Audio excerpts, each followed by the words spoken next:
Oh, shoot.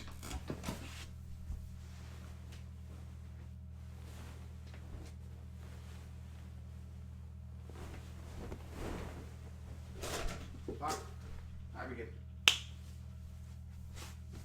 Look at that. It's all clean. And me, you can be as dope as me. I'm just so fresh and clean.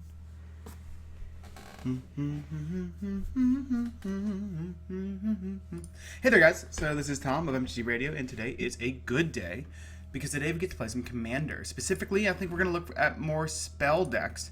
Just recently built a 5-color spells deck that I really wanted to kind of experiment with because I'm not sure if it's good. And I think there's some decks that I don't feel like I'm very well positioned to make.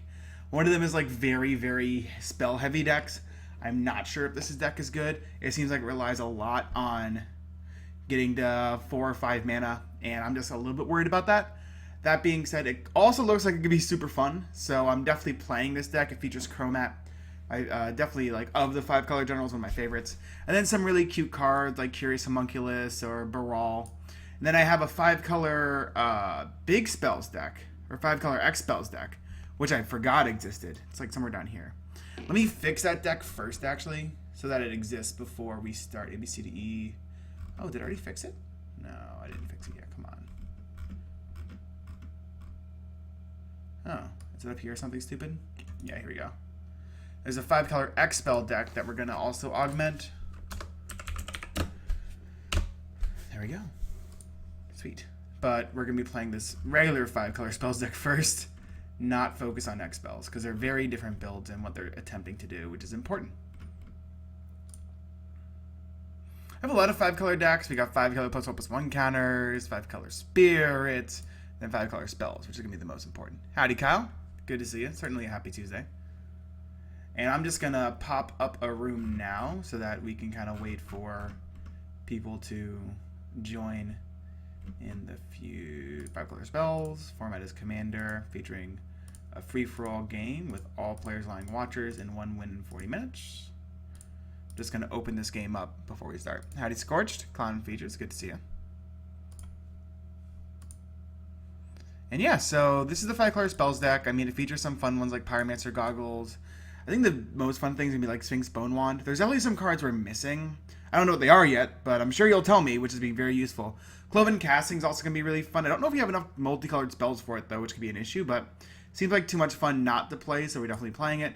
We also have some important cards to get back, spells, and I think one of the things that's going to end up happening is that we're going to be playing cards like Mythic's Mastery, and then we're just not going to have spells in our graveyard. Overall, though, the deck should be pretty funny. I think one of the strongest cards is going to be Treacherous Terrain, funnily enough. This card is fantastic, so I expect it to be doing a lot of work. Sphinx Bone Wand, also when it comes to 5-color spells decks, is probably the high watermark. 7-mana artifact. Whenever you cast into a sorcery spell, you can put a charge counter on it. If you do, whenever this deals damage equal to the number of charge counters on an entire creature or player. I just remembered a deck that I wanted to look into as well. That one is, oh god, it's got a stupid name, and it's not actually the name of the deck that it is, which is disappointing. So I have to look for it. It's not Lazav. It should be, oh, hey, Louie. Howdy, Evil Caprino. Good to see you. Do I have Brain in the Jar? No Brain in the Jar, just because I don't know if it's good enough. Howdy, Doctor. Yeah, I just went to a, the reason why I'm streaming so early is 9:30 a.m. In Eastern, but 6:30 a.m. Pacific, is because I just came back from, what's it called? A education about our med machines, which was important. Oh, what is the name of this deck? It's like Mirko Vosk. Yeah, Mirko Vosk in the Shadows, which is, this is the one that has, what's his name, right? No, it doesn't. I'm looking for the deck. What did I call that deck? Oh, no. I like how this is actually Sig now. I'm going to rename this deck now to Sig. Ooh, what? That wasn't supposed to happen. Properties. Sig Shadow. There we go. That's a lot better than what it was called. There's a deck we had. Is it Melik Spells that I'm thinking? It's not Melik Spells. Is it Melik Bang? It is with Surak Spellblade. Oh, this deck is so much fun. I love me some Melik Bang. Eye of the Storm is bugged in TGO. I'm not too surprised. That does make a lot of sense. Hey there. Makes a lot of sense. Ooh, I also wanted to do one other thing. There was someone sent in a deck. A viewer sent in a deck that was beyond fun. This one. I will always appreciate this Jeskai Ascendancy deck being sent in because it's the most fun. What up, Leo?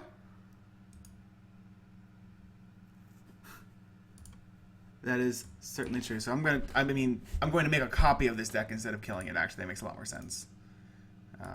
Nope, not exporting. Wrong. Right click, open a new copy. And this version of the deck, we're just going to name Jeskai Ascendancy, or I guess it's really a Jeskai Ascendancy, but technically it's a Zada Jeskai Ascendancy. Because my gosh, is this deck not one of the most fun things in the world? Wow, thank you for resubs. 30 months. Oh my lord. That is wow. So yeah, this is a Zada, even though the commander is General Tazri, sorry. It's actually a Zada Jeskai Ascendancy deck where you play General Tazri, and then you use it to find Zada, and you use cards like Expedite and the cards like Slip Through Space to be able to draw cards off of playing your small creatures that tap for mana.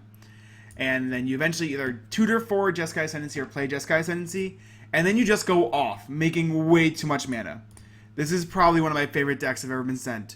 It is an absolute blast to play, so I'm just going to keep it from now on and just randomly play this. I think there's actually ways to make the deck better, funnily enough, which I wouldn't have said when I first started playing it, but I've been goldfishing this deck a little bit, and it is so much fun. What is my favorite themed deck? I would say that, and I guess while we're waiting for this game to, which it should pop in a bit, my favorite themed deck, a question asked by Zevs, oh, it's actually starting right now, would probably be Sidisi. Yeah, it's gotta be Sidisi. I love me some Sidisi. I haven't played in a long time either, which is kind of funny. But yeah, I love Sidisi. This deck is so much fun. It's just so much value. Alright, we lost a die roll. That's okay.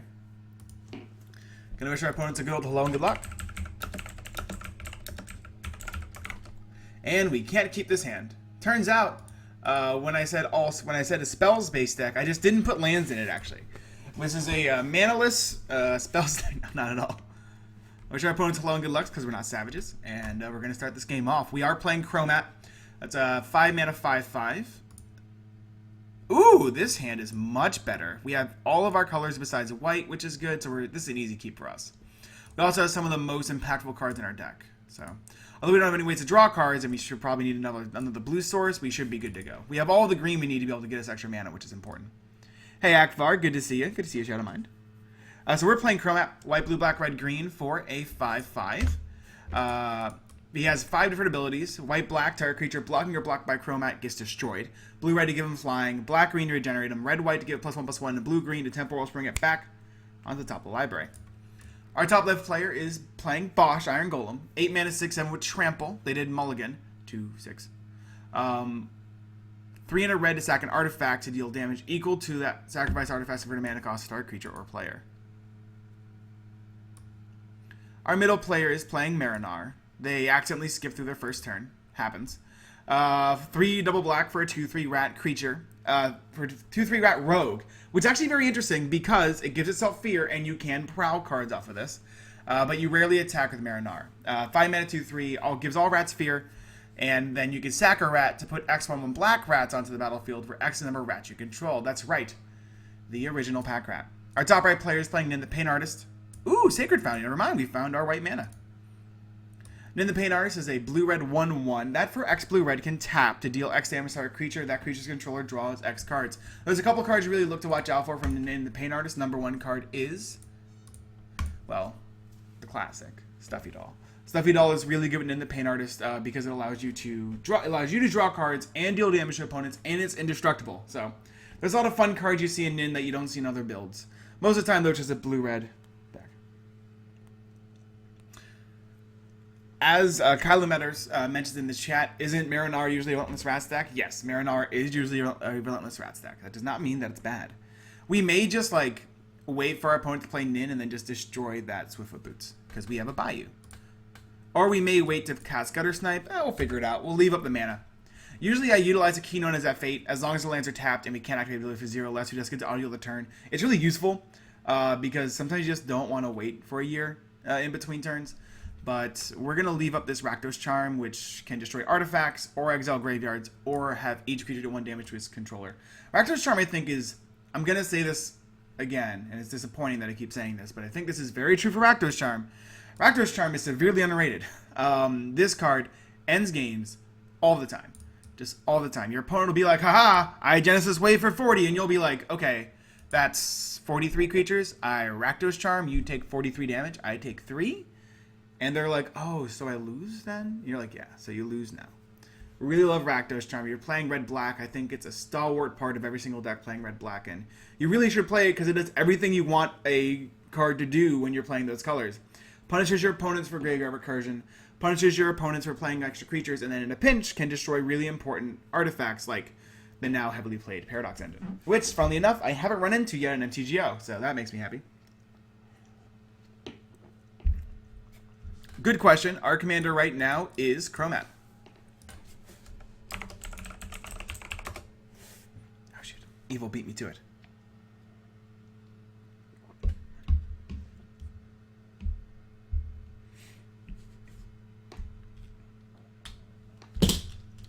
Alright, so this Sword of the End is taking a little bit to resolve. Do we have a foil? Or a just person not existing? No, they exist. There we go. Now the question is if we destroy the Sword of the Animist or if we destroy the Swiftfoot Boots. I think we're going to destroy Swiftfoot Boots over Sword because this Bosch deck probably has more ways to get back to Sword, whereas the Paint Artist deck probably does not.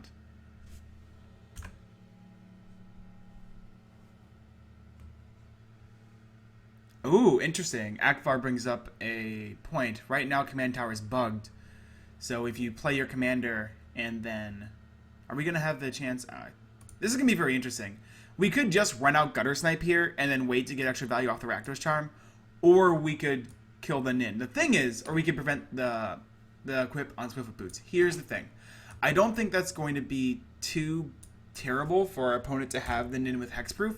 I'd rather try and get the value off of Gutter Snipe. And it's possible the Nin player might just, you know, try and kill our Gutter Snipe. I mean, I don't want to play against... Whoa! Coming our way.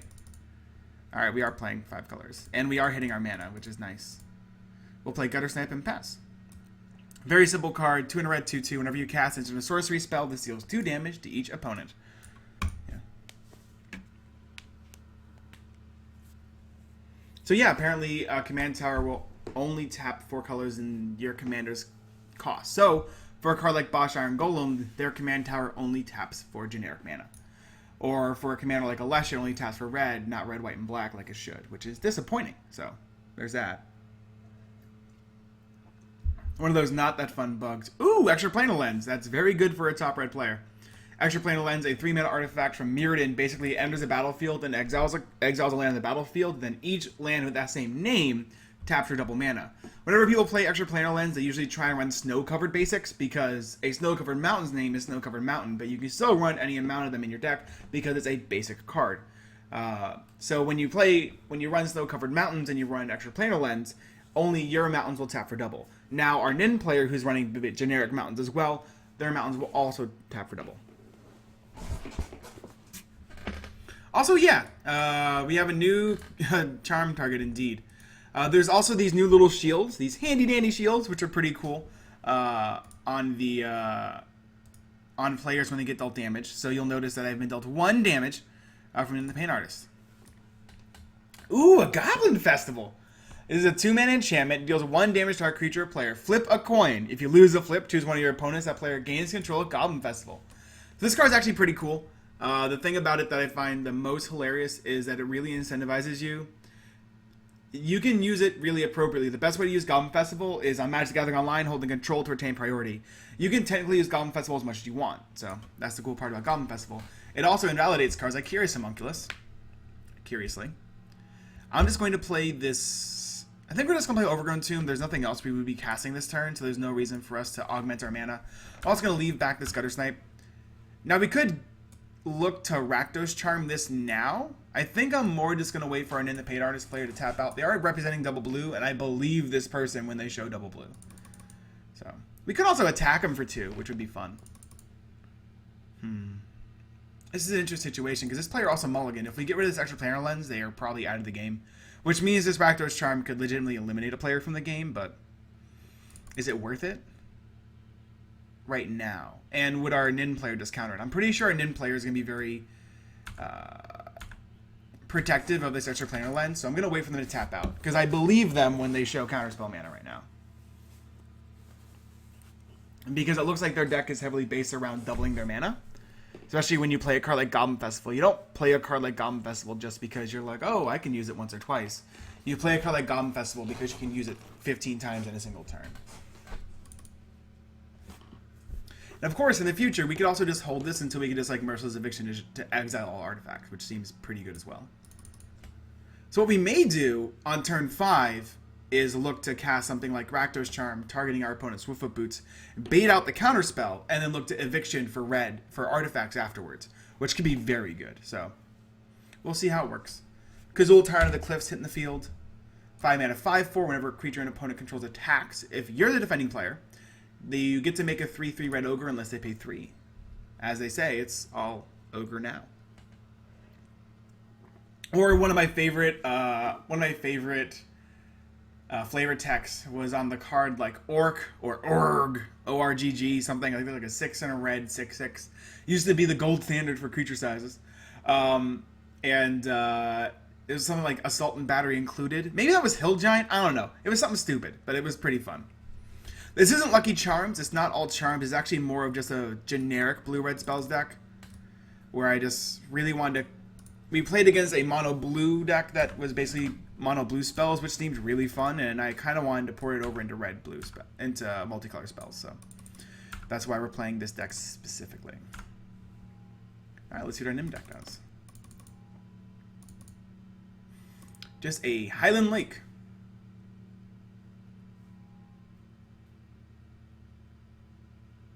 Into Tezzeret the Seeker. All right, looks like we're definitely going to want to lay down this Merciless Eviction. 5 mana Planeswalker +1 and tap it 2 artifacts. They're just going to -1 to find a specific artifact. If I had to guess, I would go with that artifact being Soul Ring, or Top, or Soul Ring. Yeah. Howdy, Pino. Hey, look, it's Soul Ring. It's always Soul Ring. The good news is we can just attack this Tezzeret to kill it. Makes that very simple. Of note, our Marinara player not tapping down mana. So I think we're still going to look to do the same thing I was talking about before. We're going to exploit our player's only counterspell and then look to Eviction on artifacts. So our mono red player is going to get another turn with the mana. Play a Plains. Can I cast my commander? Did I mess it up? I didn't mess it up. I can cast my commander here, which is exactly what I'm going to do. White, blue, red, black, green. Play a 5 mana 5/5. Move to attacks. Unless you want to daze my Chromat, which would be great to see as well. I would love to see a daze. Was I influenced? Honestly, I was influenced by a post on the EDH subreddit. It was a really fun-looking 5-color spells deck, and I was like, alright, this looks like a blast. I want to try this out.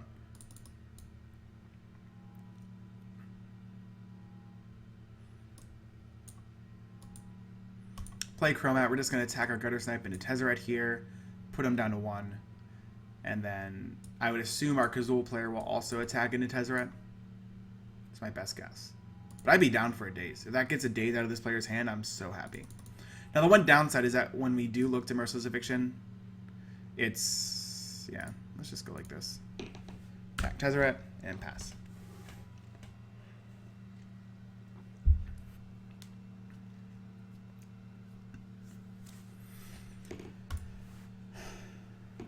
Alright, cool. Tezzeret goes to 1. I'll take it. We weren't doing anything else with this Gutter Snipe, that's for sure.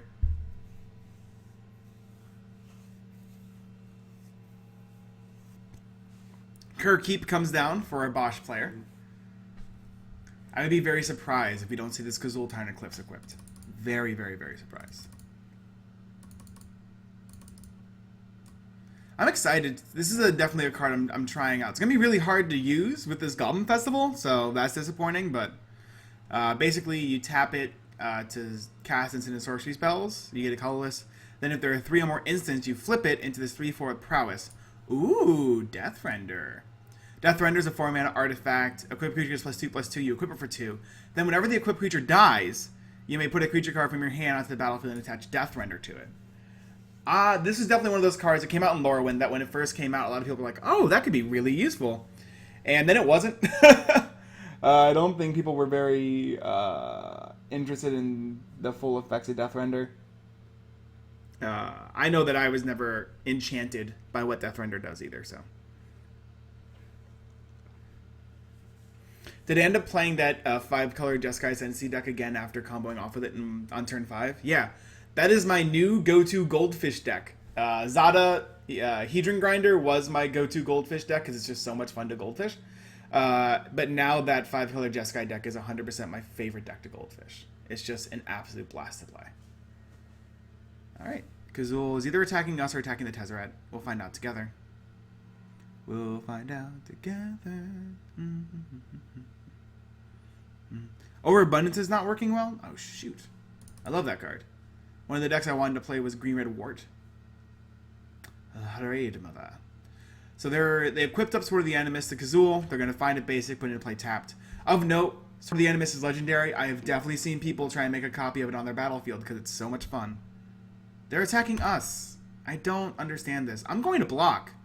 My commander is a renewable resource. I say this all the time for a good reason. So I'm going to block your creature and just recast my commander in 2 turns. Like, this is simple. I do not agree with this attack. At all. Look, you have a 6/5. I have a 5/5. I'm going to block. I've literally only played a Gutter Snipe so far, so. This works for me. You don't even get the Deathrender trigger. So there's that. I don't understand that attack. And a turn Vampiric Tutor.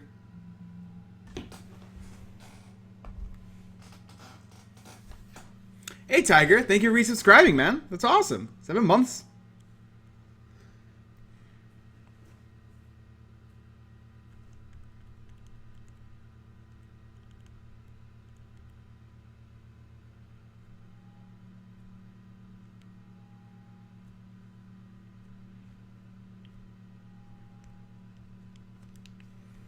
Actually, one moment.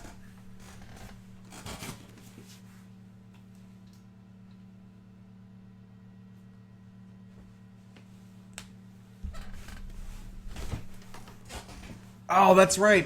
I did notice the new animate dead bug. So with animate dead, if you were to animate dead something, it immediately sacrifices it. Oh, they just find Cabal Coffers, more than likely with that Vampire Tutor. Usually good enough.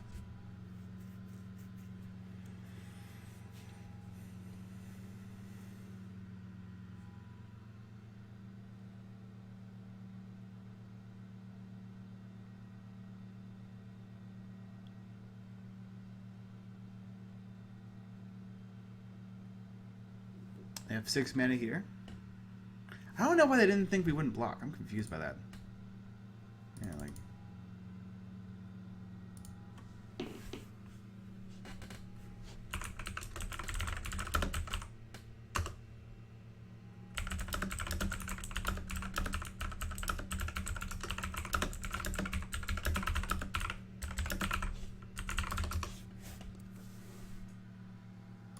I'm gonna Beacon of Unrest the Kazul Titan Cliffs.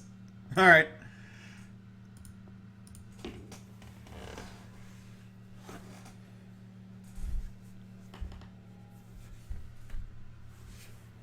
Yep, it is a very major card for a bunch of vintage decks, actually.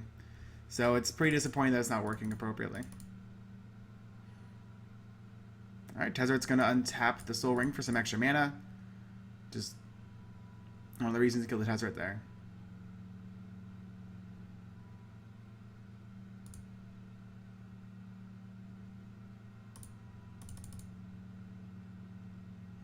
Alright, for Carpulsion Minotaur. Alright. I think we're flipping coins, boys and girls. 2 double red, 3/3, cumulative upkeep, flip a coin. Whenever you flip a coin, this deals 1 damage to our creature or player. And then whenever you lose a coin flip, this deals 1 damage to a creature or player of an opponent's choice. So this is an interesting decision from our side. We could do a lot of different things. We could try and fire off the Merciless Eviction on artifacts right now. I think we're just going to leave up Rakdos Charm and Utter End. Can I do both of those things? I can play the Cinderglade. Yeah, okay, cool.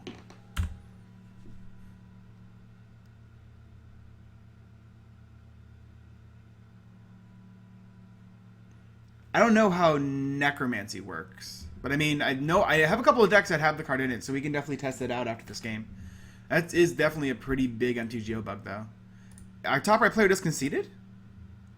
Oh, well that changes everything. All right, well. Definitely feel bad for our top left player, because this is going to get real bad for them real quick. Actually, is it? I don't think it is. Turning off auto yields, turning off auto yields, turning off auto yields. And then the coin artist. The coin is now gone. And now we get to just play Homunculus and then just keep up Utter End here. Play Homunculus now that there's no Goblin Festival anymore and pass. Oh, it's non-land. Shoot, I really wanted to exile that Cabal Coffers, but it's specifically non-land for Utter End. So for 8 mana, I'm hoping they just throw down Bosch here. I'm hoping to catch a lot of things with this eviction now. Because I can. FTK? Oh no. Alright, well, I guess we're going to lose Gutter Snipe. Oh, they get the Kazul. Never mind. Hey, Fitzy. That's the garbage can. What are you looking for in there, Fitz? Alright, FTK gets rid of the Kazul. That's not how the garbage can works.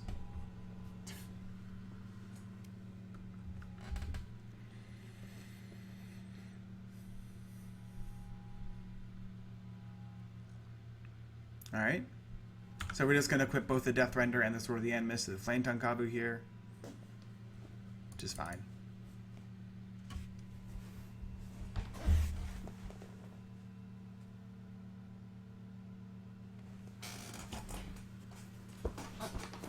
And they make a Kobold! Alright, the Kobolds are starting to work.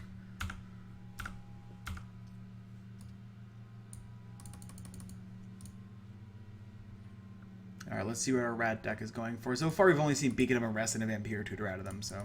This deck could still be anything, including a Relentless Rats deck. Or it could just be a mono-black control deck playing Marinar, which would be very interesting. We'll see what route they go for. Siphon Mind. Alright, I got one for you.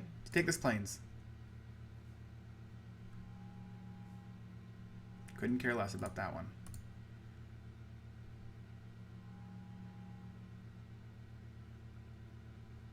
Alright, they got their Karn Silver Golem. That's a good one. What else you have? Give me something I can exile. Give me an Erebos. I want an exile on Erebos right now. Hedron Archive. I could not care less about this one. Alright. Cool. Our turn is really easy this turn.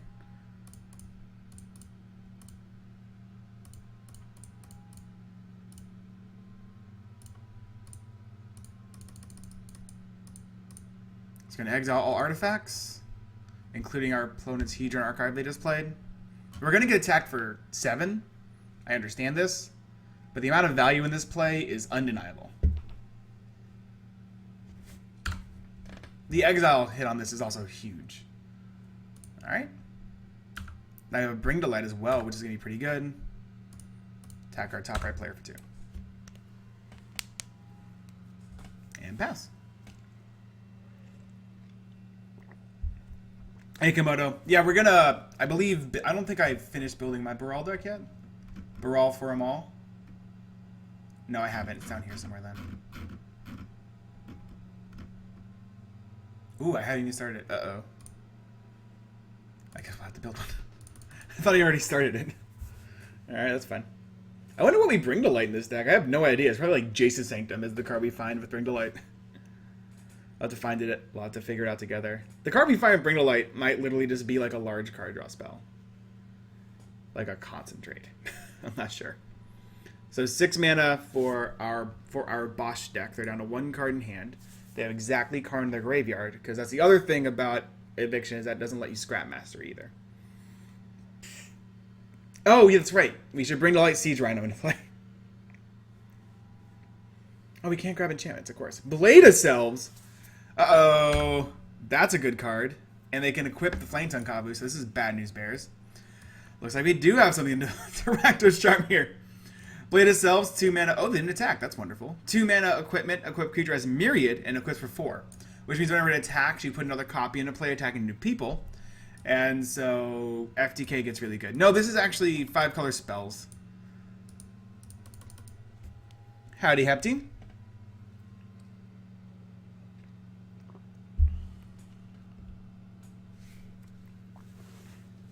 Alright, let's see what our mono black deck goes for. We're really going to be focusing very heavily on our mono black deck here. That's certainly the deck I'm the most concerned about on this board. Like, undeniably. I also expect Wrath Effect here.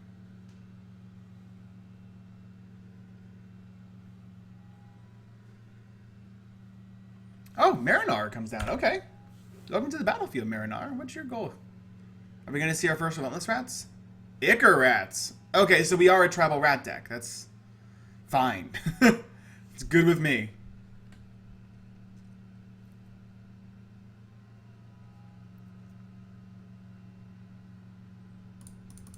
This is interesting, because we are going to get 2 hits off of the Bring to Light. We could just search our library for a card. And then cast it. Alright. I can look at my own deck. 5-color spells. I just built this thing and I should know more about it than I do. Alright, what can I find here? I could find Mana Geyser. If I find Mana Geyser, I could then cast Bone Wand and Charm, which is pretty good. It's just okay. If I cast Bone Wand and Charm, though, I get to kill the Ichor Rats and the FTK. That seems really good, actually. So let's do that. Green. Red. Okay, let me do that differently. White, blue. Black. White. Red. Green. I need to leave a... Okay. Sorry. Okay. White and blue. Green. Black. Red. There we go. Cast Bring to Light. Deal 2 to everybody. Okay. There's a lot of things we can do here. We can Urban Evolution. We can Restoration. We can Starstorm. We can Past in Flames. Mystic Retrieval. Archaeomancer. Hull Breach. Exploding Borders. Docent. I think the answer is actually just Mana Geyser. Then we get 6, 7, 8, 9, 10, 11, 12 mana floating. We can cast this. Cast Rakdos Charm. But then nothing else. That's only 1 damage, really. And that does kill the Ichor Rats, which is nice. We don't have to worry about Infect. We also have the Sphinx Bone Wand out then, which is good. And we're using the Rakdos Charm to kill the Blade of Selves, which is also very good.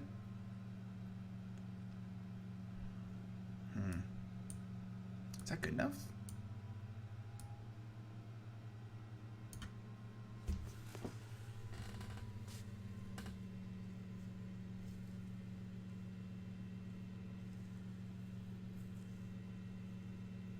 We could Bit Blast here. Bit Blast seems really good.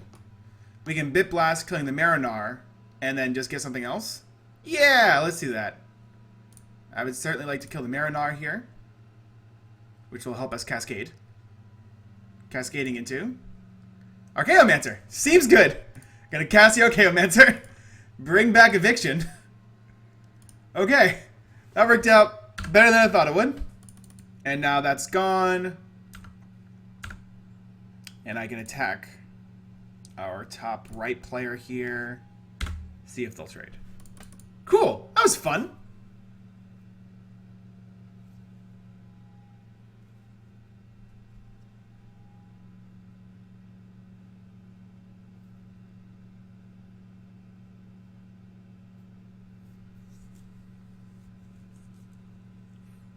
Nah, I'd rather discard the eviction is going to be more important going forward here. Especially against our mono black player. I mean, right now we're exercising a lot of control over the game. Which is good. I am going to assume this FTK is going to attack, though. Can't see why it wouldn't. If it attacks us, we probably double block as well. Ooh, Swiftfoot Boot's drawn. Alright. Making our eviction better, but... Didn't attack last turn. Not attacking this turn either. It's alright with me. I'll take the extra time.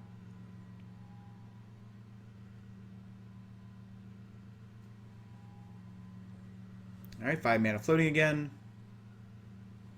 I like to reiterate that I would not be surprised to see a Wrath effect here. We are currently playing Chromat.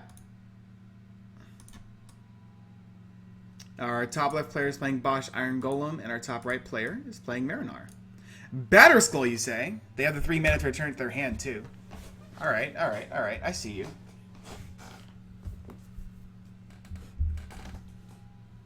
We would need to draw... Oh, are they tapping out? Wait. Why are they tapping out? Don't they... Didn't they see us bring back Merciless Eviction? Do you have a Duress? You don't even have a Duress. I mean, I'm going to make the play that you saw me choose to make last turn. It's not going to change. Yep, Merciless Eviction. Exiling all artifacts.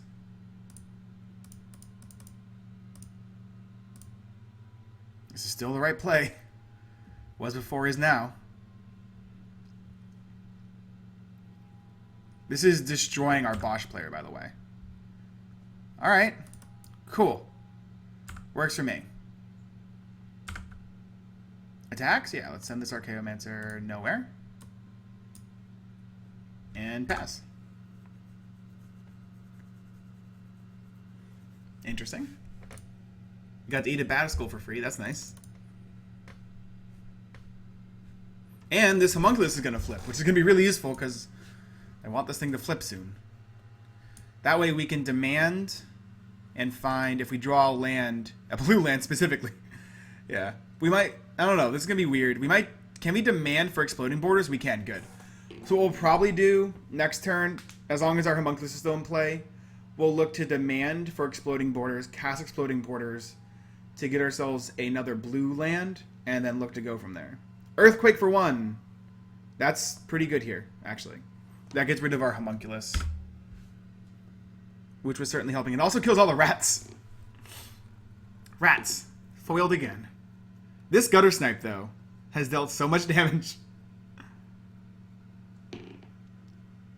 I haven't played with Baral yet. This is just certainly just a warm-up game right now.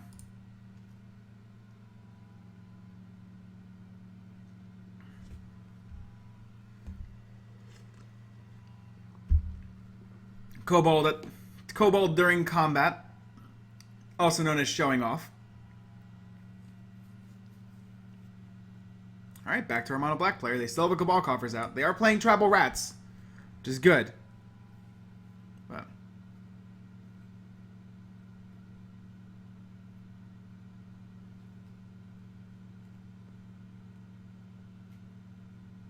if we draw a land, we can still do our demand for Exploding Borders play, which I think is going to be really important.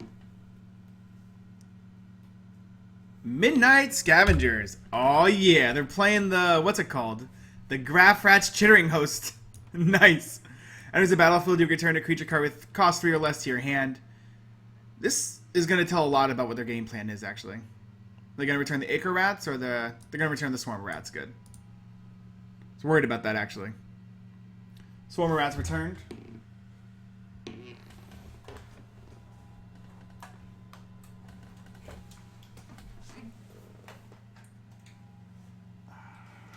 Shed some light on the situation. Ooh, Spell Twine. You got a Vampiric Tutor and a Siphon Mine in there? Oh, how does Siphon Mine work? For each card discarded this way? Eesh. I mean, I'm going to cast Spell Twine here. It's the correct call. I guess I'll be also casting this Vampiric Tutor. Oh, man. We are going to have so much value here. I would like to cast this Bituminous Blast, and I would also like to cast this Vampiric Tutor. We're going to deal 6 damage each opponent. This is going to be silly.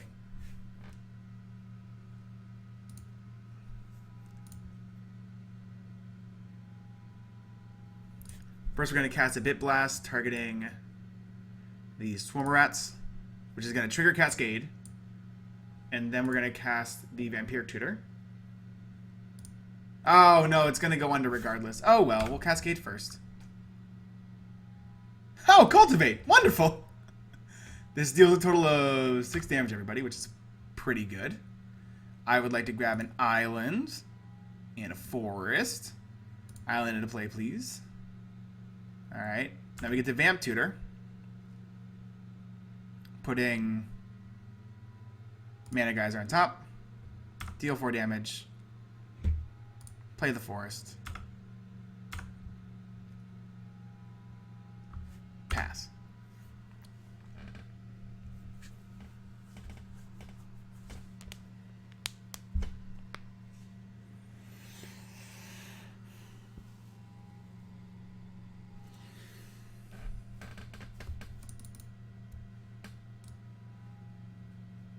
So Gutter Snipe has dealt a lot of damage this game. Lots of damage. So next turn we can go Mana Geyser into Bone Wand into other things. Which is why we got the Mana Geyser. Conversion Chamber. 3 mana artifacts, 2 mana exile target artifact from a graveyard, put a charge counter on it, 2 mana remove a charge counter to make a 3/3 golem. Okay, there's actually artifacts in graveyards, good. Yeah, these evictions have not been nice for our opponents.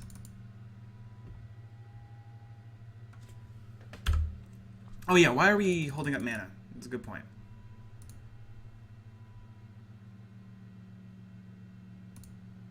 Exile Garn.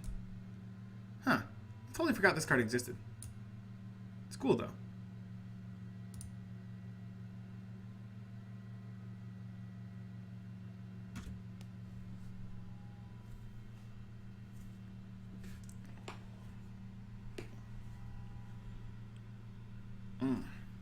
Wrist is getting to me.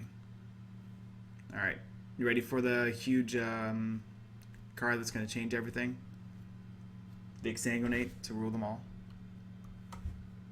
Ogre Slumlord. Alright, that's a real card. Whenever another non-token creature dies, not only your own, you may create a 1/1 black rat.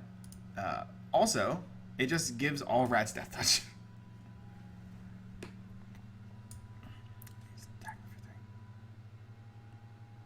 Hey! Mana Geyser. How'd that get there?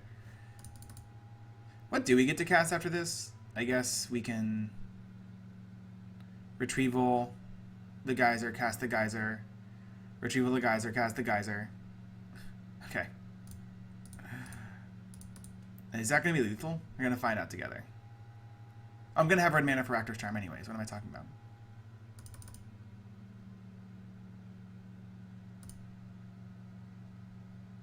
I need the blue. Do I need the white? I will need the white. So this is Rakdos Charm. This is Retrieval. This is not Utter End because we can't Utter End. Alright, so we're just gonna Geyser, gain 9 mana, play Bone Wand,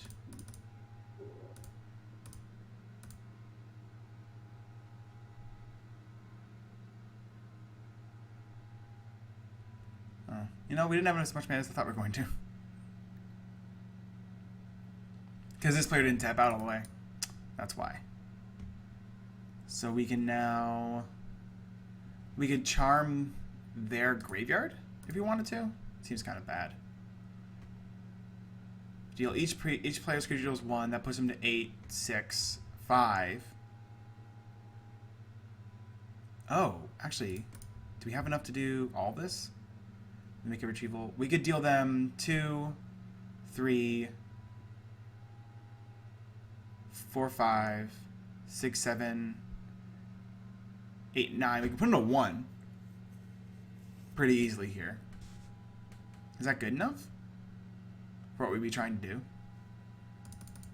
Probably not. But if we don't do this now, we literally do nothing during our turn.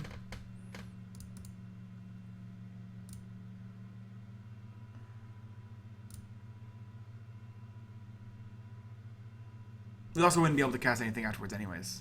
So we should have left up demand.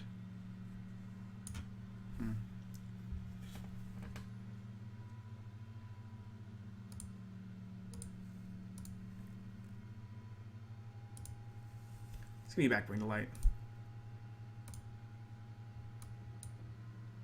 Kill the kobold.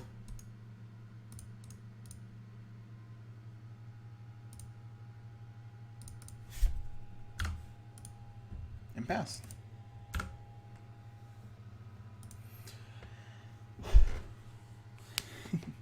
Oh, you silly Louie.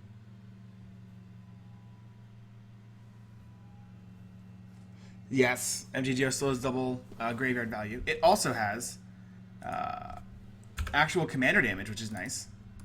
So now you can see how much commander damage you've been taking. You've taken. Oh.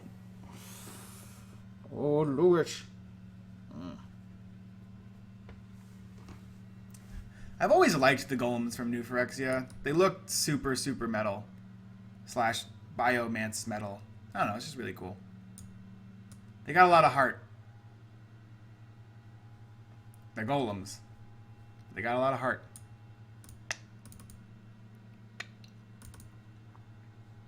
There we go. I take 4. Waiting for that. It does give you an idea who dealt commander damage. This 1 damage was dealt from our player who had to concede earlier on in the game. Alright, 6 mana floating.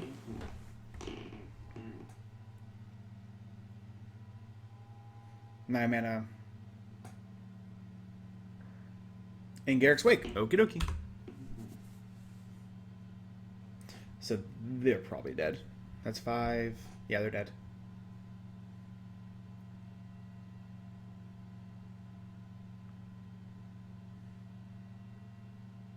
Didn't even attack. Oh, wow.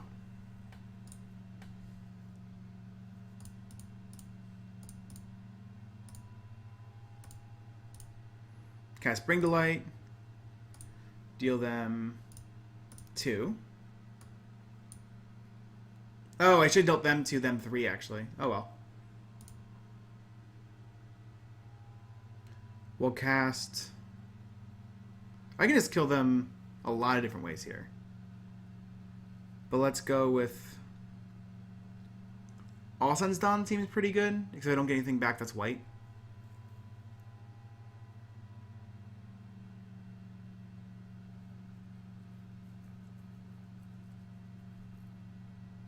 Let's go Increasing Ambition.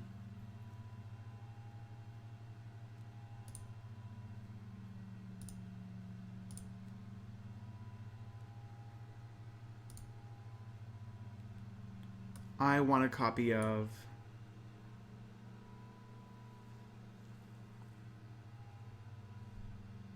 Cloven Casting. Where is that card? There it is. Cloven Casting. And then we can just pass.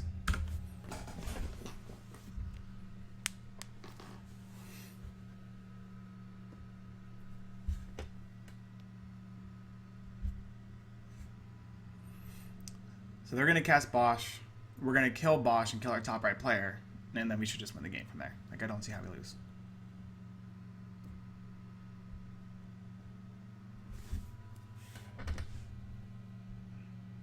Alright, here's Bosch.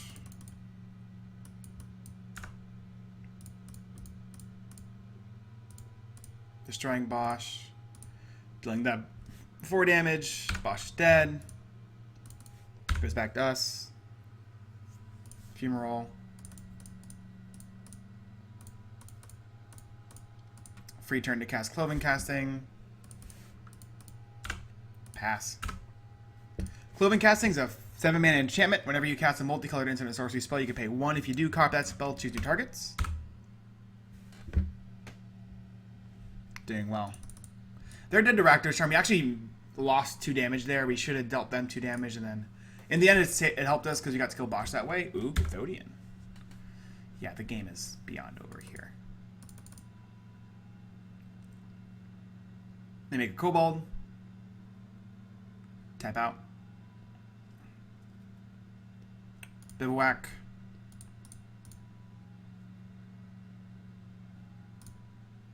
We're going to cast Demand.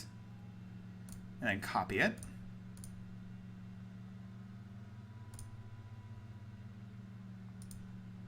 With Clove and Casting. So we get to search our library for 2 multicolored cards. The first one's going to be Rebirth. The second one's going to be Blast Genius. And then black. White. 1, 2.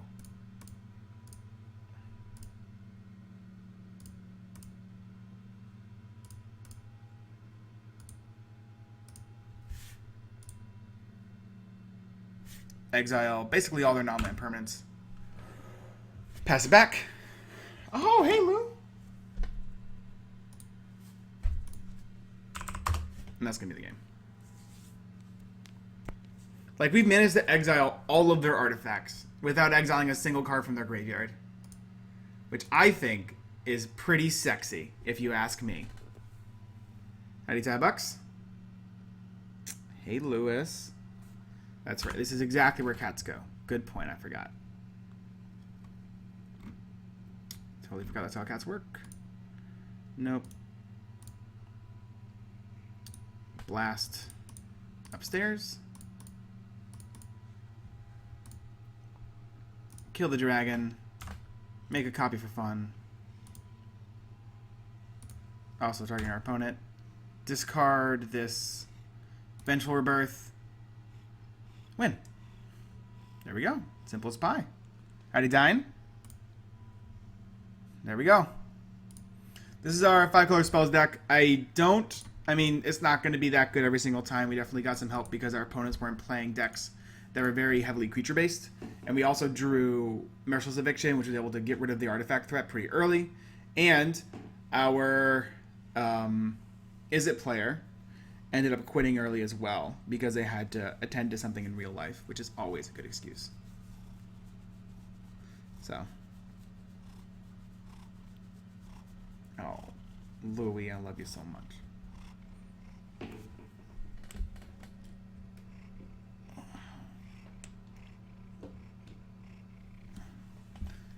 So now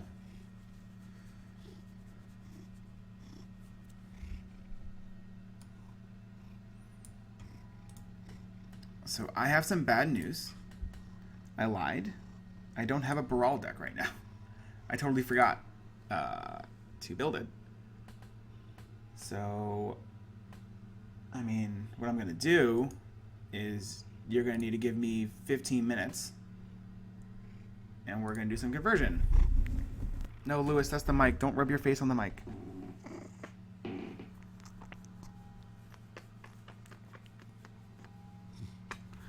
Yeah, okay.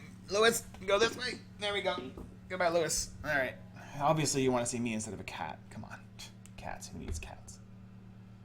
Cats are inferior to people. Da da da da da. This goes here.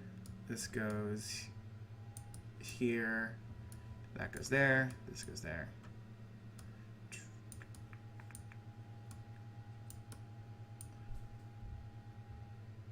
I mean, the good news is a lot of this stuff isn't going to change. The blue-black bone is going to stay exactly the same.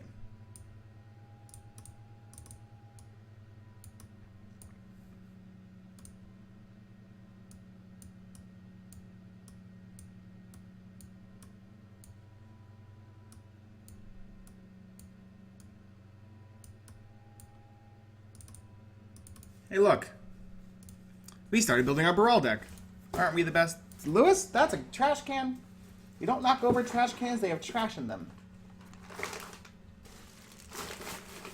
Oh, Lord.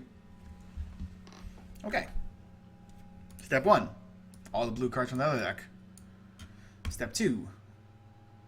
What? Oh, there we go. Baral for it all.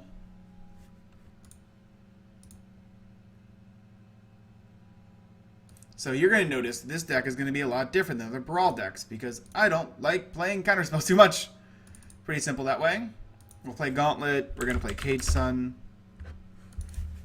Are we going to play... Actually, I think we are going to play Extra Planar Lens, actually. Whatever that card is. Extra Planar Lens. And then we need some X spells, so give me Blue Sun Zenith.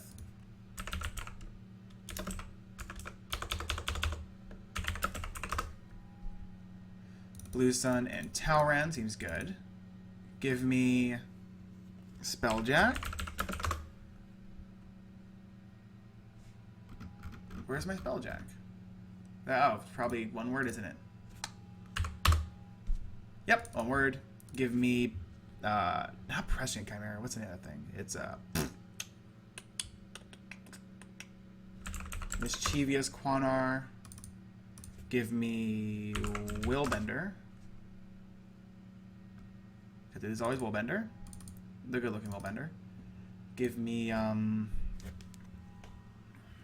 going to type in Naga. Spell Snatcher. Howdy. How many islands? Oh, we're going to need... Oh, yeah, it's going to be a lot of islands. Like 36. Alright, now we need just some simple things like Ponder and Preordain. Preordain. Give me... Ride Replication. Give me... Treasure Cruise. Give me Desertion. Give me Bribery. Give me Bribery. Give me Lightning Greaves. Give me Swifties. I also like a Dark Seal Plate.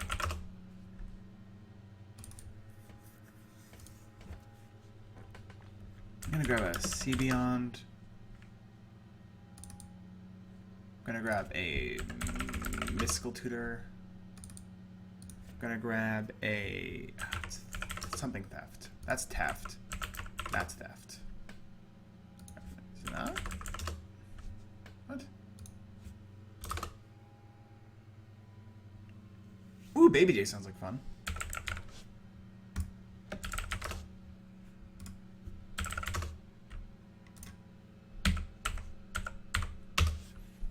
It's fun trying to spell Jace 3 different times. Baby Jace, get on in here. Baral's Expertise. Oh yeah, good point. Thank you. Baral's Expertise. And then there's that Insidious Will card that I need to put in here too. I don't know if I have one yet. Good, I do. Hey look, Insidious Will. Works that way too. Alright, then I want a... Did I already put in Treasure Cruise? I did, good. Alright, then I need Evacuation. I also need... what is that? Something about the tide? Rise from the Tides. I will also take a... Do I want Devastation Tide? I usually don't like this card. Mystic Confluence seems great. Never liked Lunar Mystic. This card always just dies. I will take a Mystic Remora though.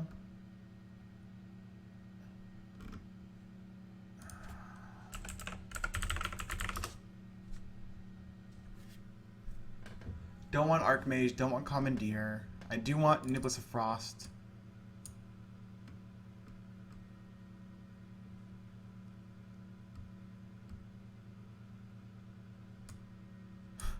I kind of want to try out Skywise Teachings. I'm pretty sure this card is actively terrible.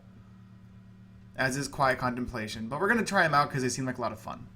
They don't seem good, but they seem like fun.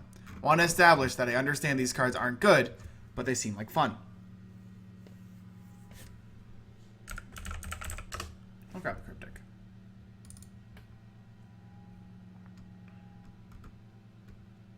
Oh, I need a,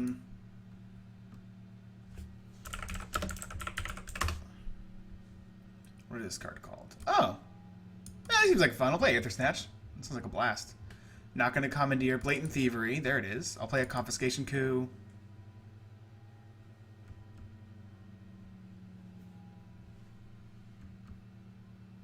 Where's this card? It's Change Places. I just call it Change Places. There it is. Reigns of Power. What is this card? Huh. So, how quickly do we die with this deck right now? Pretty quickly? Yeah.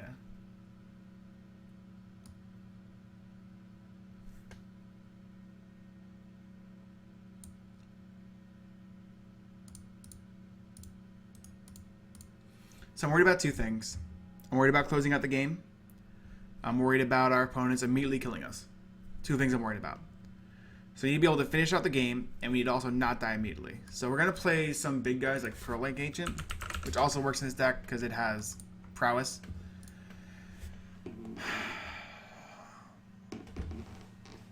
Of course, there's Sphinx Bone Wand. What else are good end game finishers? Don't say Laboratory Maniac. We're not playing Laboratory Maniac. Cyclonic Rift certainly has to be in this deck.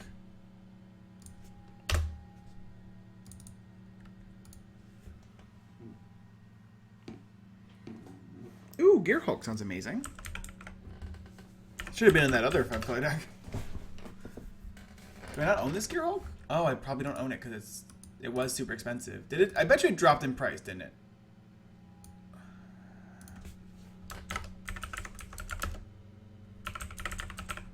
No, how do you spell torrential? Also, I hate the masterpiece art for this card.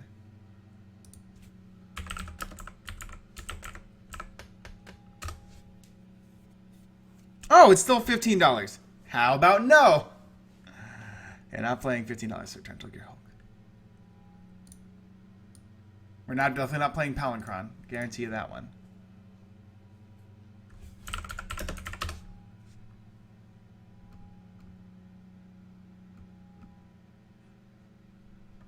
It looks like we can play Flame Javelin, guys. Want to play Flame Javelin?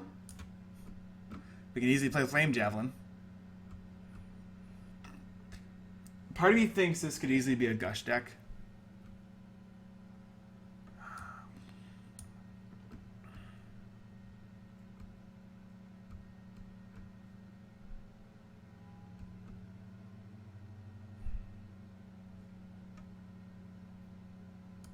Let's play a Clone Legion. This card is actively terrible. I'll also play a Frost Titan.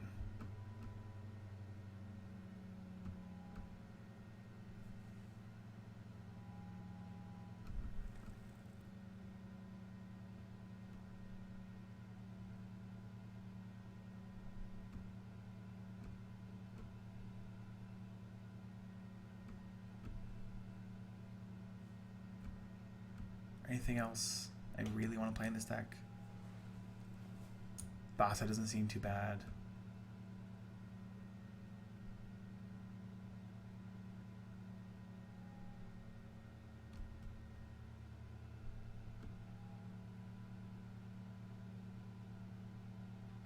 I always tempted to play Dilation, actually. I'm down to try it out. I forget what Expropriate is. I obviously don't own it. This card.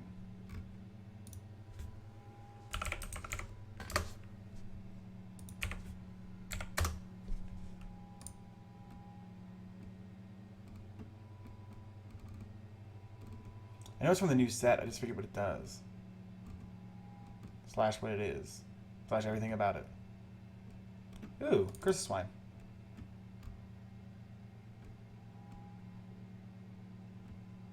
It could just be a Eternal Dominion deck.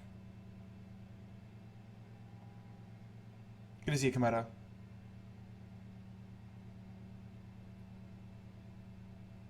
Oh, Expropriate doesn't exist on Moto. That would make sense. Alright, there we go. It's like I'm pretty sure I know what that card was, but yeah, I knew there was a reason I didn't own it. Alright, so that would be 36 lands to this deck. Alberto, thank you for subscribing. That's awesome. Welcome to the stream. We're about to be terrible people, so it should be fun. Let's be terrible people together. I feel like we probably have enough ways to win the game. If we don't, we'll find out we don't have enough ways to win the game, and then we'll find more ways to win the game. Sound like a good idea, everybody? Alright, break. How bad is this Confiscation Coup card going to be? Pretty bad. Got a Frost Titan in here, and a Rise from the Tides. We should be okay. I think we have enough ways to win the game. Yeah. We should have enough ways to win the game. Alright. Let's add in some lands. Specifically blue and colorless lands. And then specifically lands. So, we're obviously playing Reliquary Tower. We don't need Academy Ruins here. We don't need Mirror Pool here. I don't want to put that many color sources in. I actually do want to play Ancient Tomb in this deck. I think getting ahead on mana is going to be one of the only ways we live through a couple turns. No need for Drown Yard Temple. We're not discarding enough. No need for Chasm. No need for Path. Homeward Path specifically. Do we want Manamo? Is there anything that's going to do for us? Probably not. I will grab a Maze of Ith. That means we're technically at 35 lands, but we should be able to function at 35 lands. We'll grab a Riptide Lab. Definitely grabbing Riptide Lab. Are you going to be Nykthosing? How many permanents do we have in this deck? Can we Nykthos? Real questions. What does Nykthos do for us? Pretty much nothing. Okay, good to know. Do we want a Shelldock Isle? I don't think we want a Shelldock Isle either. I don't have a feeling we're going to be able to activate Shelldock Isle pretty often. We could Strip Mine. I'm okay with the Strip Mine in this deck, actually. We want to be able to get rid of Cabal Coffers because our opponents out-manaing us is the worst case scenario for us, I think. No need for Moon Ring. We will grab a Mirrored Landscape, though, which keeps shooting up in price on MTGO, so grab your copies now. Terrain Generator is actually going to be pretty good in this kind of deck. We will grab Teleria West. That's pretty much going to be it for the lands we're going to be putting in this deck besides Basic Islands, because I don't want to put too many non-basic islands in this deck when we're playing cards like Gauntlet, Cage Sun, and Extra Planar Lens. So we're going to look for the basic. So our version separately. And then 10, 10, 10.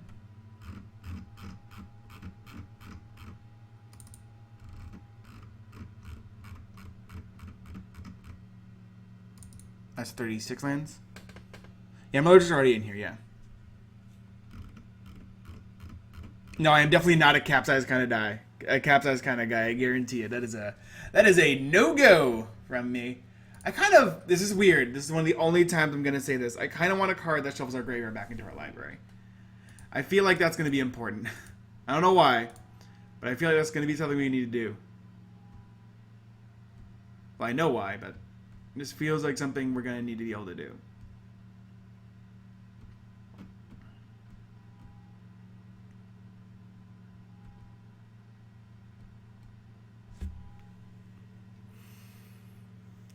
Is that a good enough excuse to run? Oh, Time Twister. I don't own Time Twister, otherwise I'd definitely play it. I think it's like Elixir. I've never played this card in EDH because it's terrible. You know what? I'll find out if I need it or not later. Let's just play some Baral for it all. See what happens. If we need to shuffle in our library, we'll shuffle in our library. Alright, we'll find out together right now. Did I open up 2 games? Ooh, I did. Whoops. There we go. I opened up 1 game.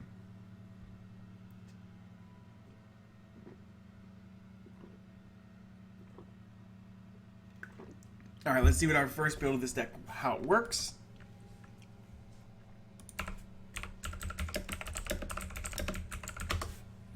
Wish our opponents hello and good luck. You'll notice we have like 2 counter spells in this deck. I don't think that's really something we're going to be trying to do. So we are who we are. Just like Kesha reminds us.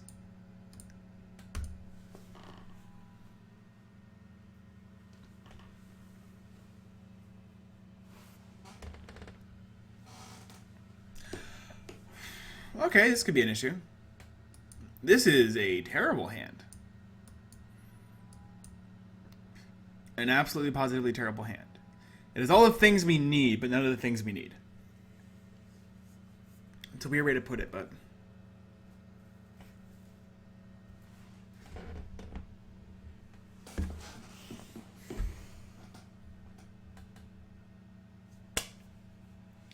It's got two of the main ways we're probably going to end up winning games. One in Rise from the Tides, one in Talrand. But, even though we have those two cards, we have nothing to do for the first 5 turns.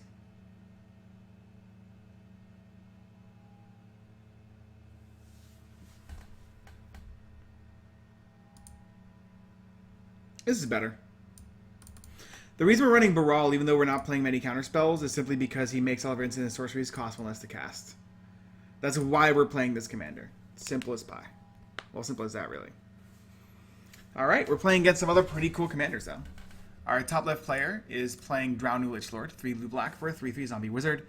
If damage we dealt to Drownu, sacrifice many permanents instead. Tap, target instant or sorcery in your graveyard gains flashback on the turn. Our middle player is playing Maelstrom Wanderer. Every single time they play this Maelstrom Wanderer deck, they get confused as to why they're targeted first. Maelstrom Wanderer is sincerely one of the strongest commanders in Magic, so.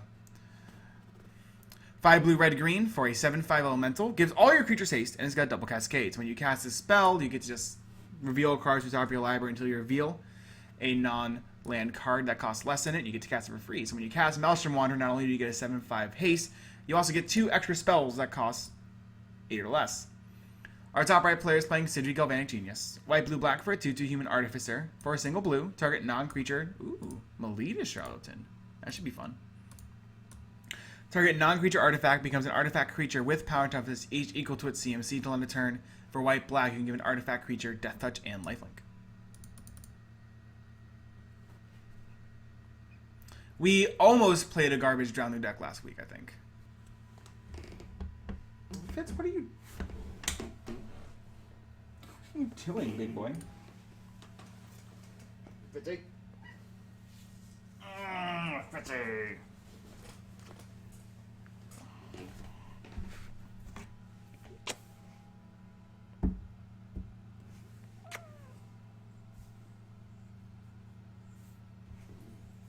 Ooh, Sylvan Ranger.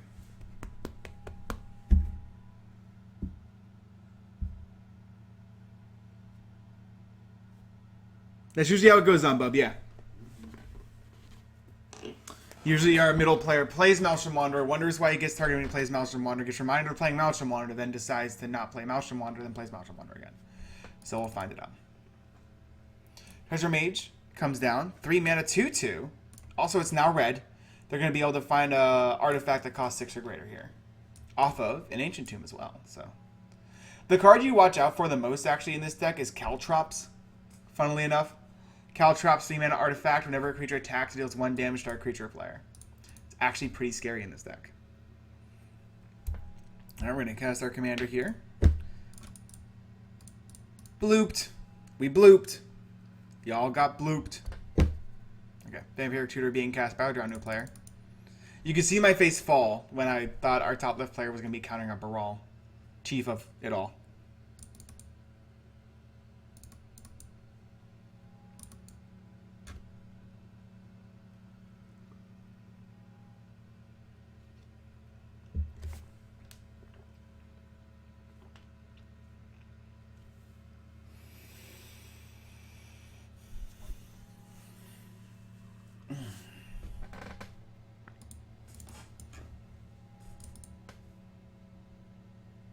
Rhystic Study coming down. That's going to be an issue going forward. You don't have a way to get rid of Rhystic Study. Smoldering Crater comes down. They found an island to put to their hand. I'll block. I got a 1/3. Haha! 1/3's a ho. Why is a Treasure Mage red? Because Magic Online. That's why the Treasure Mage is red. That's it. Magic Online was like, what if this card was red? And the MTGO developers were like, hey, you know, that sounds like a good idea. Let's see if the card is red. So the card is red now. Ooh, an island. We're going to go Trail of Evidence. We'll let this player draw a card. I know, it's terrible, but we're still going to do it. Whenever I cast an instant sorcery spell, I actually now get to investigate. Pretty cool. Put a clue into play. Person of Halloween Havoc. There we go. Pendril Miss. All creatures have at the beginning of your upkeep. Pay 1 or sacrifice this creature. Right. So it's the creatureless Drowning deck that I never wanted to play against. Good to know.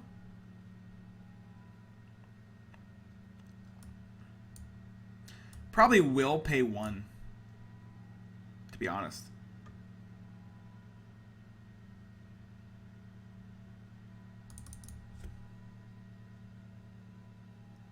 Yes, I do remember when someone's force was their commander, then I was able to cast a go for the throat on it, then a counter resolution.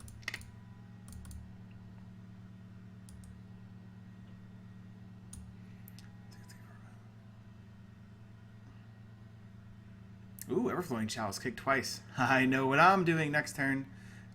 Paying 1 and drawing a land. I don't know what I'm doing next turn, actually. It's a really good question.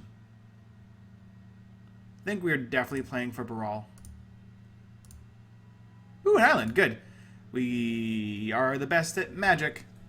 We are the best. We are the best. We are the best at magic.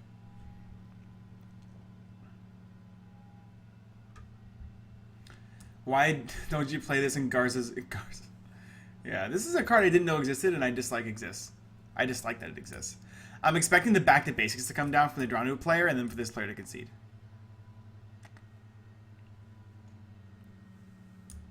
We'll see what happens here. I mean, they're going to let this Solemn Simulacrum get sacrificed. It's going to be very interesting, because Akvar is going to have to fight off this Maelstrom Wanderer player pretty much on their own for a large part of this game.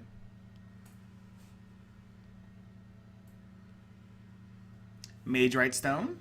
Untap target creature with a tap in its activated cost. That would be like the Drownu.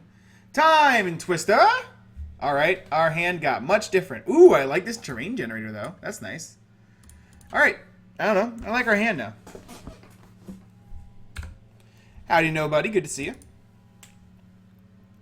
Each player shuffles their hand, draws 7 cards.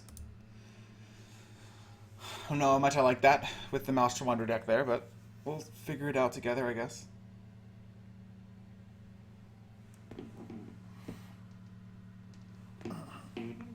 Diligent Farmhand. 1 mana, 1/1, 1 in a green. Sack it, search your library for a basic, put it onto the battlefield, tap, then shuffle your library. It also counts as a copy of Muscle Burst for the card Muscle Burst. 1, 2, 3, 4, 5, 6, 7 so far.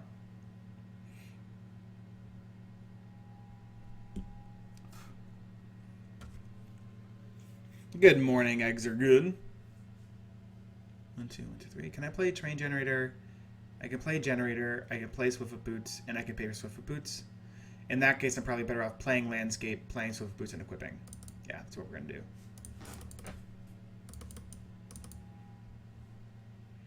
Alright, let's see what our Sidri deck goes for. Pino confirmed playing Muscle Burst. Are they just going to lay down Wormcoil Engine? No, they're going to lay down Ugin the Spirit Dragon. Okay, fine. I got nothing for that one. Let's go like -3. Yep, they're probably just going to like -3. They -3. Just exile all permanents that are colored that cost 3 or less. Yay. I hate you. So let's pretend we can't do anything. It's always a good idea. Let's go like this. Let's go like this. Put an extra basic into play, tapped, and pass. What time zone am I? I'm in Eastern Standard Time. Yeah, I'm in Eastern Standard Time. So we use this turn as a setup turn. I talk about setup turns a lot, actually. I think they're very important.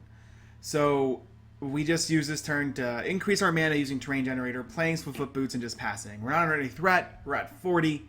There's nothing that can really disturb what we're doing. There's better targets for all the stuff we're putting into play, so we should be pretty safe for our next turn being able to play Baral, equipping Baral, and I think even activating Terrain Generator again. Should be pretty interesting. I mean, this is the kind of deck, this is the kind of game that this deck is kind of made to play against at least. All we lost was Trail of Evidence off of that Ugin, which is nice, which means that more stuff didn't get exiled. which is good because there's definitely a nice amount of enchantments in this deck that we don't want exiled. Our opponent also got rid of that terrible Melita Charlatan, which is very nice of them. They are casting a copy of Long-Term Plans. They basically shuffle a card and they shuffle their library. They search their library for a card, shuffle their library, and put it third from the top, which is a very funny card. What up, Smug? Good to see you.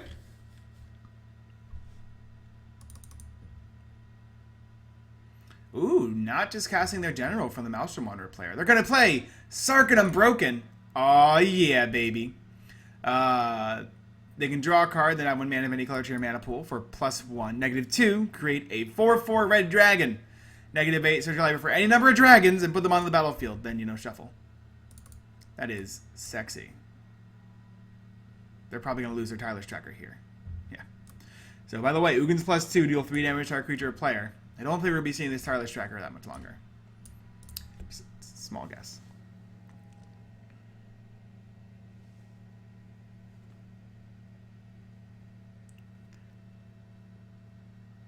They fixed Ugin? What does that mean they fixed Ugin? Was Ugin broken as well? What cards aren't broken on Magic the Gathering Online? I need to know. All that I see in chat all the time is, oh my god, they fixed this card, or oh my god, this card is still broken. This card is still bugged. It's like, it's hilarious at this point, how many cards are bugged or not bugged. And I'm not sure. Oh, the exile cards don't stay on the battlefield. Oh, they did fix Ugin. Good point. I didn't think of that. They actually fixed Ugin. Sweet. I'll take it. Alright, they're going to fabricate. I'm going to call they're fabricating for Paradox Engine. Just because I said that I haven't played against Paradox Engine yet. I know that's a little bit conceited, but nope, they're fabricating for Guild Lotus. That works too. That is very fixed for Ugin. That's much nicer, actually. Yeah, did they fix the exiling of other people's permanents? Oh no. It's much easier to play MTGO now. What is MTGO going to do about this? They have an Arkham Daxam hitting the field. Alright, there.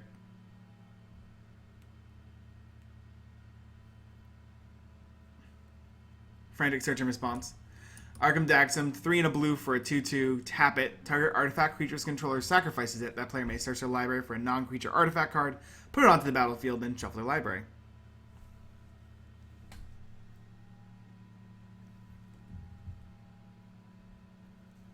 Ooh, Delirium Primordial is here. What does that do for me?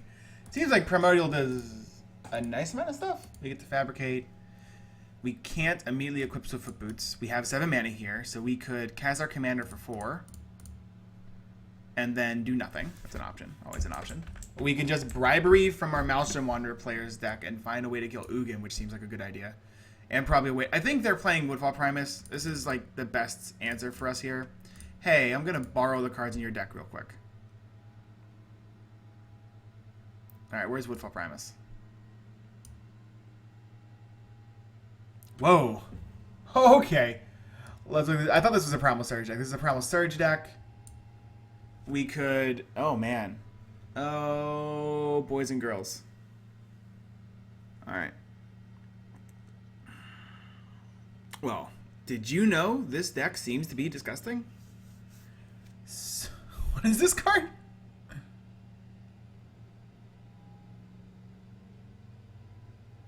Oh, this card seems great. I'm grabbing this Sphinx of the Final Word card. Yeah, going with this one. Alright, we got a 7 mana 5/5. This can't be countered. It's got flying and hexproof. And instant and sorcery spells I control can't be countered by spells or abilities. Alright. This is the choice. Is it gonna be good enough? I don't know, but it kills a Ugin, so who cares? Hexproof and hexproof spells. Let's go. Alright.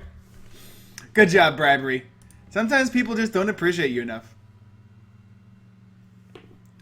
This card is so much hexproof.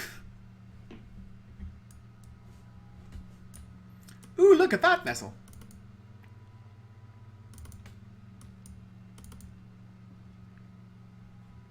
Sever the Bloodline, exiling Arkham Daxam. Good call. Can't let that Arkham or Daxam. Value. Sorry about the clap, but still, it's got to clap for the value. Our opponent does a double blue up, so they can counter non-creature spells. Sorry, non-instant sorcery spells. 1, 2, 3, 4, 5, 6, 7, 8. So they're going to cast their Maelstrom Wanderer here, and I don't know what their next step is after that. But I'm guessing people just kind of die.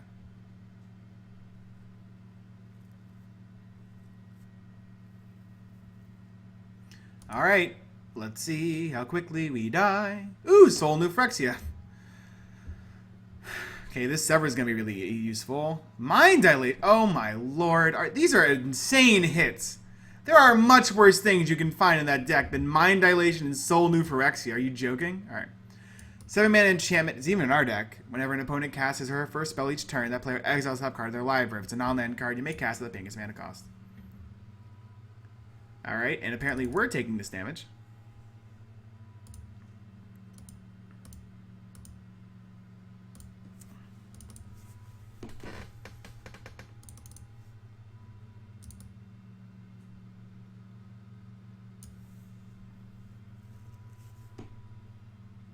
Alright, let's see what Mind's Dilation hits. When Mind's Dilation hits, it's like one of the best cards of all time. When it doesn't hit, it's terrible. This is one of those instances where it's one of the best cards of all time again.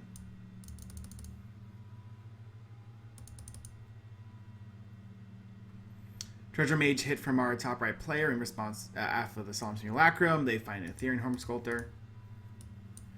This can find lands. When this card finds lands, it's really disappointing. When it doesn't find lands, it's just one of the most annoying things in the world. So we're going to have the Diluvian Primordial and then do something. Yes, this Mind's Dilation. Sidri hits the field.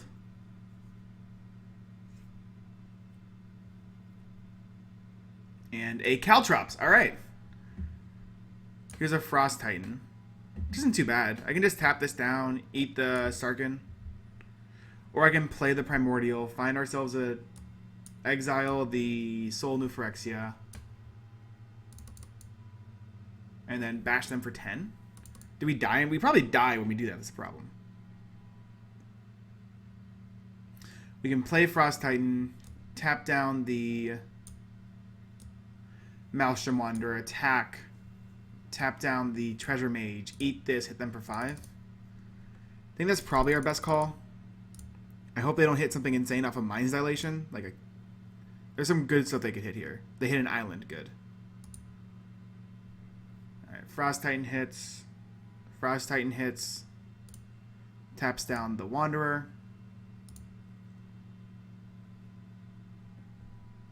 Play Landscape. Give this Hexproof.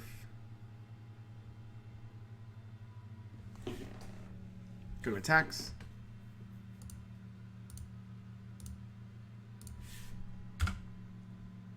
Tap down the Treasure Mage.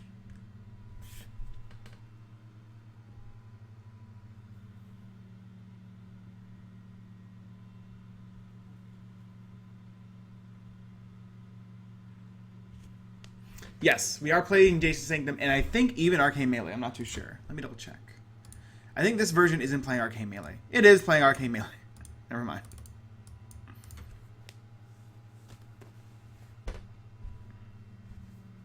It is, in chat people are mentioning that it's really interesting that Maelstrom Wanderer is now this huge boogeyman in the format when it was literally made for Commander.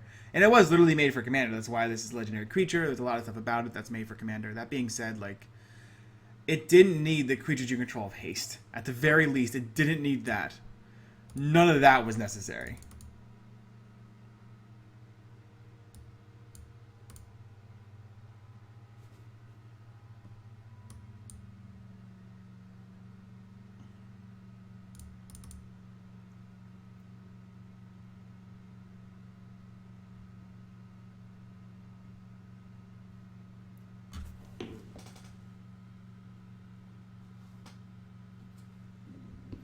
Wanderer was in the Plain Chase product that you mentioned, but it certainly was made for this. Hey, look, on Nothlook, a Rage.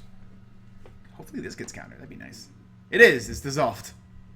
It's going to be funny when Mind's Dilation finds another counter spell. Curse of the Swine. Alright, cool. That's going to do nothing. Probably should just leave it exiled so they can't get it back. They do, which is smart.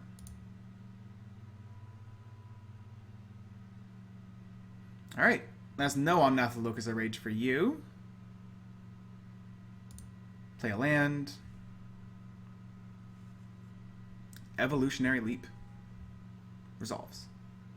1 green enchantment for a green mana, sack a creature. Reveal cards on the top of your library until you reveal a creature card. Put that card into your hand. The rest of the library in order. Probably both going at us. They are. Can't do anything about that. What's going to be very funny is that now Caltrops is active. So with Sidri, you turn this into a creature basically, and then you make it into a Death Touch life-flicking creature, and now when your opponents attack, they can no longer attack. It's really effective. Which is why it was one of the first things I mentioned when I did mention Sidri is Caltrops. Alright, Staffanin comes down for a Sidri player. Also very good with Sidri. Turns into a hasty 6/6 out of nowhere.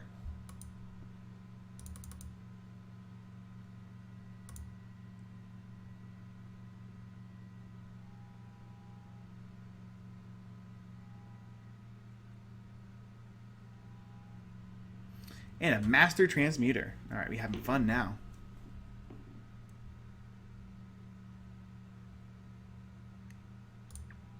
I'm actually really happy to see all these islands. 7, 8, 9 mana here.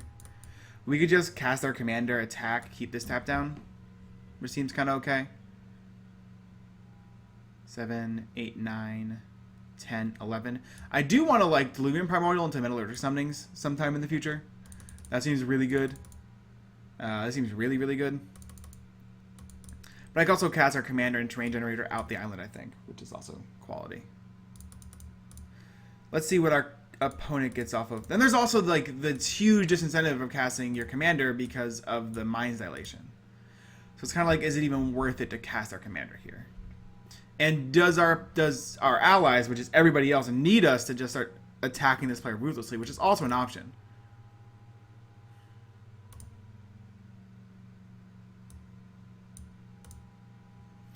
What would even fabricate for? Extra planar lens on islands? Probably for extra planar lens, I guess. Everyone has islands, that's hilarious. I guess for Cage Sun then. So we could like play Primordial, get the Fabricate, sever the Soul New Phyrexia, attack, keep this tap down, and then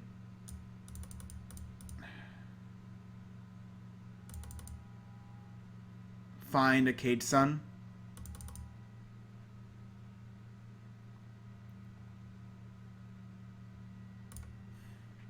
So I'm doing this for a very specific reason. I think we just need to keep applying pressure to the Maelstrom Wanderer player.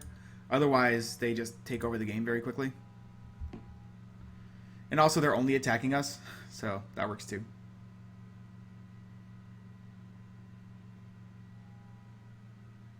Although I would think they wouldn't be able to attack next turn due to this deck, but...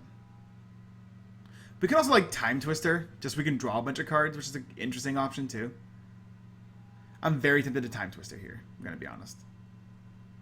Seems like it helps the good guys.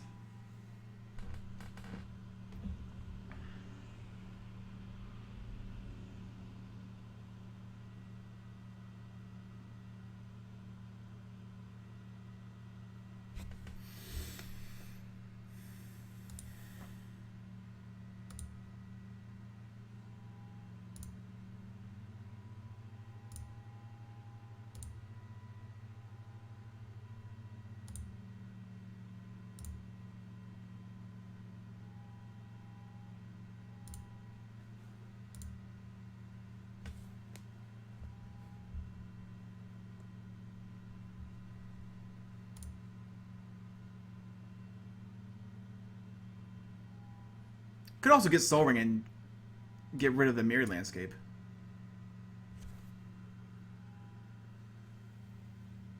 Or put Beaumont in our hand?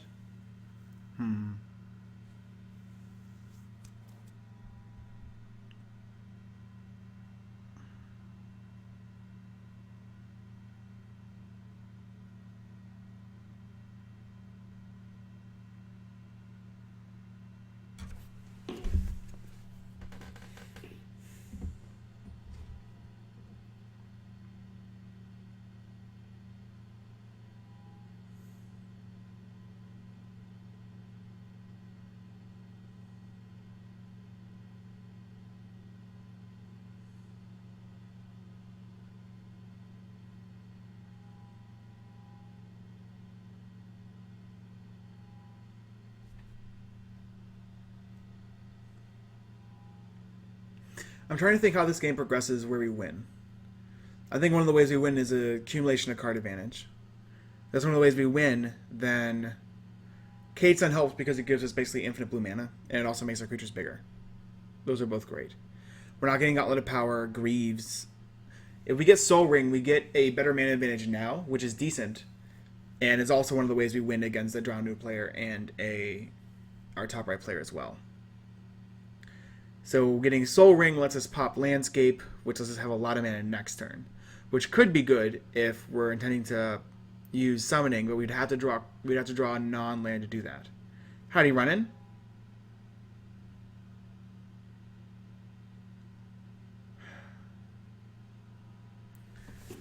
I think I'm going to go for the Cage Sun here and just look for future value over anything else. Exile the Soul New Phyrexia so they no longer can get indestructible.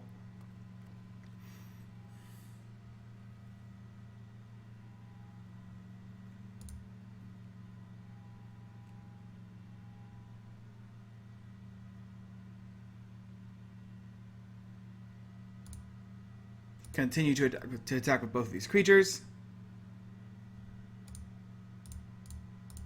because they continue to attack us with their creatures. Ice off the... Ooh, that was wrong. Ice off the Maelstrom Wanderer.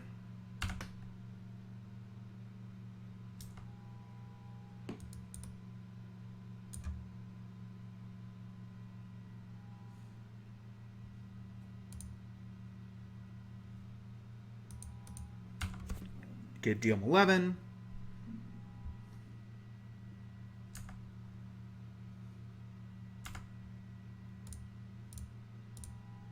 Move this on to Primordial and pass.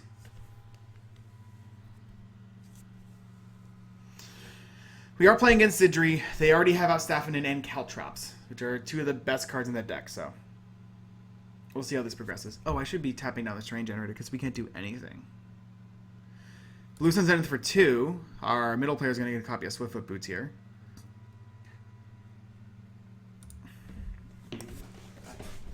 The good old 5 mana draw 2 at instant speed.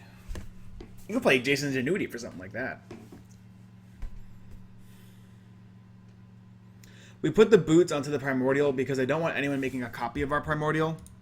Because if they make a copy of our Primordial, then they can get a bribery out of our graveyard. We want to make them work for it, at the very least. People do need to play more Merciless Eviction. You're definitely correct, Zombub. And as far as Obdata's Aid, I think people don't play Obdata Aid as that much because it does require only your graveyard, and being able to plunder your opponent's graveyards is really valuable, especially in Black-White, which has a lot of ways to kill your opponent's creatures and permanents. So with Obdata's Aid, you can only target your own stuff, which sometimes your own stuff doesn't go there that often. It's definitely a card you'd play more often on turn 10 than anything else. This is why we put boots under our Delirium Primordial. Alright, kicked Rite of Replication, targeting Solemn Simulacrum. Exiling Dominate here from the Mind's Dilation. They're going to get 5 2/2s. That gets them 5 basic lands, which is pretty scary. Ooh, okay. This is an interesting choice because it doesn't work the way they think it does. Yep. I think they realized that real quick. They ended up animating their Staffinen, not remembering that they need to tap the Staffinen first, then turn it into a creature, then give it Death Touch and Lifelink. That way it can kill the Solemn Response. They made it into a creature while it still had Summoning Sickness, and then they weren't able to use it, which is disappointing. And so, what was I thinking when Tomer attacked me with a large Tree Folk? I wasn't thinking because I didn't block appropriately. If I had blocked appropriately, he would have lost. So that was on me. So obviously I wasn't thinking too well. We're just utilizing a key known as F8. As long as our lands are tapped and we can't activate abilities 0 less, we just get to audio the turn. Makes life so much easier. Alright, Maelstrom Wanderer deck. How do we die today? I can sacrifice Solemn, find a creature and a random card, and sacrifice Treasure Mage, do the same exact thing. All their creatures still have haste because of Maelstrom Wanderer. Like, as far as I can tell, we're DOA on this board. Ethereum Horn Sorcerer is cast. Interesting choice. They find a Duskwatch Recruiter. Also an interesting choice.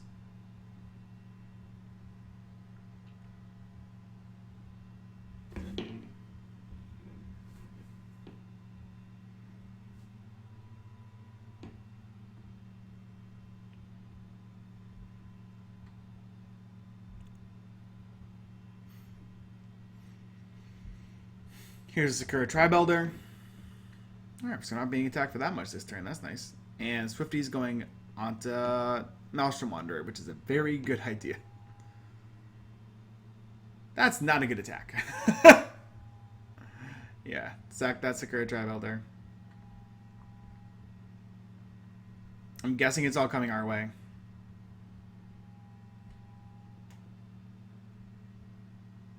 Caltrops triggers. The Staff and Inn can kill one of their creatures now.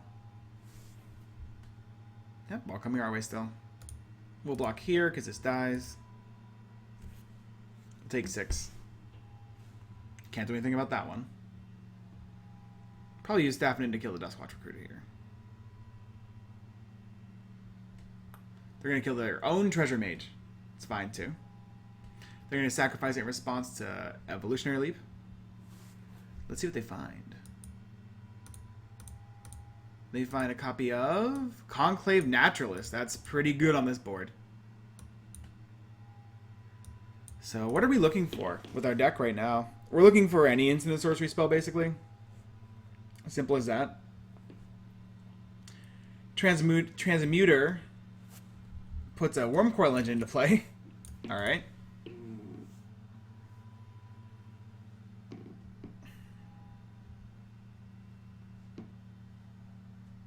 Hedron Archive hits the field. Noxious Gear Hulk is going to come down. I really want them to target our Frost Titan with this.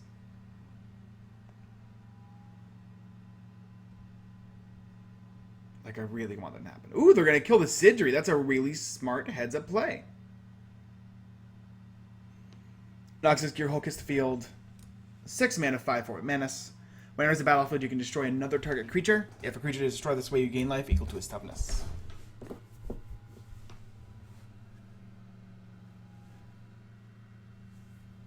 Yeah, Selvala, the new Selvala Explorer Return, I think is the name of it, is very, very, very good. So we know that our opponent has Conclave Naturalist in hand, which makes both of these cards much worse.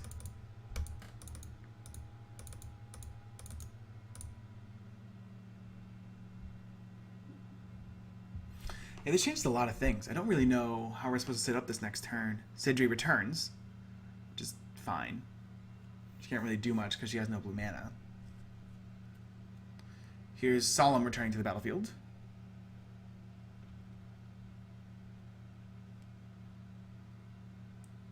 Getting an island into play. And then Prescient Chimera is precious.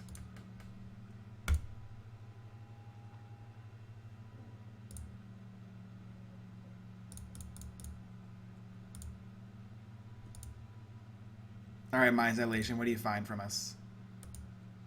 You can have this Darksteel Ingot. Fine with me.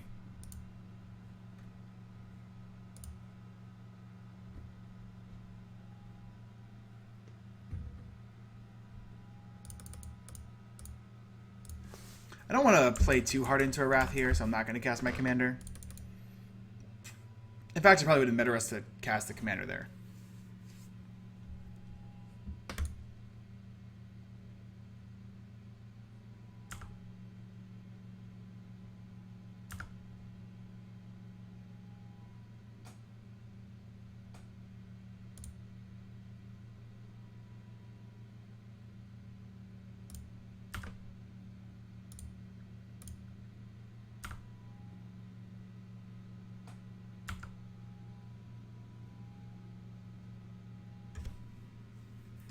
We still have to apply some pressure on this player. I mean, they're slowly winning the game because no one else is applying pressure on this player.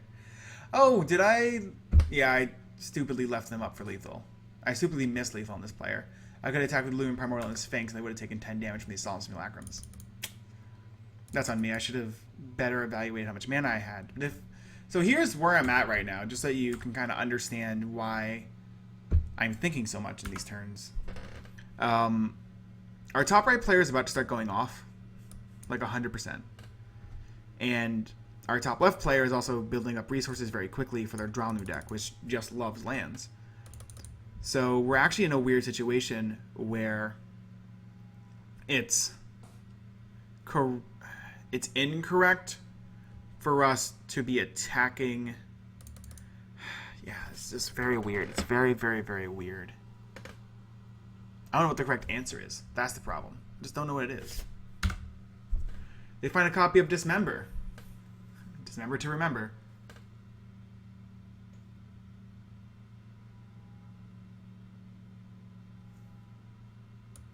I think you kill the Master Transmuter here, actually. Transmuter or Sidri, it's your choice. But I think, yeah, you kill the Transmuter.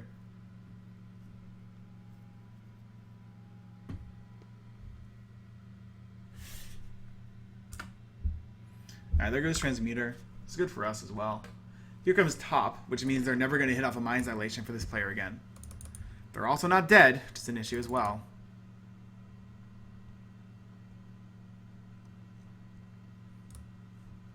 Top, probably one of the cards that was people were most happy to have banned, simply because it meant that games would not continue to go to time. Always a bad sign. We had to ban Top. Why? Well, it's really good. But also, like, none of our rounds were finishing at the right time. People had to keep topping. It was annoying. Treasure Cruise to draw 3. It's pretty good here. Leaving Twister, Right Replication in Treasure Cruise.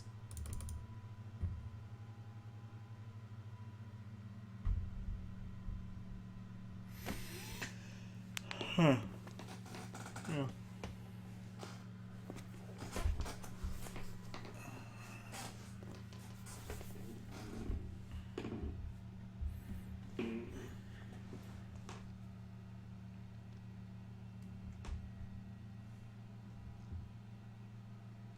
So they draw throughout the cruise.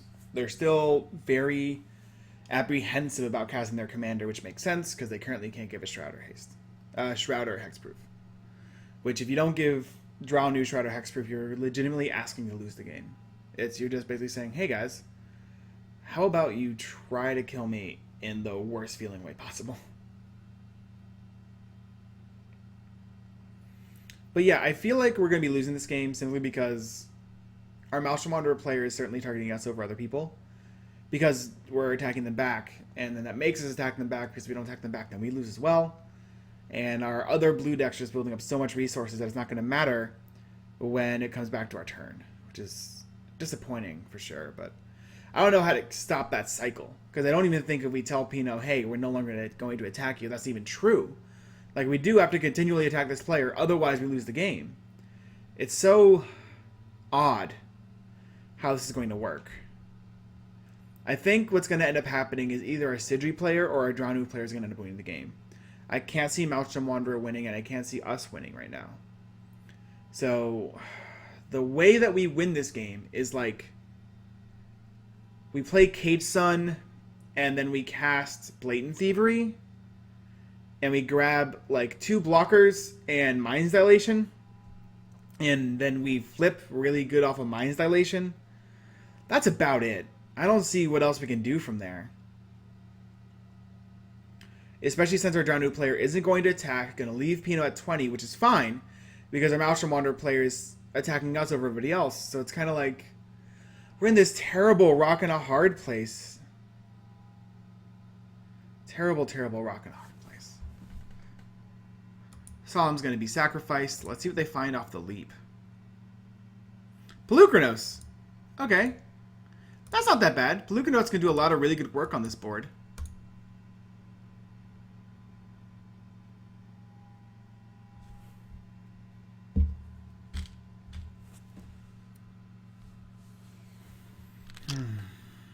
I will tell you this.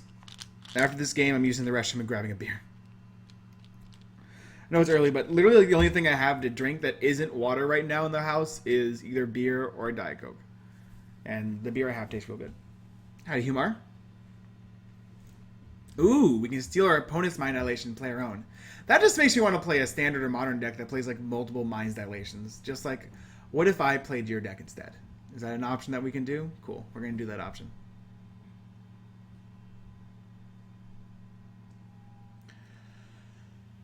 The other issue is that we have no answer to these Caltrops, Staff of Nin, those kind of cards from our Sidri player, which are going to be a severe issue with Sidri in play. It's so weird.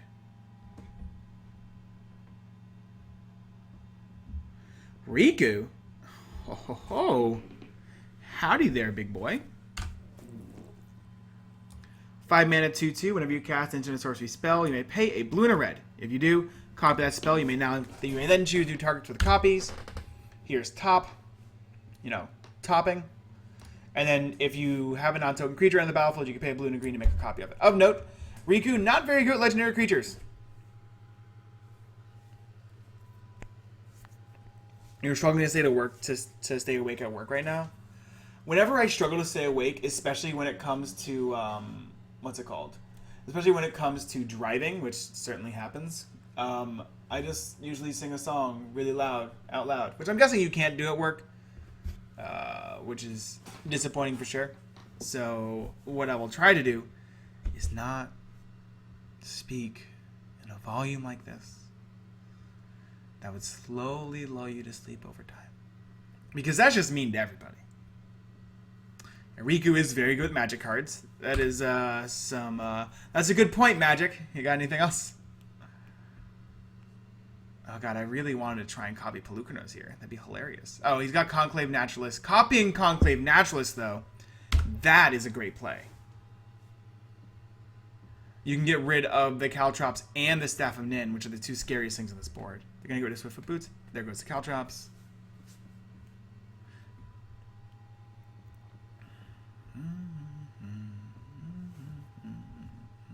That's so smart.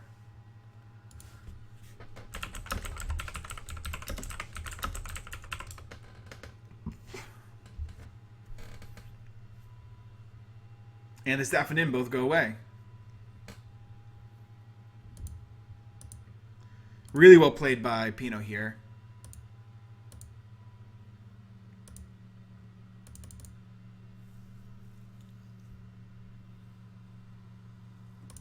Isn't it kind of odd playing EDH without being able to have a conversation with your opponents? Quick answer, yes. Long answer, yes. You get kind of used to it, I guess, but certainly is odd. Interesting no attack there from Pino. I guess they realize they're at 20 and they can't really do much from here, but yeah, it's a little very interesting non-attack.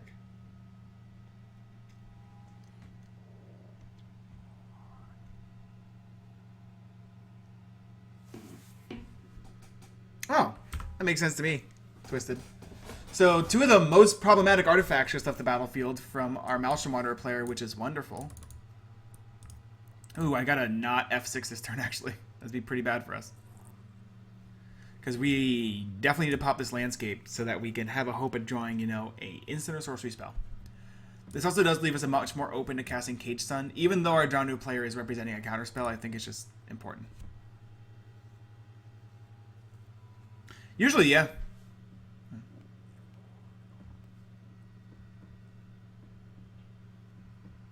I do have a, what's it called? A Discord. Not very well set up, but I just put one up for MTG Radio that I think subscribers can join, so you should definitely check that out, because that's a really good idea. We could definitely do that. I think that'd be fun. I'd have to, like, if MTGO implements actual clan functionality, that would work really well. I guess I could just make it friends only like I used to, then make the friends list only subscribers and go like that. That'd work pretty well.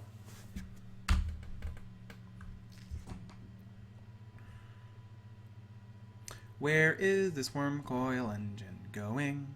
Oh, we have to block that. Wait, what? It's going at us. Hey, now.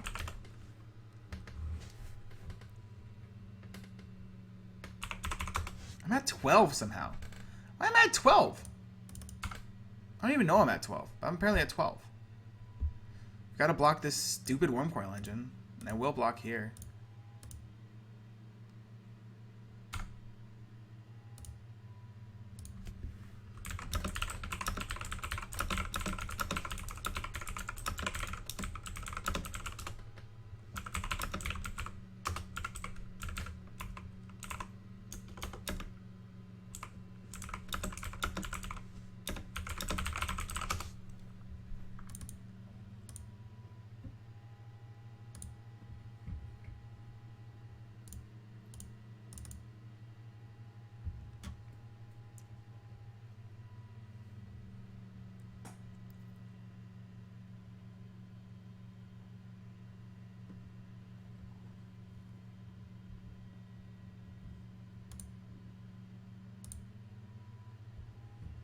It would be pretty fun. That's definitely something we should implement. That sounds like a really good idea, actually. It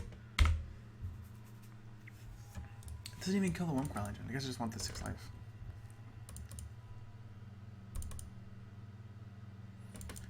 We lose our Primordial. I guess we'll just attack and tap down the Wormcoil Engine so it never untaps. Or we can attack and tap down the Gilded Lotus so it never untaps too, which is more fun. Like, we can definitely be the worst person on the board for everybody else. It's an option we have available to ourselves.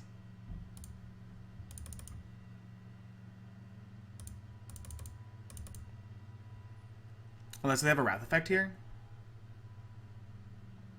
Which would certainly make more sense. Yep, they have a Wrath effect here. Destroying all non-dragons, which there are currently no dragons.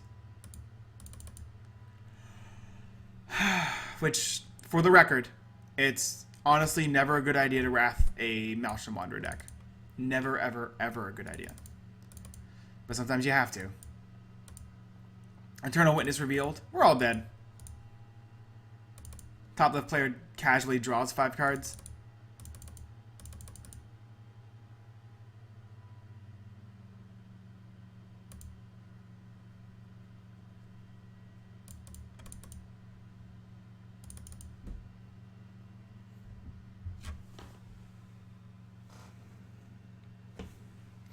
I think it's certainly possible now that Discord exists. With Skype, it was really, really, really sketchy to do anything like that. Yeah! Worm tokens! This one's a Death Touch one. This one's a Lifelink one. Our worm tokens from Wormcoil Engine. You didn't know this was inside that Wormcoil Engine, did you? Nope, you didn't. Nobody did. I love these worm tokens. They're so dumb. Yeah! Worm tokens! It's so funny, I love it. Alright, let's draw a non-land spell. Specifically an instant sorcery. They're gonna top. Oh god, top. They don't actually have trample, by the way. The tokens say they have trample. They don't actually have trample. Oh, look, Teleria West. Can I transmute this into something that draws me a card? Somehow? I think the answer is... I can turn it into a Mazavith, which might actually be pretty good. I think we're going to do that. Cast Cage Sun. Mind's Dilation. They hit Thing in the Ice. Okay. They actually can't do it. This is really funny. They can't do a single gosh darn thing with Thing in the Ice. Besides, you know, sack it to Evolutionary Leap. That's hilarious. Name blue. Transmute Teleria West into a card that costs 0. Oh wait, no, that doesn't. It should literally just be, yeah. Mazavith. Play the maze. Cast our commander. He wants you to comply. Suit him up. Oh, yeah, there's no reason for us to tap out anymore. Because we have Mazavith. Do we attack? That's a good question. We do not attack. Turns out it was a pretty bad question. So Thing in the Ice is in our deck because we should have a bevy of instant and sorcery spells. We currently do not. Our opponent's bouncing the Swiftfoot Boots back to their hand with Repeal. Which is actually very scary, because that means they can cast their Drownu and then give it Hexproof. And Shroud. Hexproof and Haste. Which is pretty good with Drownu. Howdy derp.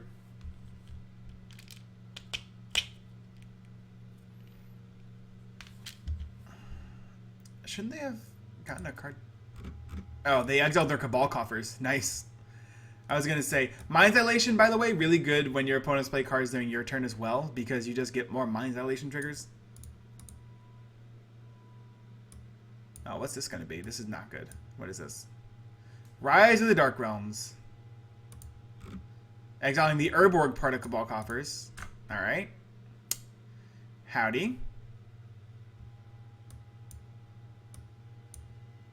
We have a lot of triggers, including Gearhulk and Naturalists, and 2 triggers for Omnath, and this Diluvian Primordial, which is going to get a copy of Bribery, and Solemns. Bribery is going to be able to cast... They can then cast Crux of Fate if they want. So yeah, they're not getting anything with Diluvian Primordial. They are going to get a card with Treasure Mage, though.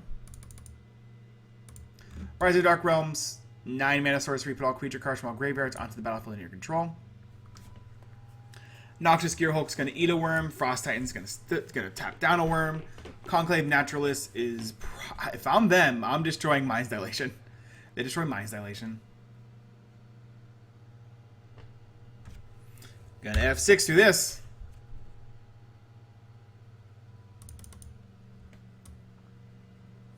So they get to cast Bribery here. I'm guessing on the Maelstrom Wanderer player. Which they choose to do. I don't really know what they get. There's a lot of decent stuff in there. Oh, I know exactly what they get. Oh, game's over. Oh my god, this game is so over. Oh, because Pinot runs Greater Hook Behemoth. So this is the game. Oh, their cards don't have haste, though. So it'd only be Behemoth with haste. But it's a big boy, that's for sure. They get the Scry 1 because of our Oppression Chimera. That's, I believe precious is the word. Yeah. They got a big boy in there. Big boy. So they could Behemoth, which would be hilarious, but other creatures have haste, so it's not going to be too good. They might choose something else. They do get to put 2 lands into play and then find a artifact that costs 6 or greater. I do actually wonder what they find now. There's a lot of decent options. Not a lot of great options, but a lot of decent options. We're also at 12. They could just get Greater Hook Behemoth and kill us. Be like, you know what? What if you didn't exist this game? Hey, look, it's Greater Hook Behemoth. Alright, this is why we got a Maze of Ith. Hey, look, it's a 24/24 Greater Hook Behemoth.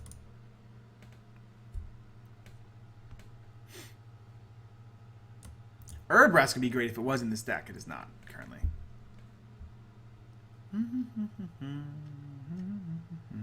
Yeah.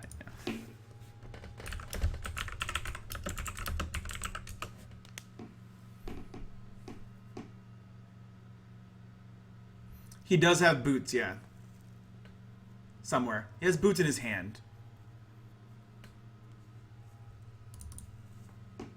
Which means he can just give 2 creatures haste. So, like, he could also just send, like, a flyer at me, and I can't do anything about it.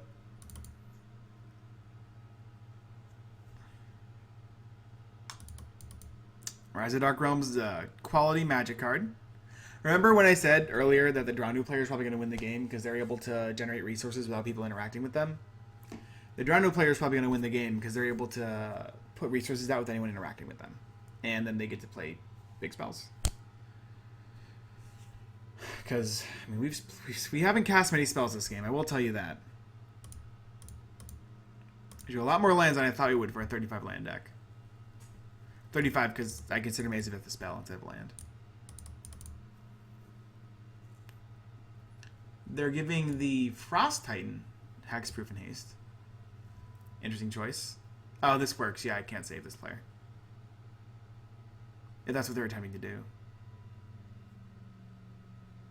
They can't kill me with the Frost Titan, which is nice. They can kill either of these players with the Frost Titan. They can kill exactly Pino with the Frost Titan, actually.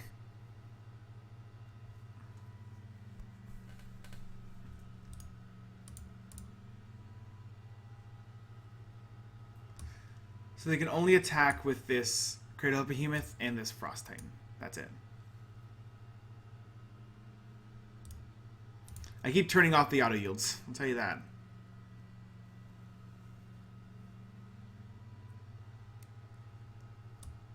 So yeah, I'm going to make them have to squirrel through the wrath of all the people on this game. They don't get to just... In fact, this will end up killing nobody, funnily enough. Not the player nobody, but just nobody in general.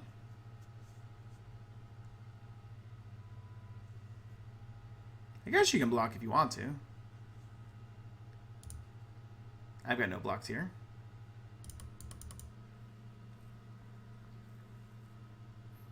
Four and 20. Heh. 420, blaze it. Alright. They have 1, 2, 3, 4 mana left. 2 clues. And 9 cards in hand. What's the worst that could happen? I know there's a very specific card we could draw here that would just let us win the game immediately. But we need to actually, you know, draw it. So that's something.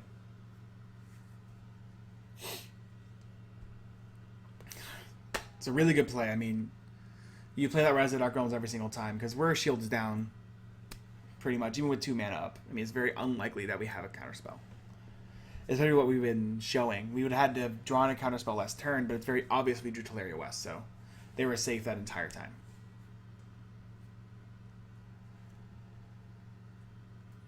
Tracker and Omnath trigger again from the, what's it called? It's pretty sexy. Alright, end of turn. Tracker and Omnath trigger from the Sakura Tribal. They're going to the graveyard. I think this player is just going to be casting Maelstrom Wanderer and hoping to get there. Which can certainly happen.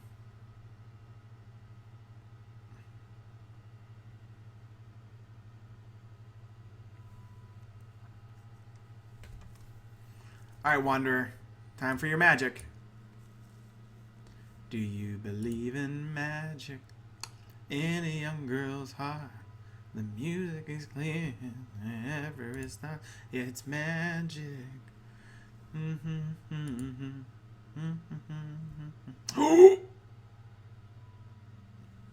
Alright, what does that do? I just literally have to see this player's board because I'm just confused at this point. What's on this board? We've got Behemoth. What flyers? Prescient Chimera, Diluvian Primordial, Diluvian Primordial seems really good in this board, actually. Oh, no. Did Pino win? I think Pino can win this turn. He has to stack his stuff correctly, but he can certainly win this turn. Well, we got played, boys and girls. It is everybody for themselves. That's certainly true, Sandy. So this Phantasmal Image can come down as a copy of Diluvian Primordial, which then can cast the Crux of Fate from this graveyard. And the... Oh. Our top left player is casting Mystical Tutor in response. Alright, that's fair. What it would have done was cast the Crux of Fate from our top right player's graveyard and the Rise of the Dark Realms from this player's graveyard. Crux of Fate resolves, destroying all dragons, and then the Rise of the Dark Realms resolves, bringing everything back, and then you get all of the creatures back from the graveyard. And you get to do all those triggers again, and on top of that, you just get to have a lot of fun. So our opponent in response is playing Mystical Tutor. They're going to search a library for an instant and sorcery, reveal it, put it onto the top of their library. Then they're just going to draw it with Sensei's Divining Top.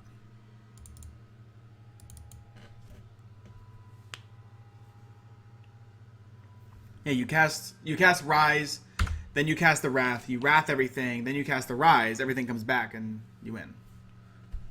5. Although they'd probably kill us with the Omnath and stuff like that. There's only... yeah. There's 1, 2, 3, 4 elementals here. They put Dissipate on the top of the library. Oh, the Phantasmal Image gets to resolve here? No, it doesn't.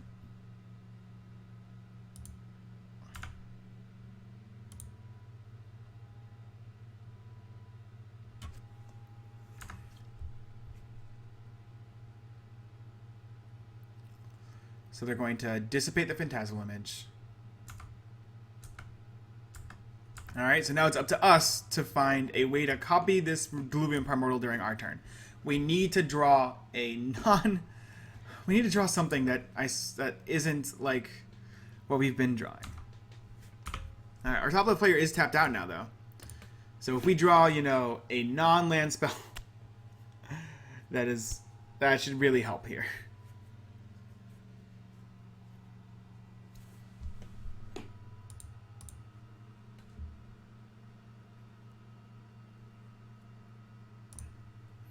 They can survival. They can survival pitching a card, getting Gilded Drake, and then use Gilded Drake to gain control of... I don't even know what you would gain control of. Maybe the Wormcoil Engine? Like... They get the Gilded Drake here. Cast Gilded Drake, trade it for one of their opponent's creatures. Oh, you want to trade for Omnath here.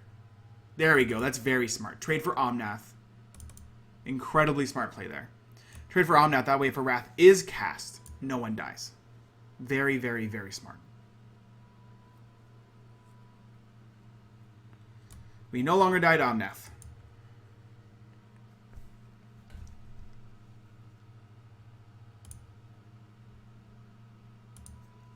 Alright. Let's see what our City player can do.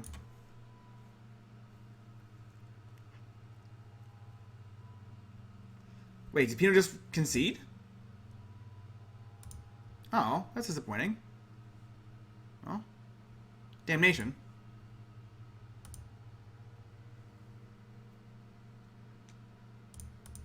Our Maelstrom Wanderer player had to run away. Doesn't happen too often.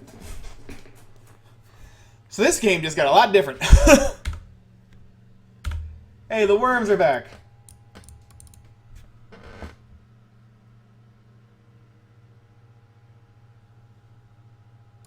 Why is that Damnation red? I mean, isn't Damnation red? Like, isn't it? Strength of Steel when hits the field. Niblis of the Frost. Alright, that's not a great card to see here. Niblis. No Allergic Summonings.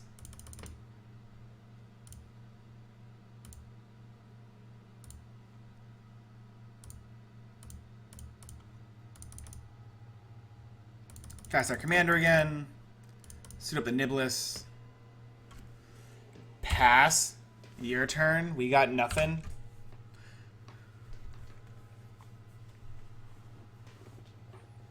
That's a lot of mana. It's a whole bunch of mana over there. This is going to be like Exsanguinate for the game. That's what it looks like.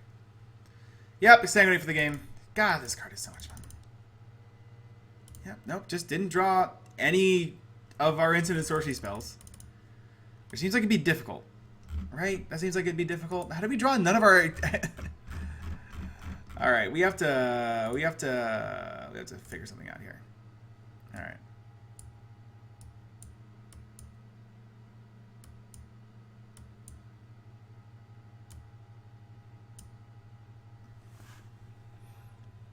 Alright, we're taking out all of our enablers and we're putting in more instant and sorcery spells because that was just disappointing. I think I can see why. We built this deck wrong.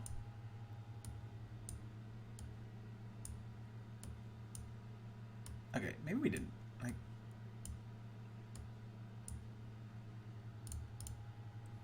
$16, 17, 18, 19, 21, 22, 23, 24, 25, 26. So a quarter of our deck is instant and sorcery spells. Is what I'm looking at. Right? So we should be able to swing a cat and find an instant and sorcery spell. Let's take out some not good cards. Take out Melodious Charlatan. Take out Homunculus. Take out Skywise Teachings. Take out Quanar. Take out Chimera.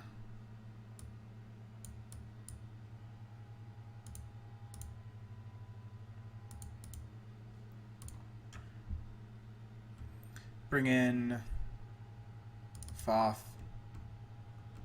Give me a Tidings.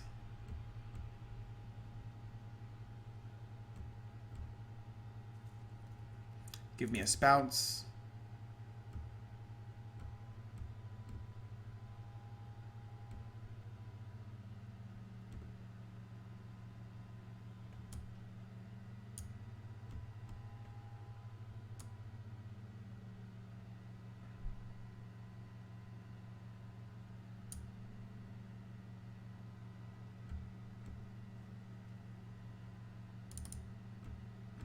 Specimens.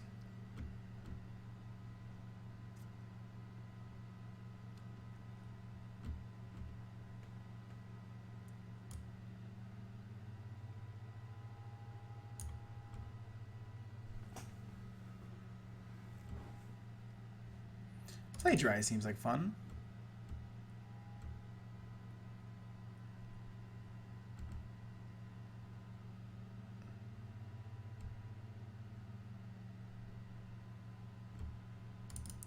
Time stop is always fun. Talented telepath is always fun.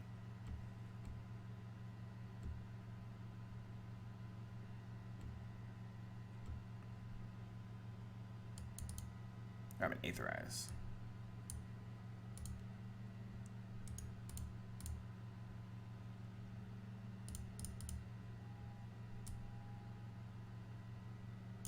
Take out Coup.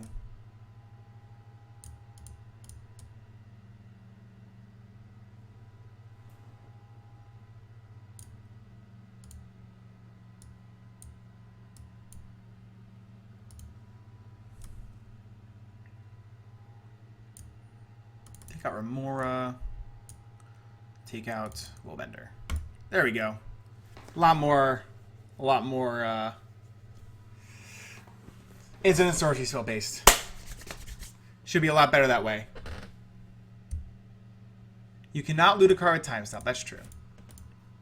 But now we are actually... We increased our Incident Sorcery Spell count to enough to where we shouldn't end up in a game like that where I don't think we even drew an Incident Sorcery. Like, that was really disappointing. We could try Stroke. You tried Talent? Oh, okay, that's fair. We'll put it in Stroke. Why not? I certainly believe you when you said that about Talented Telepath. Go like that. Alright.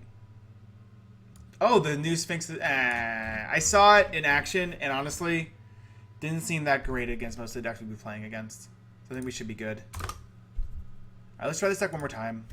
I want to Baral for it all, that's for sure.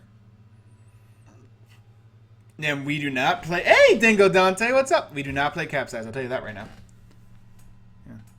I think, yeah, Bribery was the only Incident Sorcery spell we cast that entire game. Which is insane. Hello and good luck to our opponents. Oh, wow. Let's have some fun, boys and girls. Oh, that's too much fun. A little bit less fun than that. Alright, MTGO. Less fun than that. A lot less fun, MTGO. There we go. Ooh. Alright. This hand is very, very, very interesting. I'm excited now. So we're playing Baral, Chief of Compliance. 1 to blue, 1/3. We have 3 lands, extra planar lands, Blue Sun's Zenith, Curses, and Spelljack. We're playing against a player that's playing Artifact Destruction, Artifact Destruction, Artifact Destruction. I think we're going to mulligan for more lands. This hand is great. So yeah, we're playing Baral. 1 to blue, 1/3. Incident Sorceries we cast, cost 1 less to cast. And then whenever a spell or ability you control counters a spell, you may draw a card if you discard a card. Also, thank you to Conley and Moto Grinder for hosting. Our top left player is playing Bruce Tarl and Tana. They're partners. One with a large mustache, one without a mustache. Two red green for a trampling 2/2 elf druid. Whenever it deals combat damage to a player, create that many 1/1 green sapling tokens. And Bruce Tarl. 2 red white for a 3/3. Whenever it enters the battlefield or attacks, target creature gets lifelink and double strike. Our middle player is playing Brea Ethereum Shaper. White, blue, black, red for a 4/4 human. When it enters the battlefield, create 2 1/1 Thopters. 2 mana, sack 2 artifacts, choose 1, deal 3 damage to a player. Target creature gets -4/-4, or you gain 5 life. Our top right player is going off with Carrie, Zev, and Ragavan. Ooh, Gather Specimen is going to be great in this deck. Just going to tap and pass. You see nothing. It's got First Strike. It's got Menace. And whenever Kari Zev attacks, create a legendary 2/1 red monkey creature token named Ragavan that's tapped and attacking. exile the token at the end of combat. So they go turn 1 Soul Ring into Wayfarer's Bauble. Wayfarer's Bauble, legitimately one of the only good ways to actually ramp in red. And turn 2 Hammer Militia Captain from Bruce Taro. We're going to be playing our commander on turn 2. Who would have thought? They will also be playing their commander on turn 2. Definitely thought that was going to happen. Ooh, we drew Curse of the Swine anyways. Nice and sexy. We're going to cast our commander. And pass. That's all we got to do. So this costs... Next turn, we can just exile all of the creatures, which I'm really excited about. Also, if you have 4 more creatures with this Hammer Militia Captain, it becomes a star, and you just start making clerics at the end of your turn. Thought Vessel has the field. I do wonder if the monkey has art yet. I was really disappointed. The last time he played against Carrie Zev, the monkey did not have art. I'd like to mention that Brawl Chief does really good against Carrie Zev, funnily enough, because she blocks the monkey very well. Ooh, Ethereum Sculptor. That's great. And, oh my lord. Okay, calm down. Ethereum Sculptor into X-Cap and Mana Vault is very scary. Brea is probably one of the best new commanders that have come out in like the last year. She does such a good job of controlling the board, and she does even a better job of making sure you don't die. That gain 5 life is very, very, very strong. Luxon on Warhammer comes down. You know what we can't block well? If you're going to say a 4/3 lifelink trample with Menace, you were correct. Eggs are good. Thank you for subscribing. That's awesome. Ah, no, the monkey doesn't have art yet? This is a disservice to everybody. I cannot believe it doesn't have art yet. That's disgusting. Why doesn't it have art? I'm really disappointed. I'm really disappointed. This is... Why would you do that to the good men and women, boys and girls of America? We're going to play Terrain Generator, and we are going to generate some terrain, specifically this island. Just going to pass. We got nothing. I mean, our hands are wide open. We've got nothing else to do. We're just a blue deck. Let's, what could we do in this situation? Can't do anything. Don't look at me. Look at them. I can't do anything about this. Terrain Generator is actually a card I really love in decks like Mono Blue, especially with a large amount of card draw. 2 mana tap, you can put a basic land from your hand onto the battlefield tapped. Really lets you get the lands out of your hand, which is really difficult with these type of decks. Ragavan the Void. Ragavan the Void. Here is Junk Diver. 3 mana artifact flyer, 1/1 when it dies. Return another artifact from your graveyard to your hand. Now, okay, Nim Deathmantle is a terrible thing to see here. 2 mana artifact, but the biggest thing is when a non-token creature is put in your graveyard from the battlefield, you can pay 4 to return that card to play with Nim Deathmantle attached. So the moment they get an artifact that allows them to sacrifice Brea, basically the moment they get Ashnod's Altar, they go infinite. So we have a very specific person we're going to be targeting. So next turn, we're leading up Gather Specimens, so that we just get to gain control of their Brea when they cast it, and then laugh our way to the bank. Ha ha ha ha. Just like that. It'll be wonderful. I also expect this Carrie Zev player to keep hitting them over the head with a Luxon on Warhammer. They do cycle Forgotten Cave, the Noah Bradley art, which is appropriate and correct.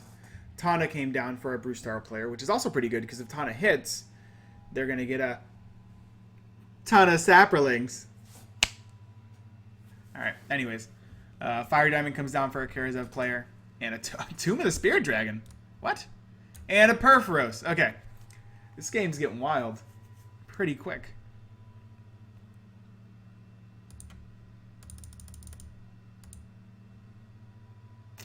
So, Perforos, 4 mana.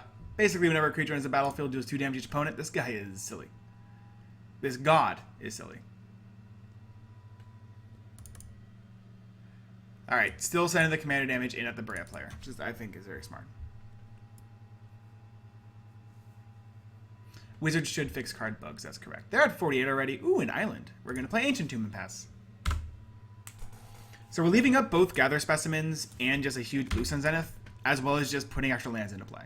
But we're probably going to look to play Gather Specimens, so we can look to cast Spell Twine in the future, which is going to be better for us. I also expect this damage to go at the Perforos player.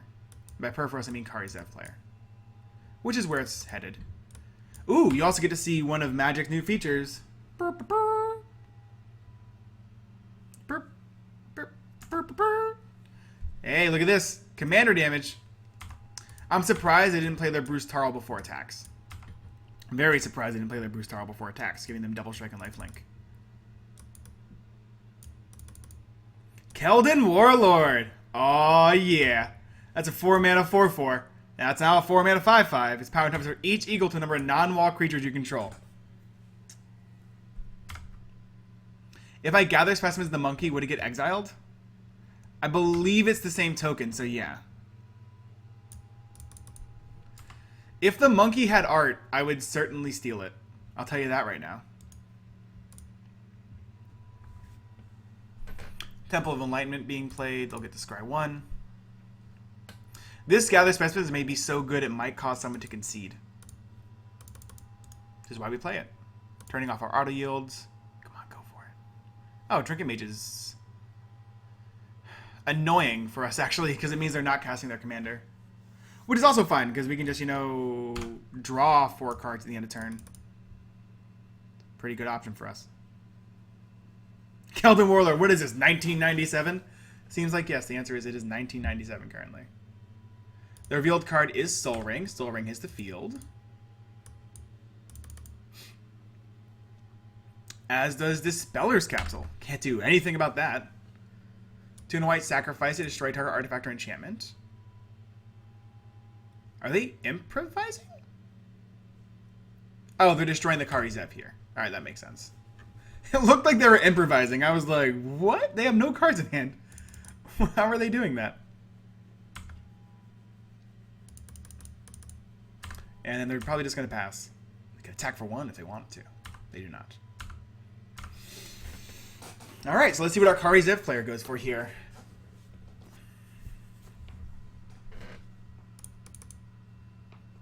I mean, if I'm them, I'm just casting Kari Zev again. Might as well make your opponents beat you.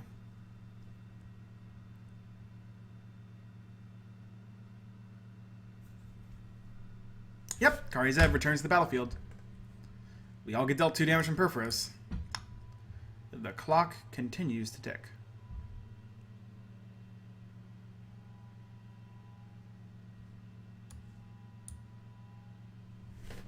And they're going to re-equip the Luxodon Warhammer. So what we're probably going to do here is Blue Sun Zenith ourselves, and then do just like a really big Curse of the Swine during our turn.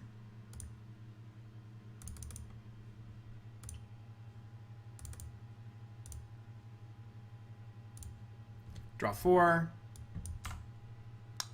Ooh, Brilliant Ancient. And a lot of lands. Very okay with these lands. Alright, so we can Swine 1, 2, 3, and then still be able to activate Terrain Generator. Here, let's think about this.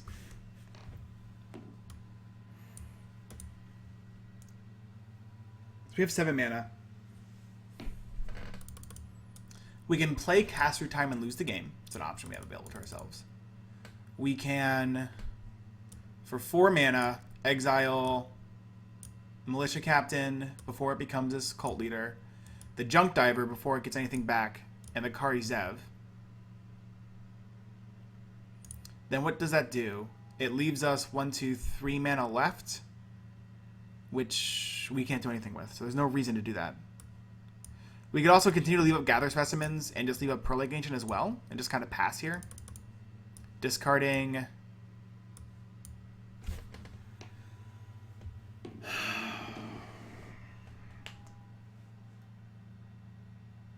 Howdy, Demon Slayer.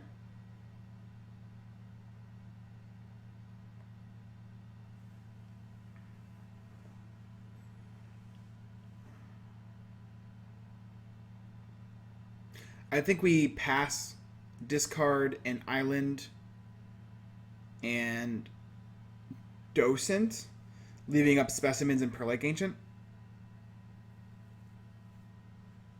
We're representing ourselves to be a really big threat right now. Actually, the longer we think, we're presenting ourselves as the larger threat, funnily enough.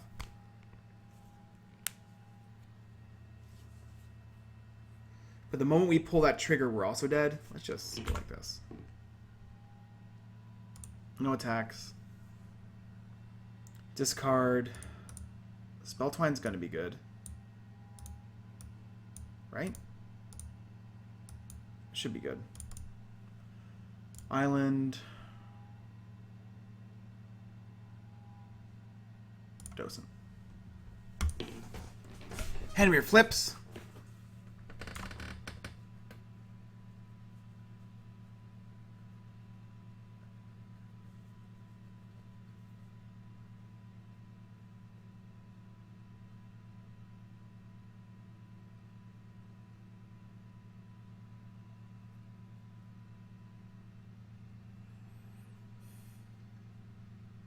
I felt bad.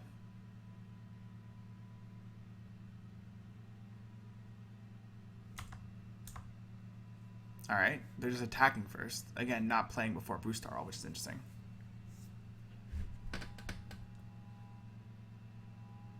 Alright, good. Alright, I'll take this. They're going to send both 5/5s at the red mono red player. Perfect.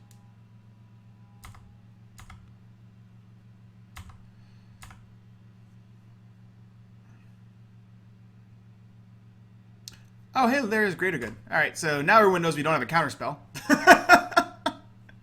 Because, yeah, we would have countered that. They get a 1/1. Oh, I guess Dispeller Dispeller's Capsule might get rid of this Greater Good. They don't take damage from the Mana Vault. They're actually handless right now.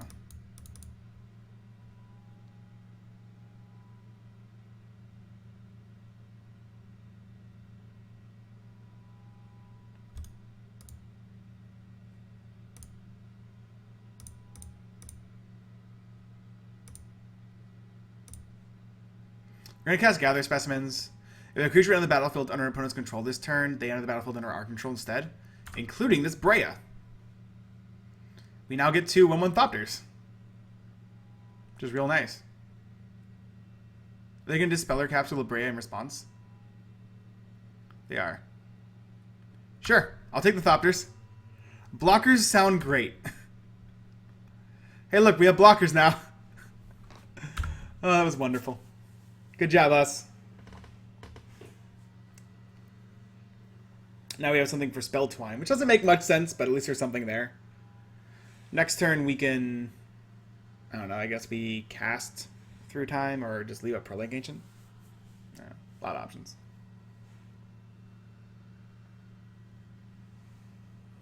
Also triple block this Karizev or something stupid.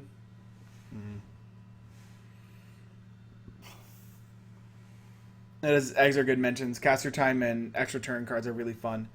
We specifically chose not to put any of those in here, but they are very fun.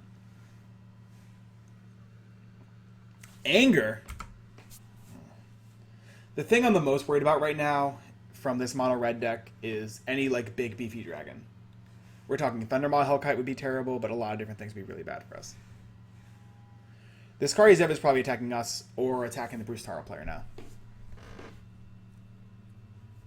Ragavan continue to damage. Alright.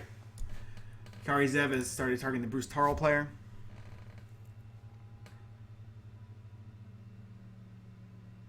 Oh, this is cute.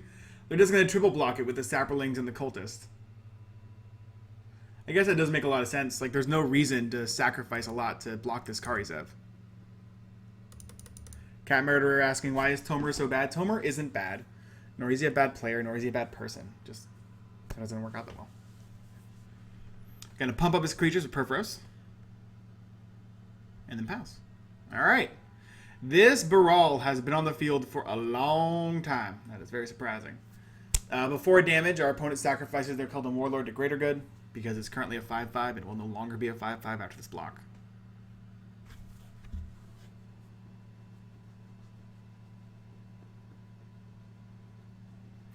This is going to be interesting. We have to always be scared of our middle player comboing off. Just consistently have to be scared of it. This is a really good time to cast Curse of the Swine, though. We are super casting Curse of the Swine. Alright, and probably this Dark Shilling Good. Going to exile Junk Diver, exile Anger, exile this card, I guess.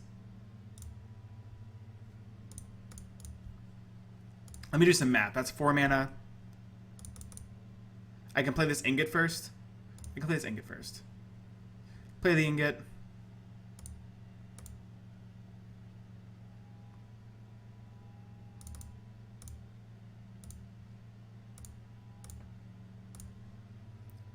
Curse for 1, 2, 3. Hey guys, you have pigs now. So Curse of the Swine is X blue blue, exile X target creatures. For each creature exiled this way, the controller creates a 2/2 green boar creature token.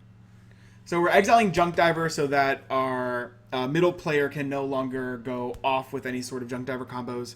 We're also exiling Anger. Even though it's going to deal us 2 damage, they can no longer get haste from it, which is beautiful. And we're exiling the Star Hammer Militia Captain because it's very possible they're able to generate a lot of mana off of it. Not a lot of mana, just a lot of creatures off of it and make that guy super big and then sacrifice it to greater good, and then we're all SOL. So that Curse of the Swine does a lot of really important things for us. My opinions on the judge rulings from the Pro Tour? Don't really have too much of one, to be honest. Our player also just discarded 3 lands with their last activation of Greater Good. Ew, that is disgusting art for Greater Good, actually. Think they make sense. I think it was just a shortcut that was misinterpreted. It's kind of that simple. Don't think there's any sort of maliciousness or anything behind it. Alright, we're going to have a double striking Taunt of the Bloodsower.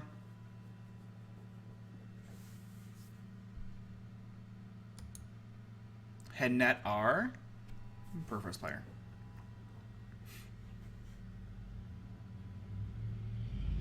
They're going to make 2 Saproling, and they're going to make 2 Saprolings, gain 4 life in total. That's why this combination is actually really cool. I think I have a build of this somewhere, actually. I'm pretty sure I do. I have to look into it. The ruling is correct. The rule is just bad is probably the best way to put it. What up, Captain Joe? Yeah.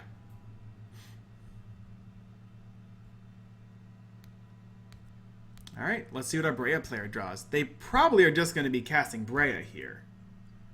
And then maybe like killing Karizev.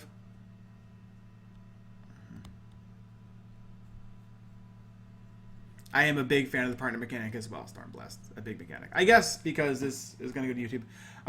In the most recent Pro Tour Aether Revolt, a player said, I go to combat, which is a shortcut, but apparently also means that it skips your combat phase. Is that an Allosaurus Rider? Oh, man. Nice. All right, what did our opponent exile from their hand to play Allosaurus Rider? Exiling Mercy Killing and Scion of the Wild. All right, I like it. Allosaurus Rider is a star's power and temperature for each equal to 1 plus the number of lands you control, which is pretty cool.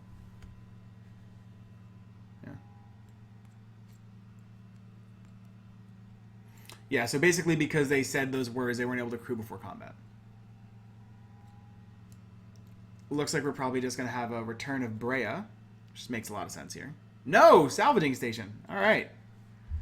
They can return this Wayfarer's Bubble when it goes away. Salvaging Station is a 6-mana artifact, tap. Return target non-creature artifact with CMC 1 or less from your graveyard to the battlefield. Whenever a creature dies, you can untap Salvaging Station. They also have Executioner's Cap, Wayfarer's Bubble, and, what's it called? And Dispeller's Capsules. They have a lot of really good things in their graveyard to return from Salvaging Station.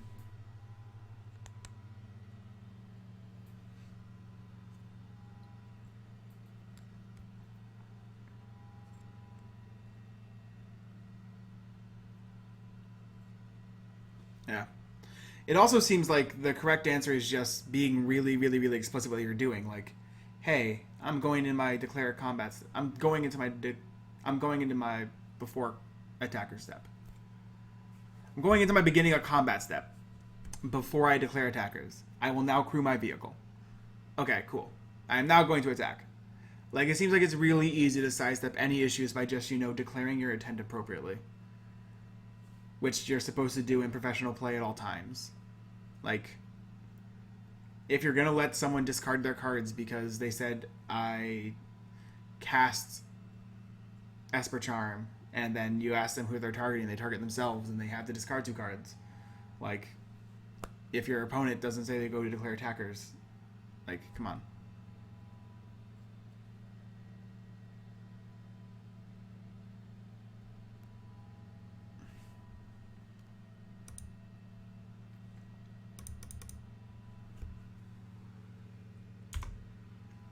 Well, no, you transfer from your main phase to your beginning of combat step. Like, I go to my beginning of combat step. I crew a vehicle. Does Spell Twine get rebound if you cast it with caster time? Yeah, I have no idea. We're getting hit for 4 from this Kari Zev. We're not blocking.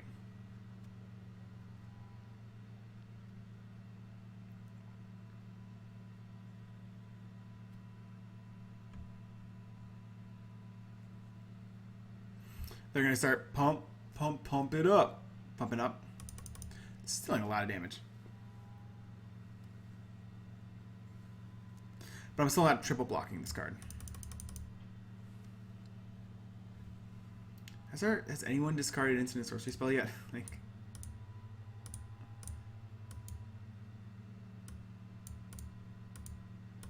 nope. Nope. Alright, fine. We're at 19, 11, and 22. This player's got to die. Riptide Lab is pretty cute.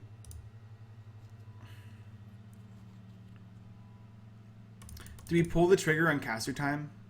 We don't even have targets for... I think we just have to leave up Purling Agent. This set of turns is that embarrassing. We just have to pass and leave up Purling Agent.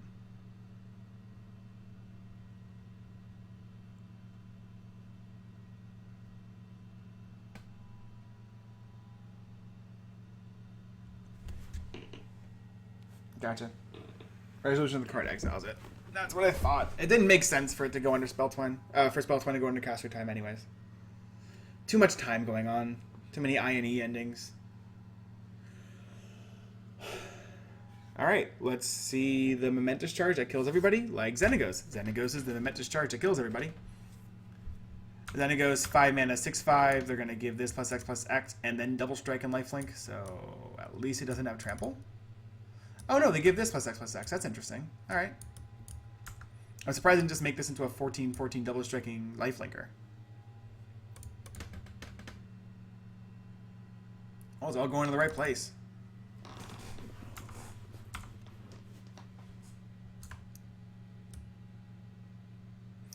Double strike, haste, lifelink, trampling commander, heading in.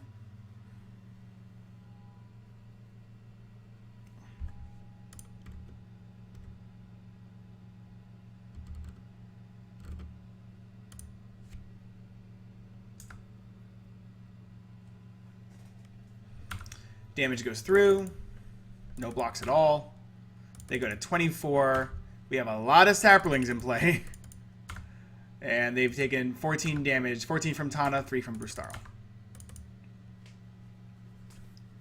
Our side of turns is going to be like really easy. We're literally just going to look to Prolic Ancient. Like,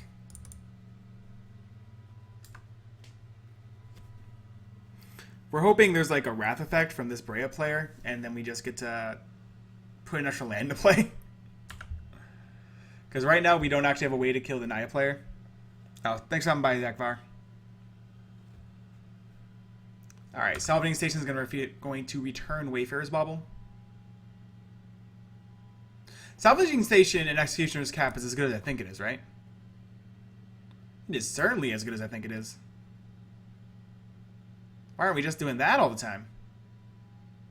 They drew a land, by the way. They didn't draw a non-land spell. Brea hits the field. Makes 2 Thopters.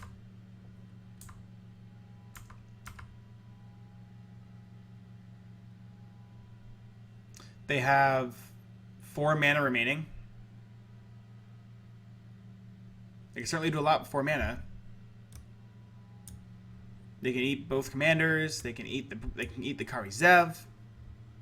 There, you can also just start gaining 5 life, which seems pretty good here.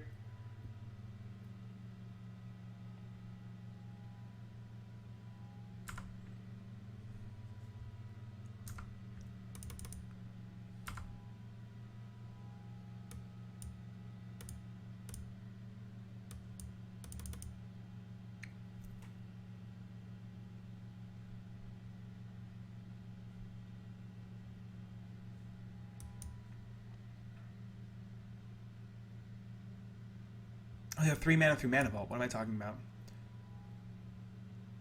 Wait a sec.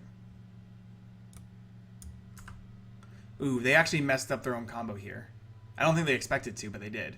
Because this doesn't die, it goes to the command zone. So they don't get to... I guess they can Salvaging Station back the thing anyways, but... Oh, man. Oh, wait a second. This is no bueno. So what they're doing right now is they're using Brea to kill creatures, bringing back the Mana Vault, making sure that it becomes back untapped. Now, they have to kill non-commanders first, but they can generate a nice amount of mana this way. They can't do it like an infinite amount of times, but they can generate a nice amount of mana this way.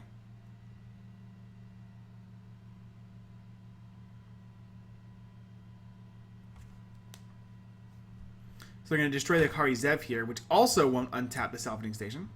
Because, again, the creature isn't dying, it's just going away. There's a big difference between dying and replacement effects. I feel like this is a very important time to put this. This is whenever a creature dies, you may tap Salvaging Station. Dies actually means when a creature goes from the battlefield to the graveyard. To their owner's graveyard. Or the graveyard, period. Whenever you kill a commander, the commander automatically gets replaced and goes to the command zone instead. Which does not count as dying. They're going to gain 5 life here. Untap Salvaging Station. Bring back the Mana Vault. I can't do anything about this.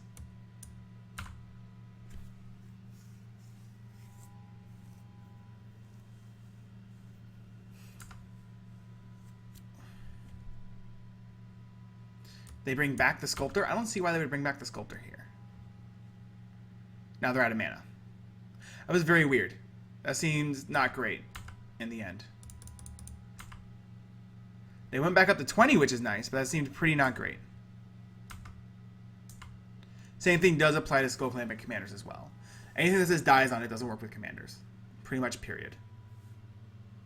Alright, mono red player. Give me an Earthquake for 8, please. Earthquake for 7, also acceptable. Give me an Earthquake.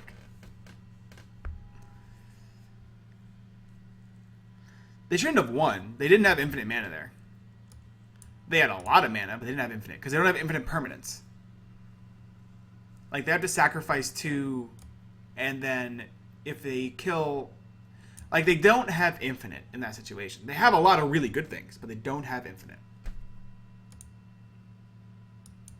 They would be going down on a 1-cost artifact each loop, and then that would have to require them killing a creature as well.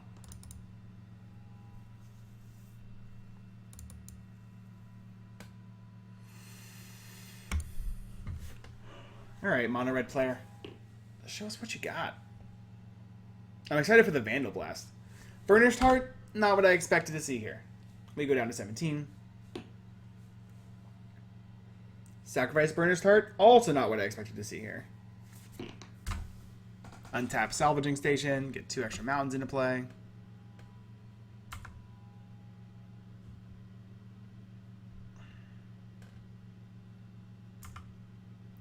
If they separate a graveyard, don't they loop with her? Salvaging Station, I think.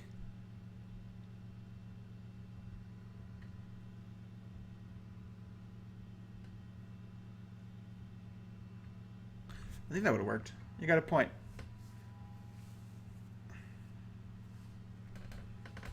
The good news is that player is probably dead this turn.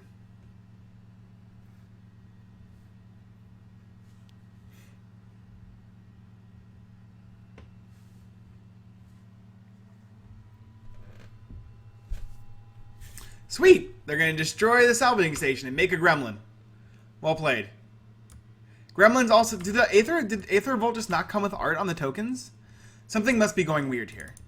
It must be on me. I must not have downloaded the art pack or something stupid.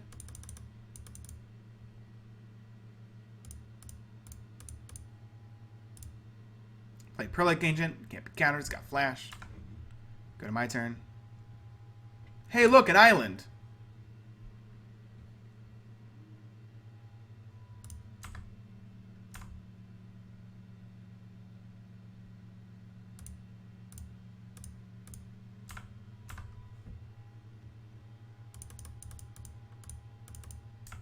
I'm probably going to have to re-download MTGO here. Just disappointing for sure.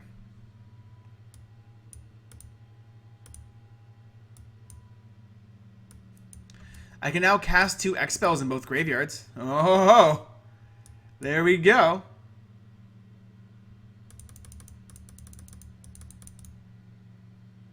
Pass. I got nothing.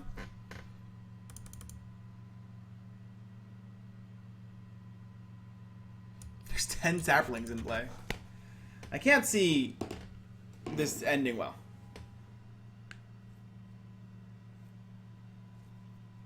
If you go in your settings, you can purge the art cache. I'll do it later. But I definitely want to do it. We have a nice amount of card draw. 1, 2, 3. We've seen 8 spells so far, besides a what's it called that we saw earlier. All right, it's a 14/14 that can be blocked. Gotta send more than that way.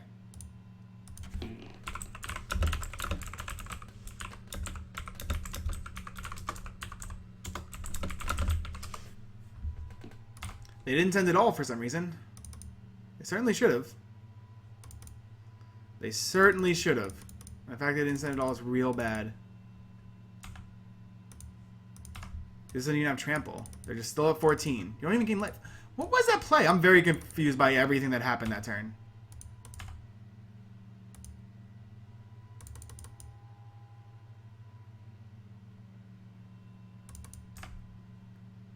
Like, what just happened?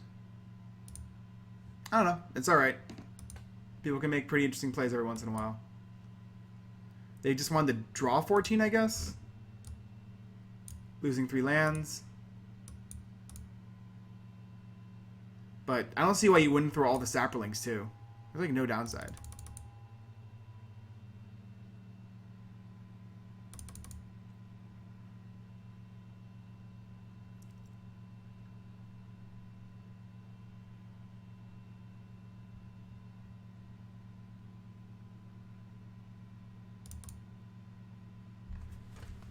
Yeah, there's a lot of cards they could have drawn before combat that would have like immediately won the game. I think is probably where they should have started.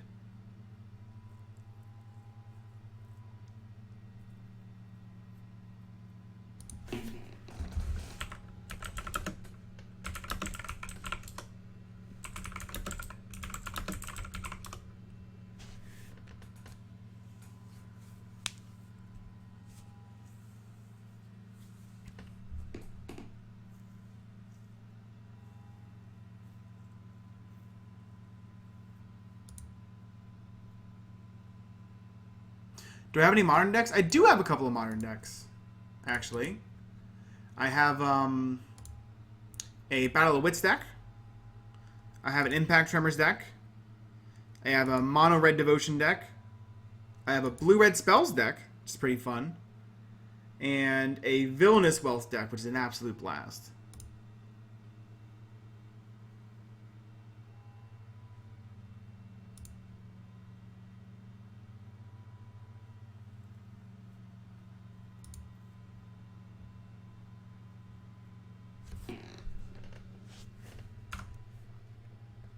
So Reclamation works too. Oh, you should have got the Perforos, man. I don't know. Probably Perforos.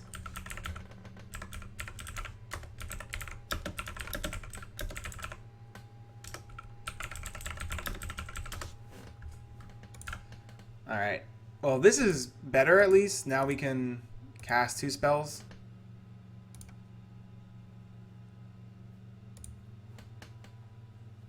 Alright. Let's see what happens here. We can grab our opponent's Slow Reclamation with our Spell Twine, which is good. I mean, it's not going to be great, because like one of the things we probably have to cast is Gather Specimens, but it's going to be okay.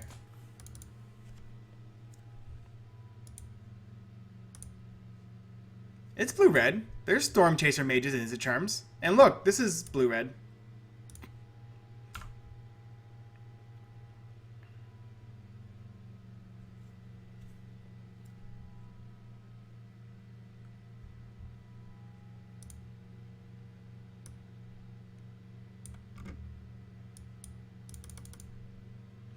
Alright, let's see what our Bray deck has here. I'm hoping the answer is nothing. Soul of Phyrexia is perfectly fine.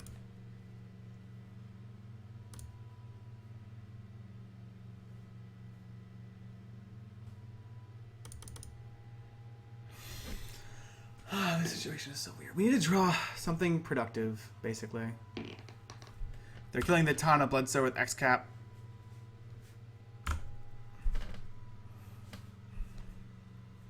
Alright, time for Mono Red to keep slowly chopping everyone down. I don't run like Green Stompy. I definitely could. I do like Green Stompy. It's a fun deck.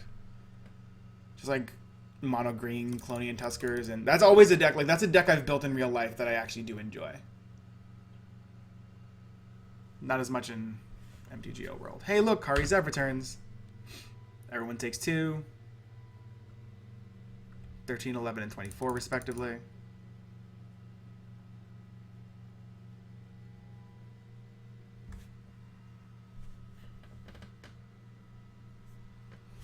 Equip the Gremlin with Luxodon Warhammer. Oh ho!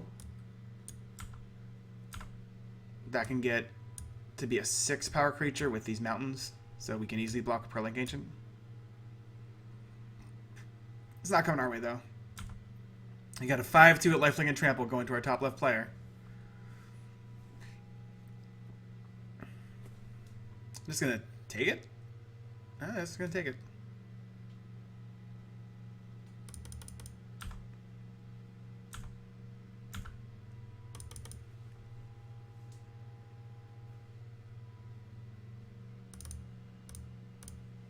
Let's put this island into play.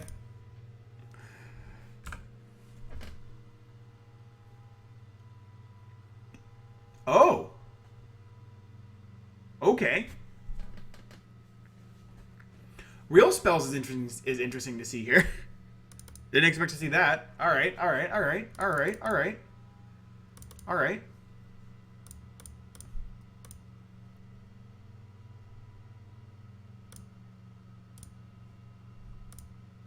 So the first thing we're going to do is we're going to look like we can't do anything. Oh, this costs less than I thought it did.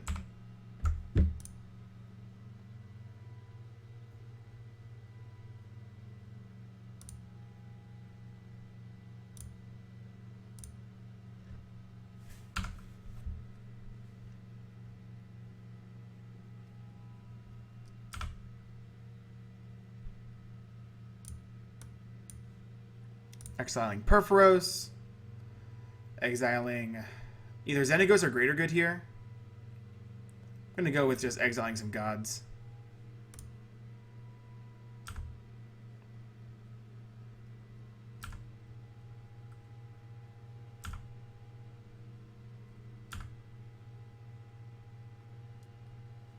Good. That's done.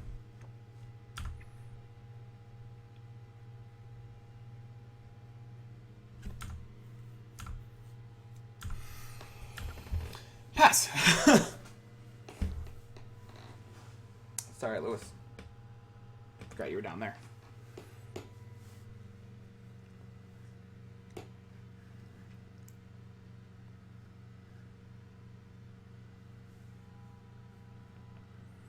So now without Perforos, I think we're a lot closer to actually winning this game, which is good, because Perforos was going to kill us on its own. Snapcaster Mage is certainly in this deck. Seraph of the Masses. Convoke... I didn't know this card existed. Convoke Flying Star, power types for each equal number of creatures you control. Alrighty then. It's not a card I knew existed at all. Moonwalled Hydra, I didn't know existed. That's pretty good here. Enters a battlefield, find yourself a land. Comes into play untapped as well. So they can actually like give this thing haste and kill somebody if they have like a hammer garrison. They don't. Oh, never mind. It comes into play tapped anyways. I apologize. I was wrong. No attacks. Do not fully understand why this player does not attack.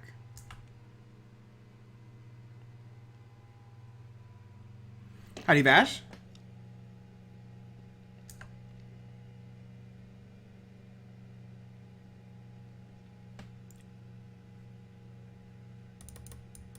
There's a lot of stars in that deck. How long have we had Louis? I'm actually at a... they're my roommate's cats, funnily enough. But Louis has been part of the family for like 8 years, at least. And Fitz is over there, also being a cat. And Lewis is underneath the table right now.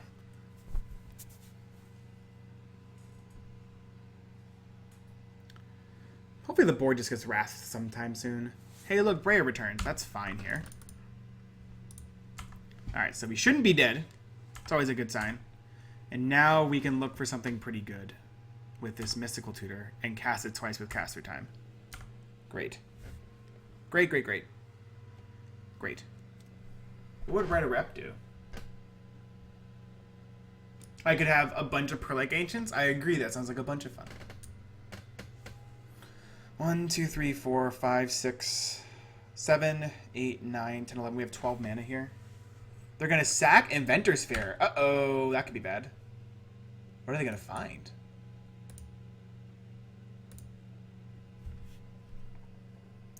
This is also why Inventor's Fair is so good.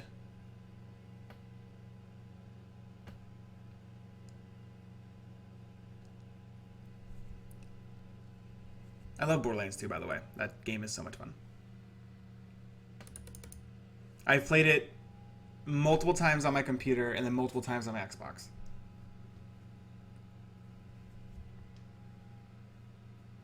Alright, let's see what they found with Inventor's Fair. There's a bunch of equipment they could find here that would be terrible for us. And a bunch of other artifacts they could find that would also be bad. Not as bad, but bad.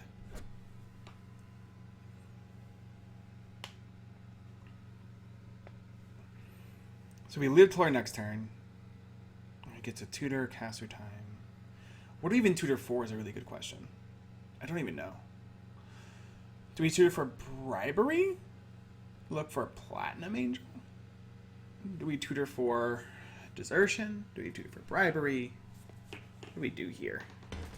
I think we pretty much have to tutor for like a... Are they just greater good? Do we tutor for plagiarize?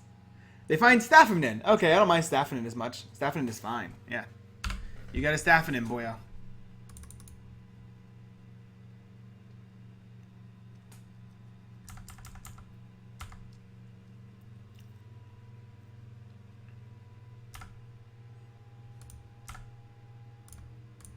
And a turn tutor. Our per lake prowess is... Oh, dig through time sounds great as well, actually. Yeah, probably dig through time, actually.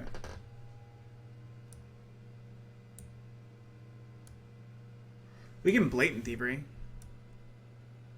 Gain control of Breya, staff, and greater good. Seems pretty good. We can also Reigns of Power. The problem with Reigns of Power is our opponent has stuff they can sacrifice in response, which is a problem. We could Clone Legion, which also doesn't work as well. We could just grab a Cryptic. No. I think Dig Through Time is actually the best call. Just lets us see a lot more of our deck.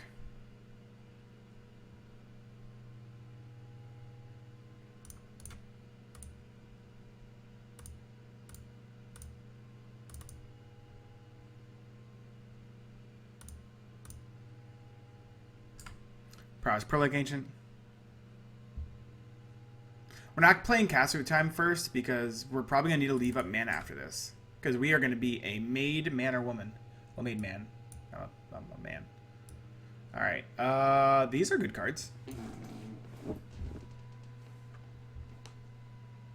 Time stop and Foff?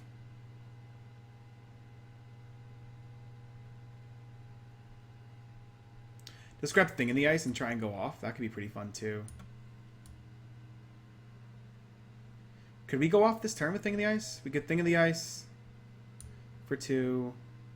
No, we can't go off this turn. We can do fun things with it though. Give me Fact or Fiction. Give me Time Stop.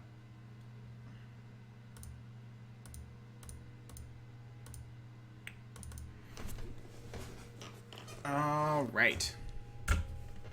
Pass.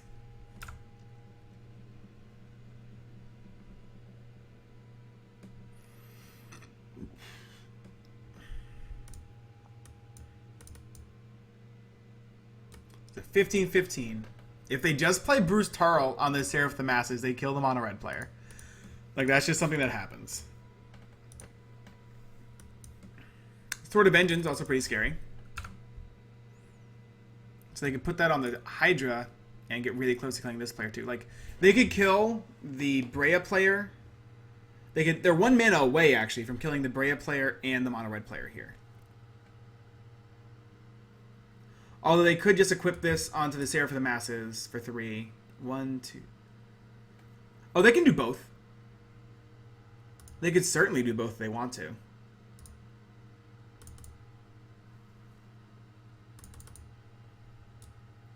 Granted, right now this on its own kills the Brea player.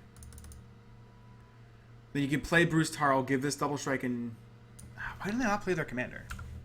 1, 2, 3, 4, 5, 6, right? Yeah, they could play their commander, make this a 11/11 double striking trampler. Send this to the mono red player. Oh yeah, don't.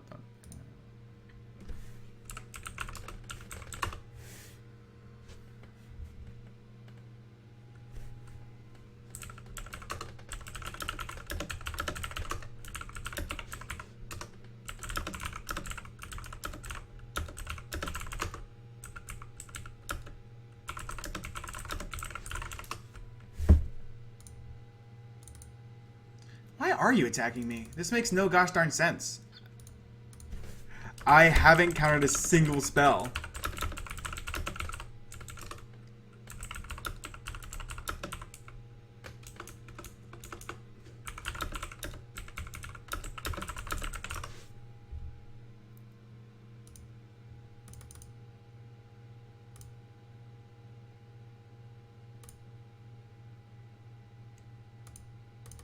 Is that not enough?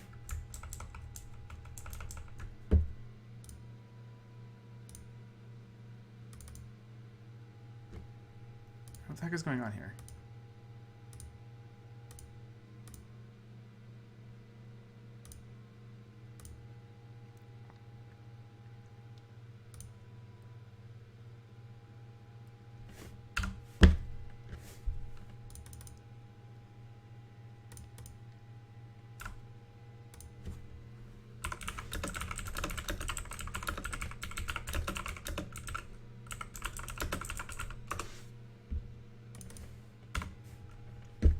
Could have easily killed 2 players there. Like, real easily could have killed 2 players there. And now we have a Brea player with a lot of mana up that I can't do anything about, who can now wreck the entire game. And you have a mono red player who's had a very healthy lifestyle.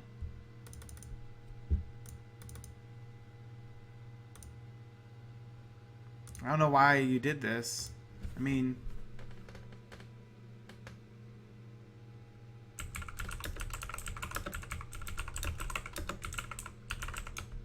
whatever.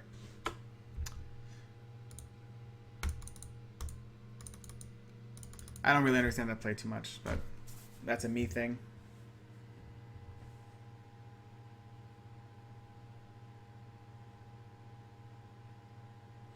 Harrow's?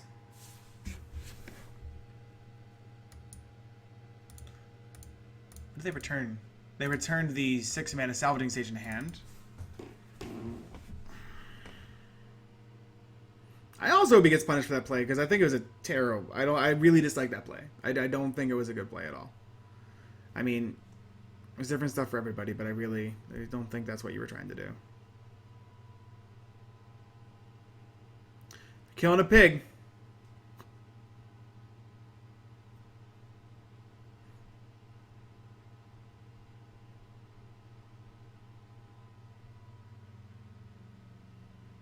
Yeah, he should be attacking with these saplings a lot more liberally. At least as far as I can tell. It's okay, though. Everyone plays the game a lot differently. And there isn't exactly a, this is the number one way to play the game, either. We're going to get our next turn regardless. Oh, there goes the sapling. I mean, basically, our Naya player has been pretty lucky in the fact that no one has found a Wrath effect to get rid of all these saplings. I'm surprised they're not just constantly going in. But, I mean, they have another chance to kill the Brea player.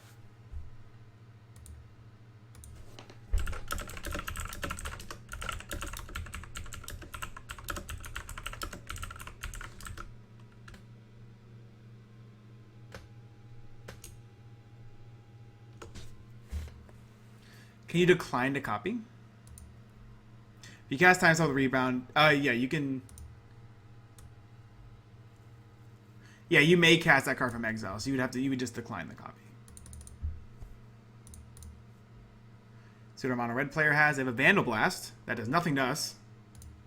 Sweet. Well, it looks like this player doesn't get to play anyways. There goes your longsword.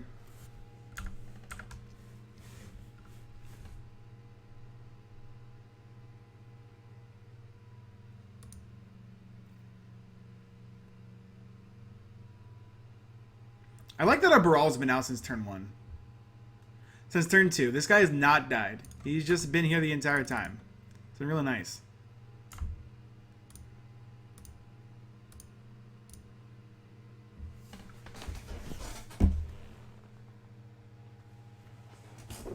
We'll prowess it up. Target our mono red player. Okay.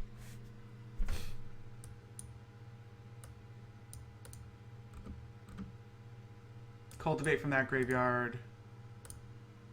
Nothing from this graveyard. Vandal Blast from this graveyard. Alright, we're probably not grabbing Diluvian Primordial.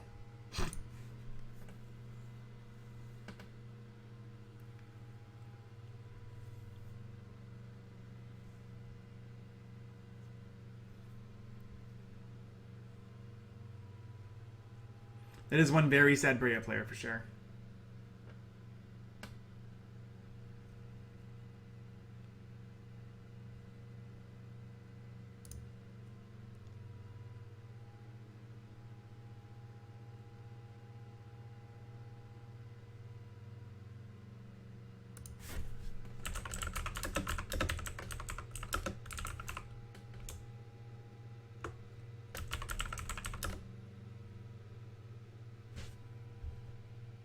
Take by 1.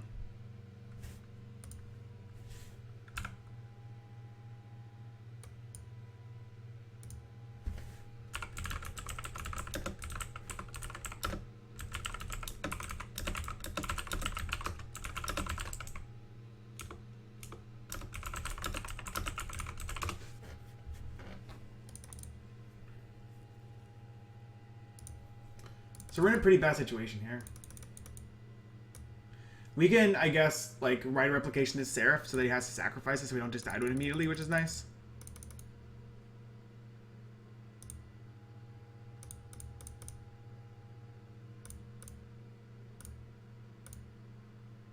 Play caster time. Prowess.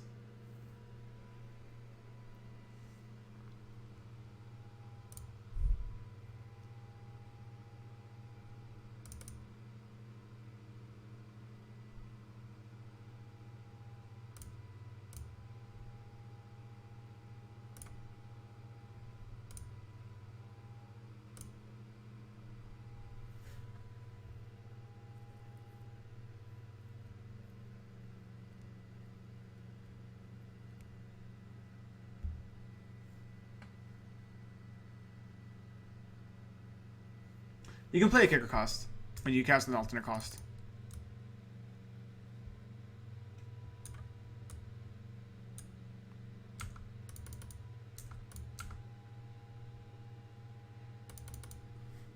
Nothing else.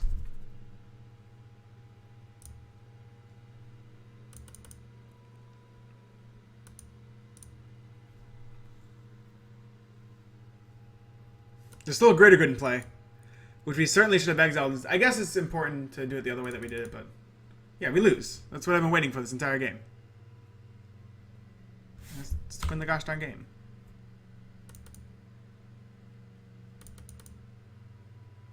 We probably should have preordained there instead of going for the Rite of Replication. What we should have done is cast Right, not cast Cat Through Time, cast Rite of Replication. How did no one kill these saplings the entire game is beyond me. Yeah. That's just a game.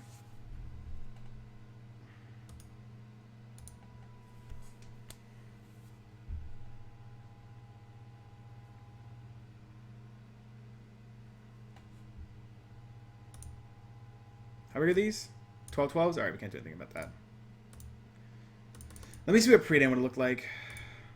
I should be able to draw 2 cards, right? Don't just kill the game. Let me draw 2.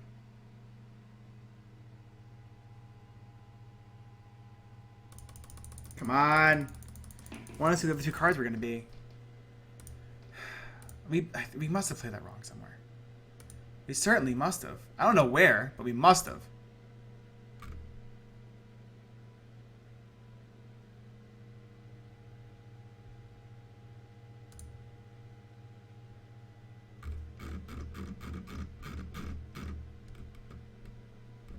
Where's our Baral deck? Weird. I'm gonna use the restroom real quick. I'll be back in just a moment.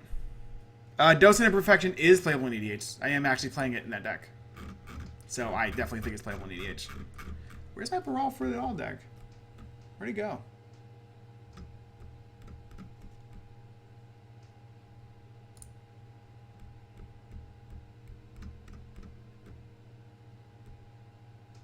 I mean, it's not... My eyes just not working?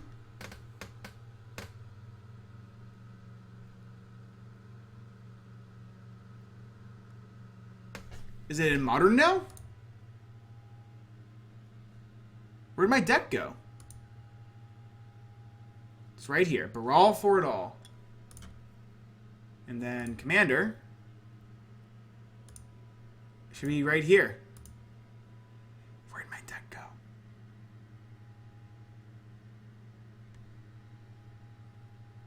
No janky decks yet. No janky energy decks at least.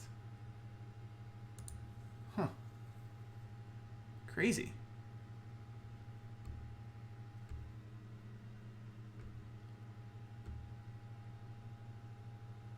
Oh, it's here for some reason. There it is.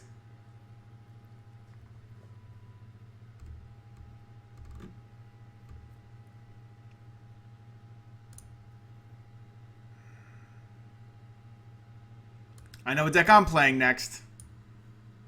I gotta see if anything goes in here from Aether Revolt.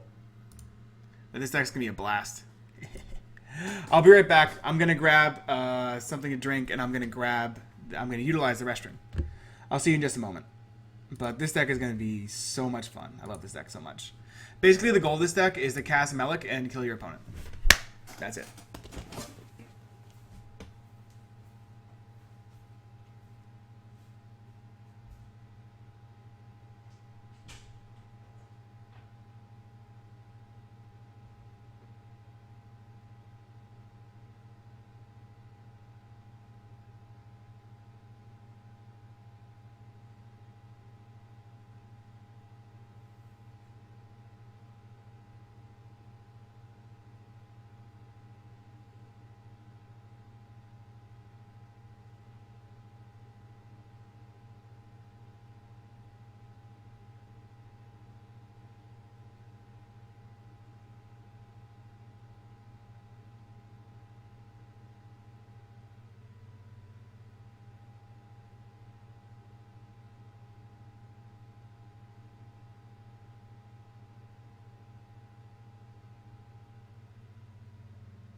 kind of like Voltron.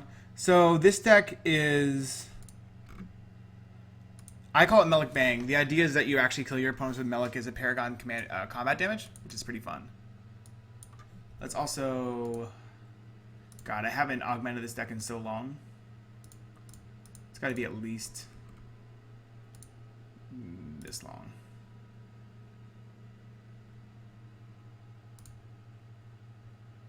Alright. What goes into this deck? Not Shahili.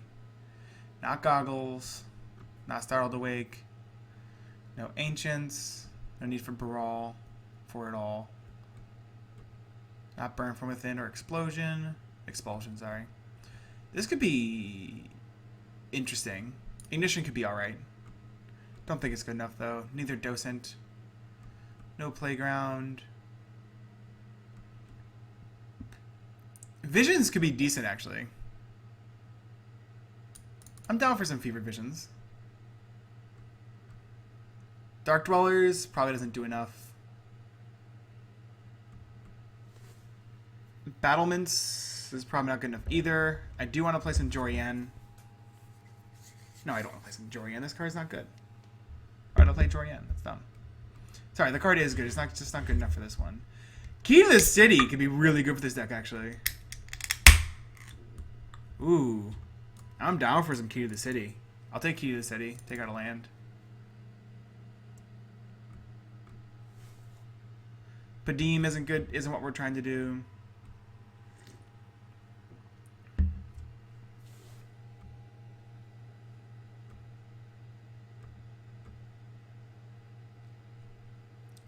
Smuggler's Copter could be good in this deck. I want to put that out there. We're not playing it, but it certainly could be good. Alright, there's a Fumarole.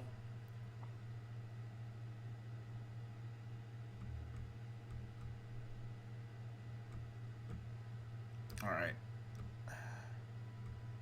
Now we're just going to look for instant sorceries. Start at the bottom.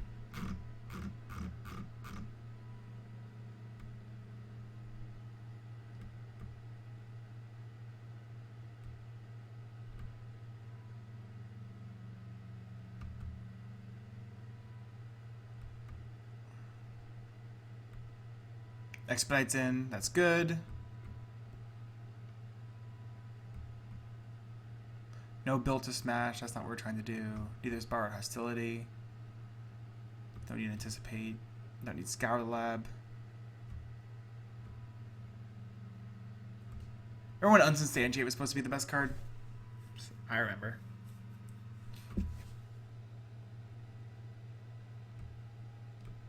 Poor Where the Paces could be different, could be decent. Not saying anything that we're missing. Nope. Alright, good.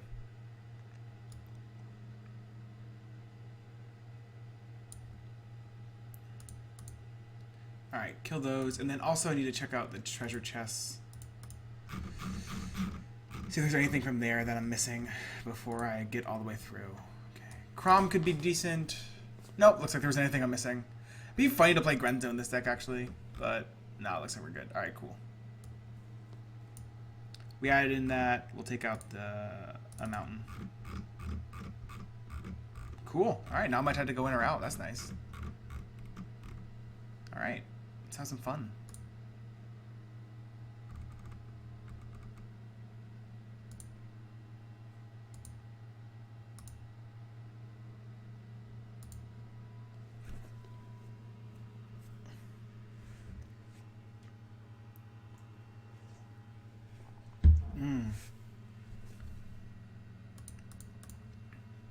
Alright, gonna wish our opponents hello and good luck, because we're not a savage. And we're gonna play a deck close to my heart, which is Melik as a Paragon. It's actually a blue-red combat-based deck, which is based around basically 40ing to 0 your opponent out of nowhere. Which is as fun as it sounds like it is. This is a very interesting hand. It's obviously a mountain away from us playing it. We had a single mountain. We play this deck. We play this hand in an instant, in an actual instant. But we can't because you don't have red land, so we have to go mulligan this hand. But it's beautiful. So we're playing Melik as a Paragon. 4 blue, red, 2/4. Play the top card of your library revealed. You may cast a card of your library if it's an instant or sorcery card. Whenever you cast a sorcery spell from your library, copy it. You may choose your target for the copy. You know what we probably should have put in here is the Myriad Sword. Because if we put the Myriad Sword on a Kiln Fiend and attack, and then do a bunch of stuff at instant speed, we kill everybody. Shoot. Oh well.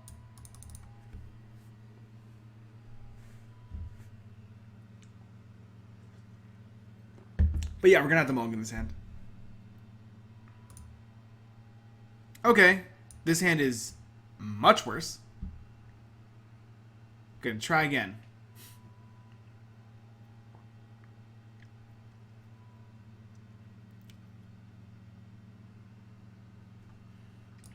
Our top left player is playing Aili Eternal Pilgrim. White, black, 2/3 Death Touch Core Cleric.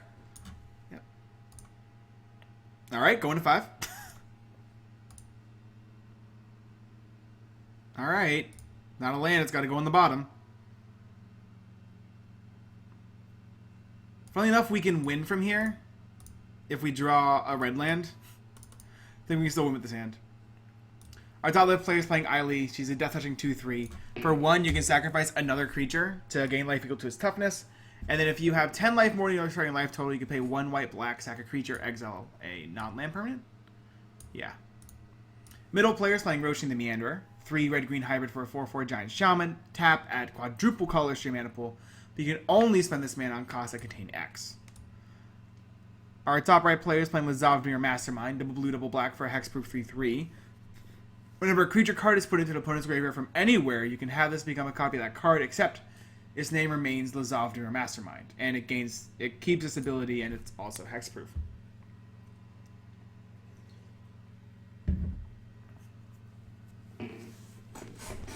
Seems like our deck isn't liking us too much, but that's alright.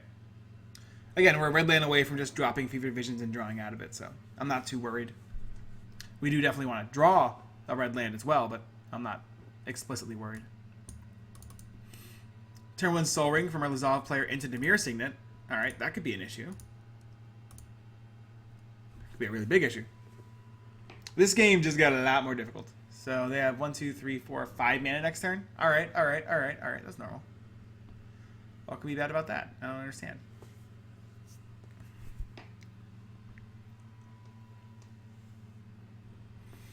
It's going to be really awkward to drop Fevered Visions when our opponents have Sylvan Library and Lazav.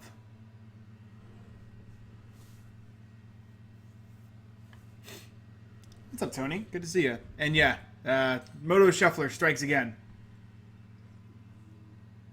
Nothing gonna blame us on the Shuffler. And not on how he built the deck. It's obviously the Shuffler's fault. We never do anything wrong. Phoenix! Alright. Hey, Shadow Rift is decent. We can draw a card off with this Shadow Rift. So we're gonna pass, leave up mana to Shadow Rift someone's creature to give it Shadow. Shadow Rift, single blue mana, instant target creature gains Shadow until end of turn, draw a card. Simple and clean. Is the way that you're making me feel tonight. Guess who's gonna have Shadow? Your Aili is gonna have Shadow. Alright, we drew an instant signet. We live, boys and girls. We alive.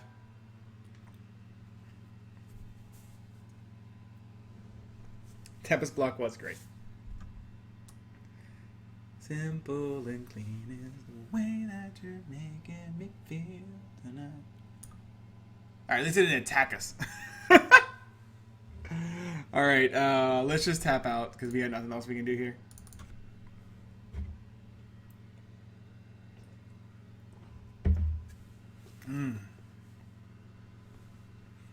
I really hope we draw a Soul Ring so we can Soul Ring into Signet into Fevered Visions. That'd be great.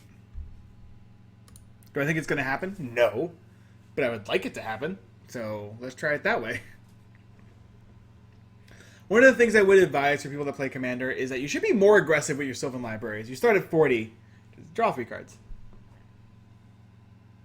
Why are we playing Fevered Vision or why are we playing Shadow Rift? We're playing Shadow Rift because it can give the creature that we're making like a 44/44 unblockability for a single blue mana and it draws us a card. That's why we're playing Shadow Rift. Or are we playing Fever Visions for situations like this when we definitely need to draw cards? But yeah, those are the reasons. Our opponent does have a Phoenix, which is going to be pretty interesting going forward. Are we going to see Lazov come down here? I think we might. Hey, look, it's Lazov. Hey, Command Tower. Woo! Hey there, deck. You're just being the best person possible. Teleportal drawn. Nice. All right. Our Magic the Gathering deck has decided to really like us off the top of the library, because that was unexpected. So we drop a Fever Vision. At the beginning of each player's end step, they draw a card. Then if they have 4 or more cards in hand, this will deal 2 damage to them.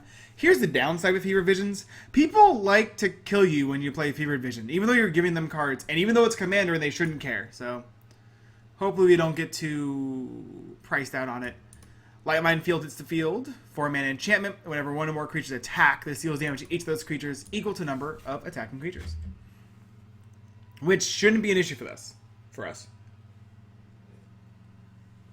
This is not a blue-red Zada deck, actually. It's very different from Zada. The cantrips we have in this deck are in here for a very specific reason, because of how they interact with Kiln Fiend type cards. This is much more a Kiln Fiend deck than a Zada deck. So Shadow Rift, again, it lets you draw a card and it gives a creature Shadow. Expedite does something similar. We should have put Mystic's Mastery in this deck, shouldn't we?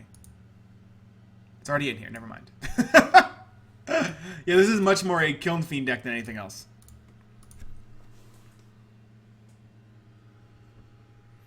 Alright, we have 5 mana for our Roshin player. We're just going to see Roshin hit the field. Nope, just going to crack Blighted Woodland.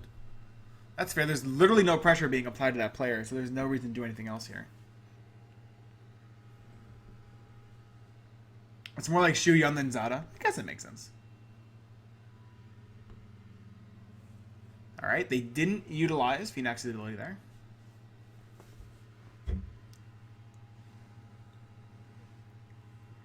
Alright, is our Lazov player playing a mill deck? Let's find out right now.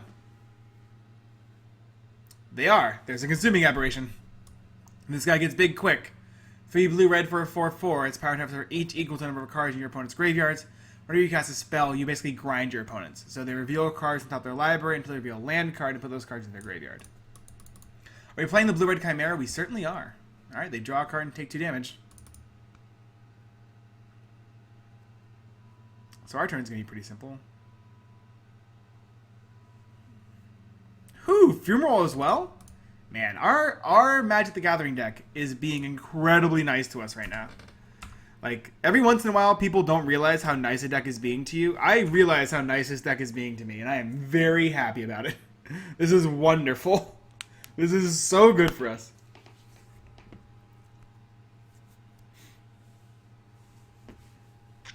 I am worried about this Consuming Aberration, and I hope someone can kill it, but besides that, this is great.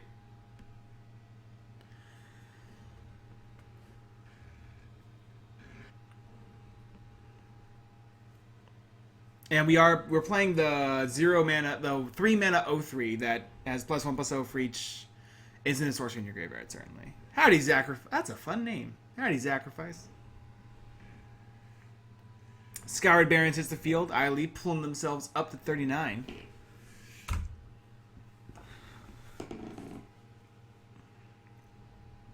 Kind of hoping there's a Wrath effect here. Gear per Ori? Okay. We can do this instead.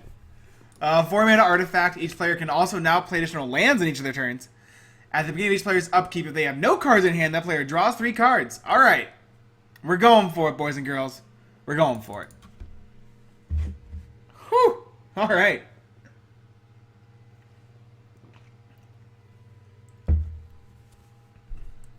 I think our Roshin deck just celebrated real hard to see that Ori there. Such a weird card to have in white-black.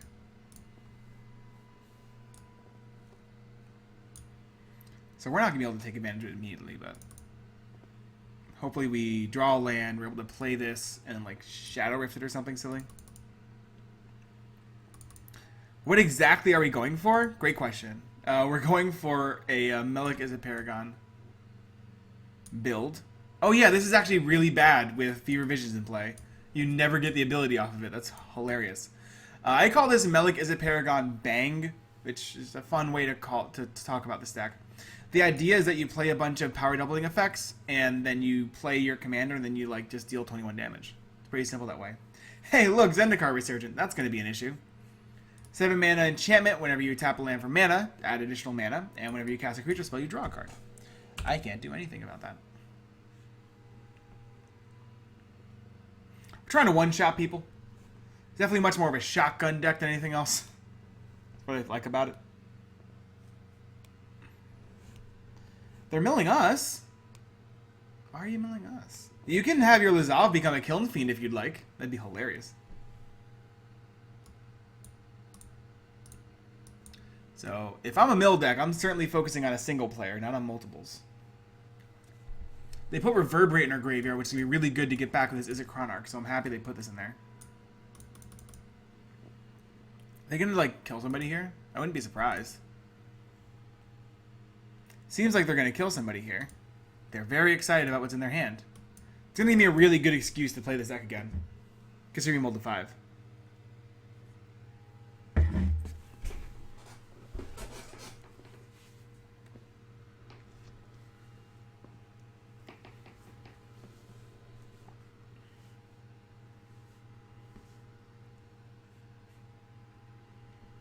Alright. Is this going to be the, like... Traumatize. Oh, boy. Alright, so this Consuming Aberration is just going to start one-shotting people. Gotcha. They get our Ponder and Cyclonic Rift there. This is a 61-61 Consuming Aberration.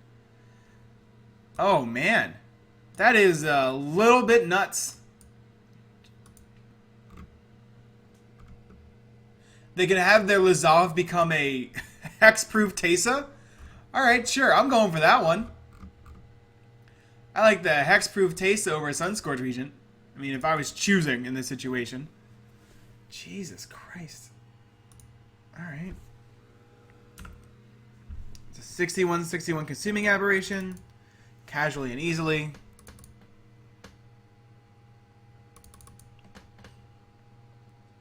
Our turn is going to be Izzet Chronarching to return Cyclonic Rift to our hand. I think that's it.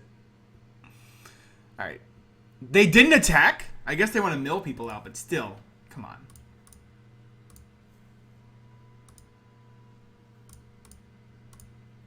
Play Chronarch.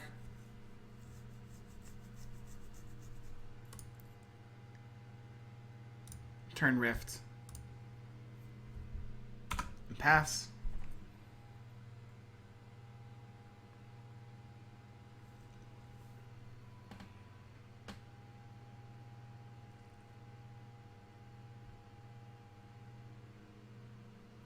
So they mill out the white-black player here. That's kind of hilarious. Thanks for playing. You no longer get to play. Oh my god. Invigorated Rampage? What's that?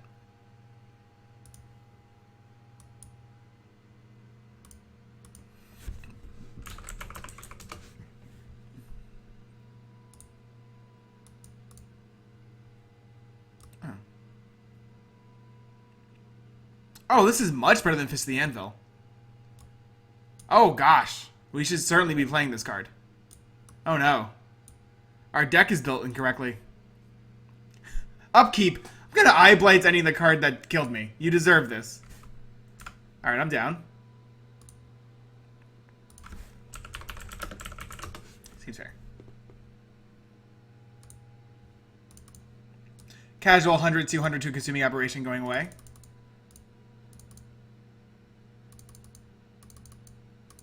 I actually should put that card in this deck because we are playing Fist of the Anvil in here. And it makes a lot more sense than Fist of the Anvil does. Alright. And then there were 3. So we mulliganed to 5 and we're in the last 3 players. That's good. We didn't die first. Doesn't happen often.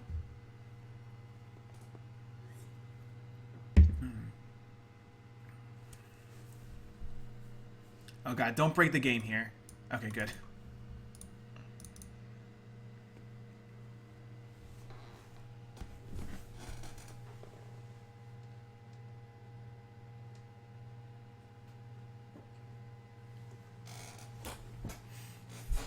Alright, so let's see if the green-red player can win the game. We just kind of double our power one-shot people. That's the goal.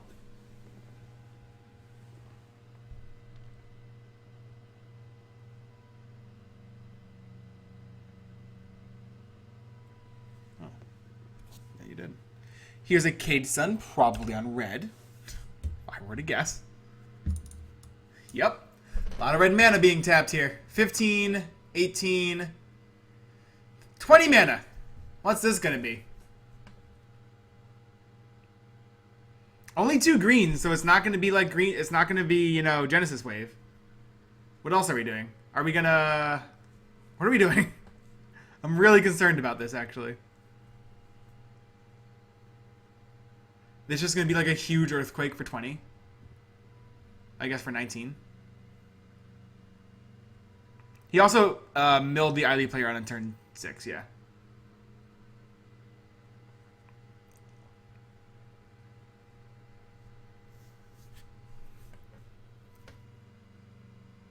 What are they doing? I'm trying to think about what could happen here.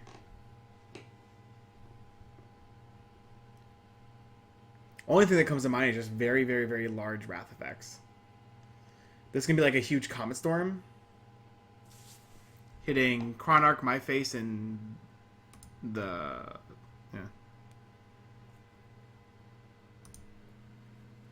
Fall of the Titans isn't bad either.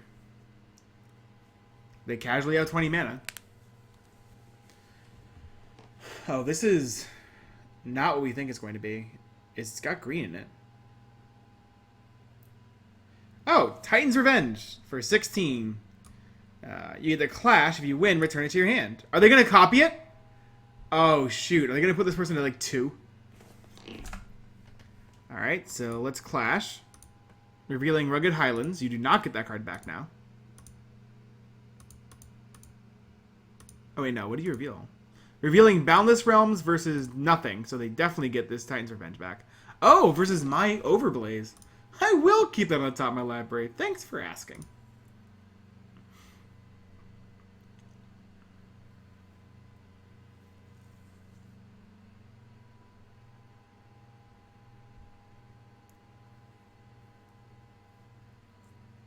Alright, 18, 32, 40.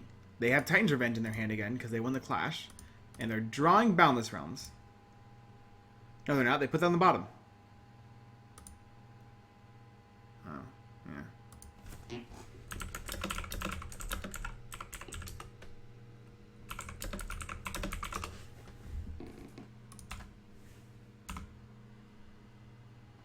I think they forgot to hold control. Howdy, Law. Good to see ya. You should not draw that Boundless Realms. Even though it's not there, but yeah. Tusker and Chandra hit the graveyard.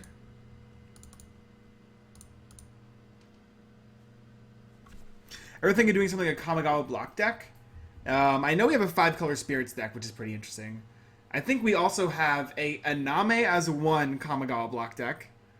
I love Kamigawa too. I'm a very big fan of Kamigawa. I definitely have a nice amount of Kamigawa cards.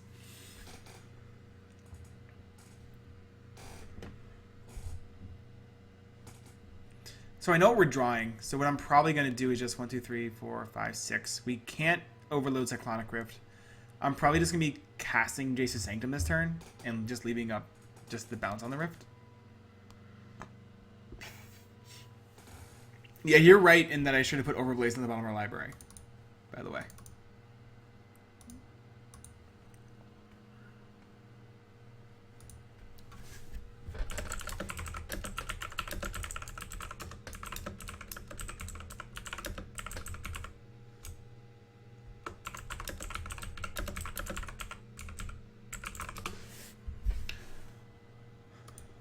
Well, let's see what our Mesmere Gorb is great for us here, funnily enough. We no longer draw this stupid Overblaze on the top of our library. And a Nemesis of Reason, that's not that great for us. I could give this thing haste for fun. I'm going to give this thing haste. You get haste now. Go for it, Nemesis of Reason. Mill out that Roshin player. You can do it.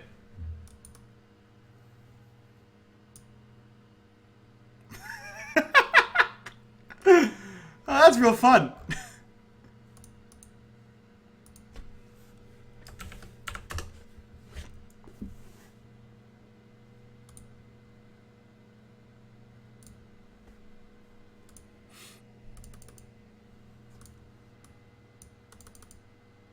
Now you end up drawing the stupid Overblaze, but whatever. Could be worse. We're just going to cast our commander this turn anyways. It cannot target itself with a flashback. Because when you're flashing it back, you're casting it. Alright, Mesmeric Orb. Do your worst.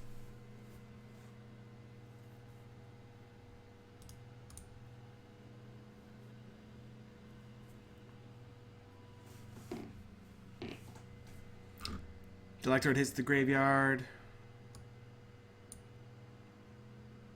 For some reason, they don't want their Lazav to become a Electrode. They hit a Gutter Snipe too. I don't have that many. Like, this is weird. Alright, so I'm assuming this player's dead anyways, so we're just going to do a nice setup turn. Electromancer hits the graveyard. We draw a Slip Through Space, which is nice.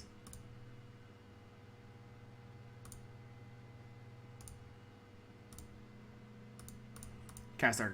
no, wait. That's not how you cast your commander. Cast Jace's Sanctum.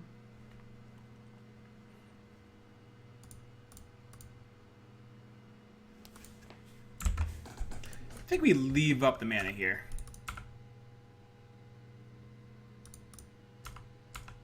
We could play Guildmage. Which, I don't know, we might want to play Guildmage.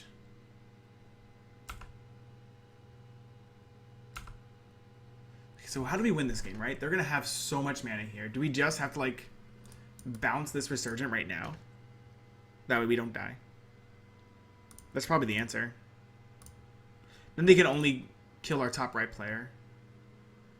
So we'll bounce this to their hand. We'll scry one. Scrying doesn't matter. Scrying literally just saves a card for later. Because it's Mesmeric Orb. Oh, I love Balduvian Rage too. I'll put that on top.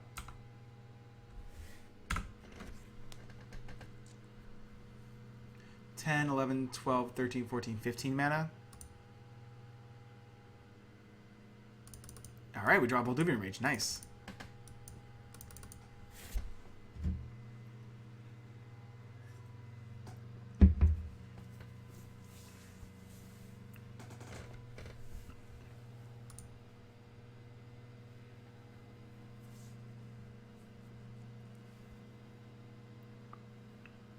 Yeah, you flashback and buyback against exiled regardless.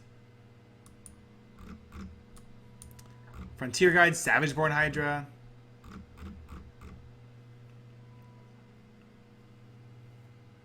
Trying to piece out how we win this game. I know there's a way we win this game. Just don't think it's apparent right now. Our enemy commanders? Great question. Our top left player is playing Roshin. And our top right player is actually playing Lazav Tamir Mastermind. Our top left player is playing Roshin Meanderer. They have a Cage Stone on red. So they have 10, 11, 12, 13, 14, 15, 16 mana here. Which isn't enough to kill our top right player outright.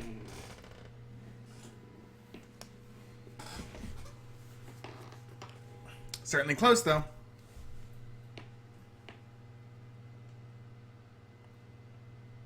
We probably shouldn't have wasted this Expedite. Because we might need to go... Oh, we have this. We can have... Ooh, okay.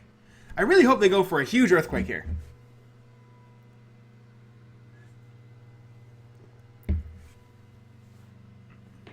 Oh yeah, everything here is well spiced.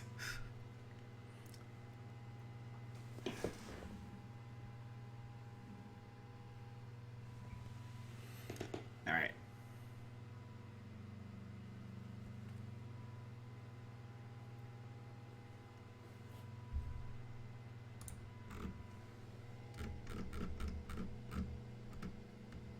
Straight up Blaze. Okay, what's this one? That's not going to work like you think it does. 13 with 4 targets. So 12, that deals 4. That's only going to kill our... Is it Chronarch? Oof. That's not how Fireball works.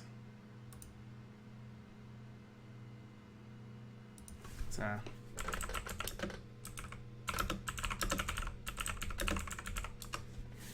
don't know how Fireball works. Fireball is a very unique spell. It's one of the original cards from Magic. You used to have an X and a Y. X and a red sorcery deals X damage divided evenly rounded down among any number of target creatures and players. Cost 1 more to cast for your target on the first. Yeah.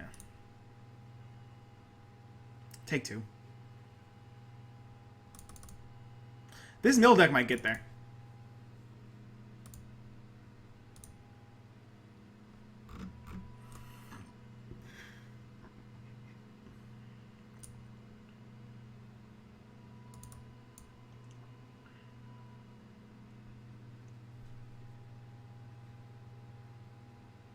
Yeah, he should have just like sent it straight at the Demir's player's face, and then he targeted other things for some reason.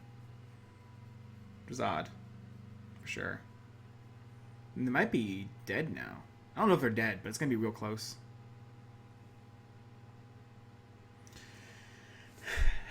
Good point, Cookie Imposter. It is certainly no Comet Storm.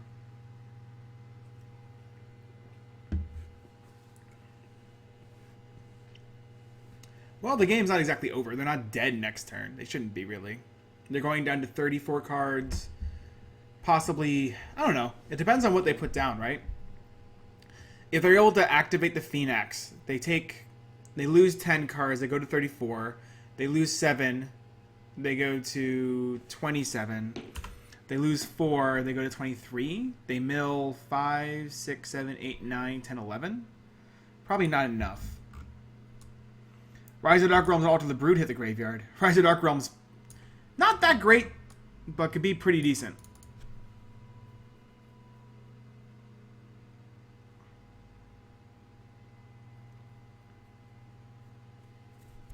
Alright, let's see what our Phoenix player goes for. A Glimpse the Unthinkable is really good here.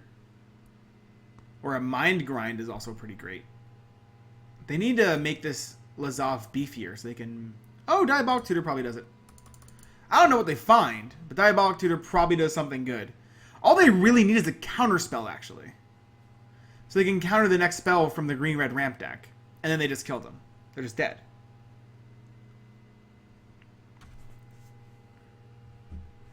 This is not Baral. We played 2 Baral games before this one. This is probably going to be our last game here, I would think.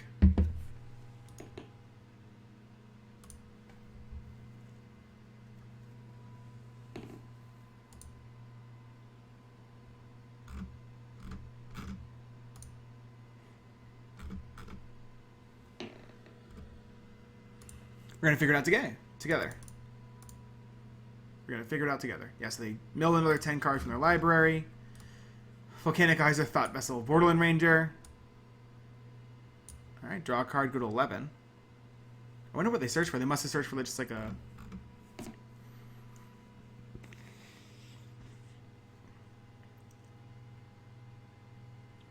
Land's pretty good.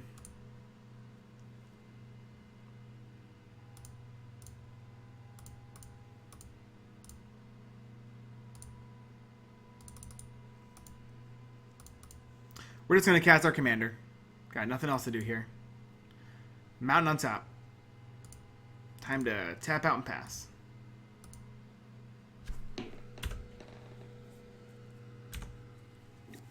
Draw a card. Draw that mountain.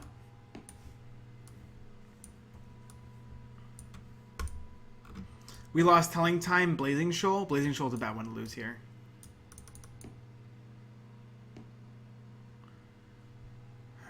More cards getting milled. They lose Burnish Tart. Burn from Within as well. They're down to 10. They're down to 20 cards in library. That's really close to dying. They're also at 16. This player's at 11. Like, I know they have enough mana to kill the player at 11. They have Titan's Revenge in hand. They can easily kill them.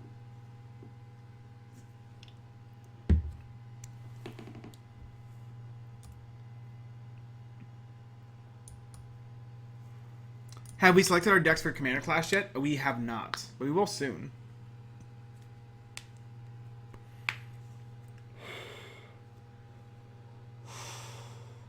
Alright, let's see what our Roshin player goes for.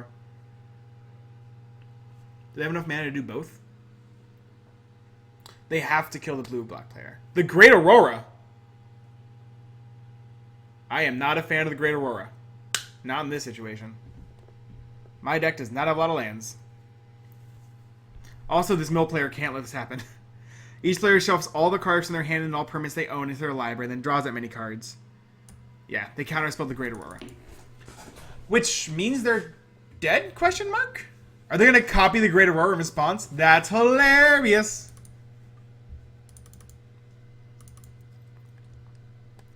So they are going to cast the Great Aurora. Alright, Great Aurora is being cast. This is actually very weird. I don't know if it's good or bad. I'm guessing it's good. It's good for us. We got a lot of lands. Nice. Very nice. I like this a lot. I like this a lot of a lot.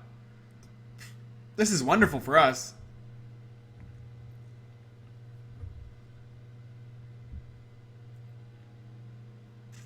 Fork. Mmm, delicious. I would like to put all my lands into play, please. We even get a Scry off Temple Epiphany. Bog comes into play, targeting us. Alright, we can kill you instead. That works for me.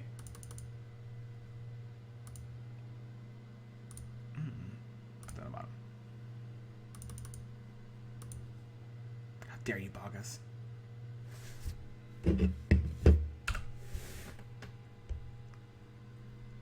Alright, we lost a lot of really great cards in that bog. It doesn't shuffle your graveyard into your library like I thought it would. Interesting card to cast here. It also... Oh, this got countered so it didn't get actually exiled. That's hilarious. They have 8 mana left. Probably just going to play Zendikar Resurgent. Right?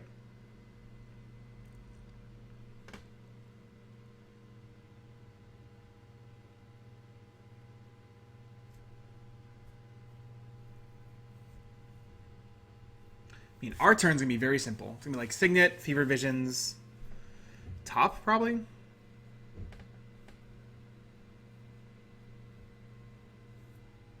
Hedron. Okay. Interesting choice. Into... what? Your commander?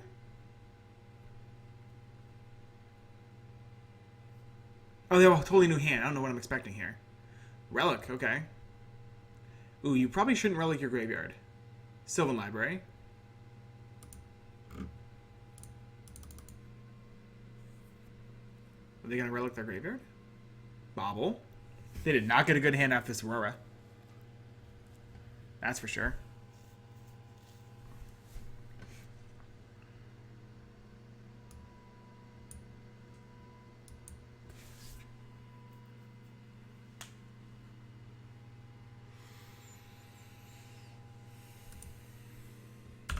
Did the Zob go back into their deck?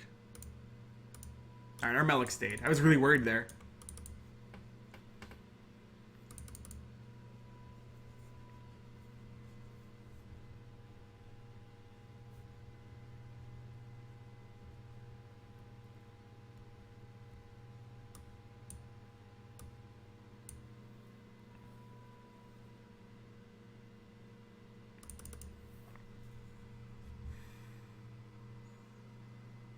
Cyrus Stagnation, you say? Alright, well, good thing I'm not playing a land. 6 mana, 5/7 with Devoid. Whenever a land enters the battlefield, under an opponent's control, that player exiles top 2 cards of their library, and you draw 2 cards. I also agree they get more out of using Wart. We have a very similar deck to theirs using Wart the Raid Mother. Howdy, Dan Bopes. Good to see you, man. Thank you so much for fixing the commander search thingy. I super appreciate that. That was wonderful. Play Visions. Play... Probably just play top here. Play top.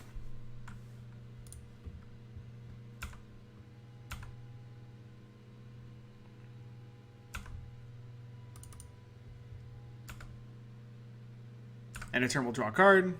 We'll have to discard 2 cards. Alright, we exile a card from our graveyard. Sweet.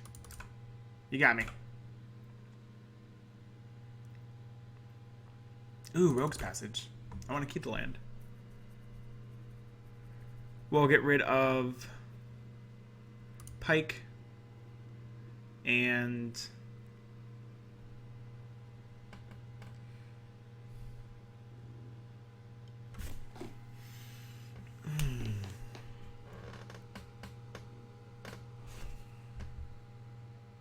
Retrieval.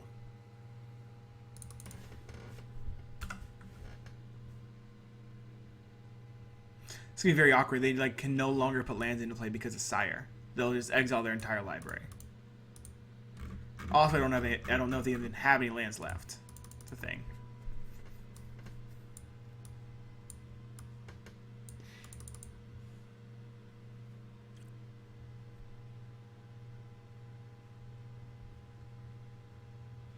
Retrieval has flashback. That's true. I know that. I know there's also a Relic of Genesis in play, so I don't ever expect to use this.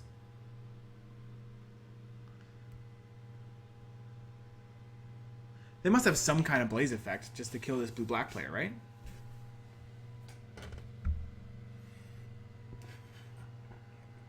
Ooh, that doesn't tap for mana, actually.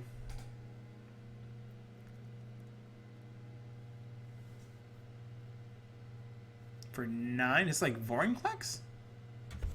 It's not Vorinclex. Alright, they exile up to cards of the library to Sire. Sire is so good. They lose Savage Twister. I hope they have lethal. Something like it. They deal them 9 damage. They take 2 damage from P revisions here. It's a thing.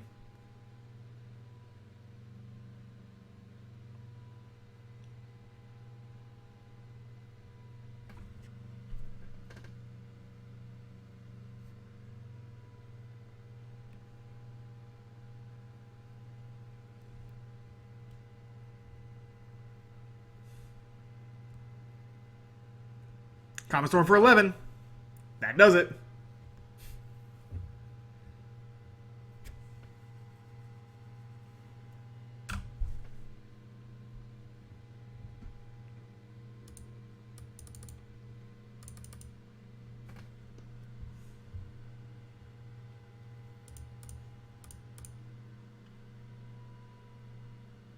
Reckless Charge. Beautiful.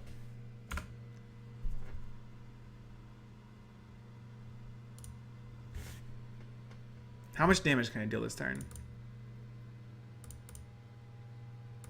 I can play Talrand, charge, get a Drake, flashback charge on another Drake. That's 5-10. Alright. Works for me.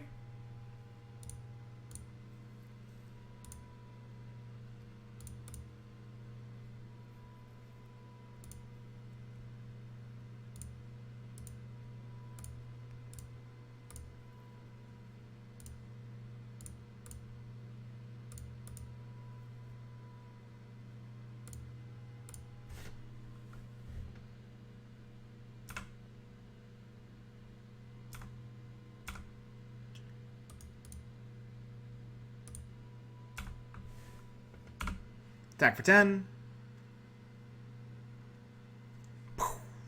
Draw a card. Mystical Tutor. Alright. I'm at 37. Hello and good luck.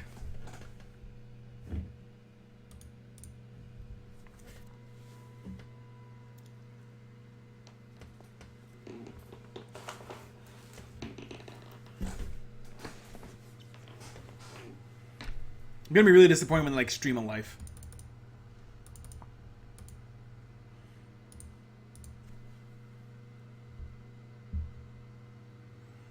I can definitely post a copy of this. There might be a copy of this deck down below. I wouldn't be surprised if there was, but I just made some changes to it.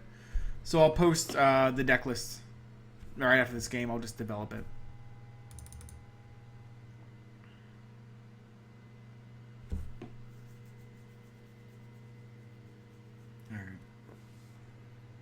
Let's see what we got. So they can't do anything like an Earthquake effect anymore. They can Magma Quake, they can do a lot of things like that, but they can't Earthquake. Zendikar Resurgent is perfectly fine.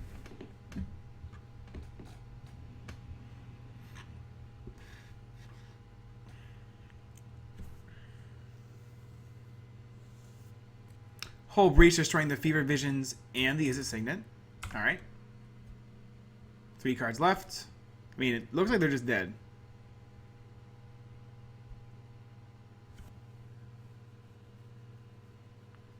Have I made a Fast and Furious deck yet? I have not. Chandra Blaze. Oh, man. Let's go.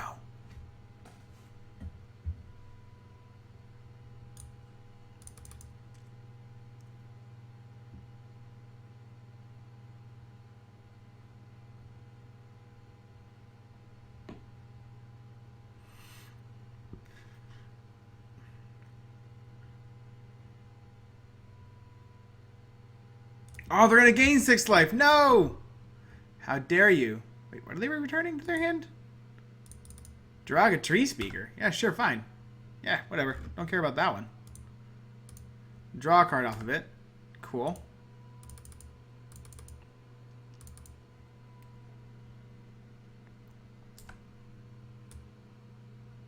Only Conley Woods knew the power of Chandra Blaze. I'll tell you that right now.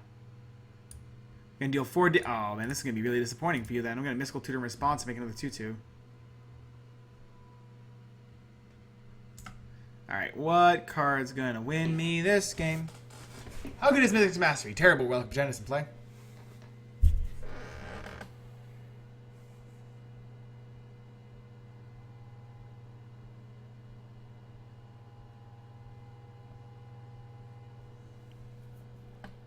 Looks like the answer is actually going to be, wait, give me something that gives me haste if I have it.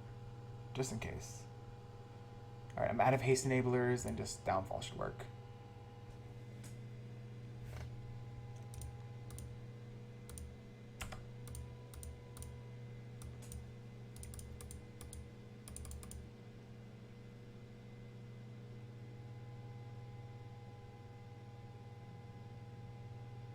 They've only got 2 mana left, so unless they have exactly Pyroclasm, we should be perfectly fine here.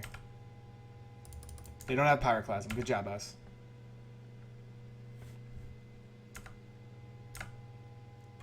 And they're now dead. Arcadia's Downfall. Super underrated card. Gonna give all my creatures +4/+0 here. And now 6/2s. 18 damage coming through. We can make it a full 20, actually. Let's make it a full 20. Balduvian Rage. Pew, pew, pew, pew, pew. And that's the game.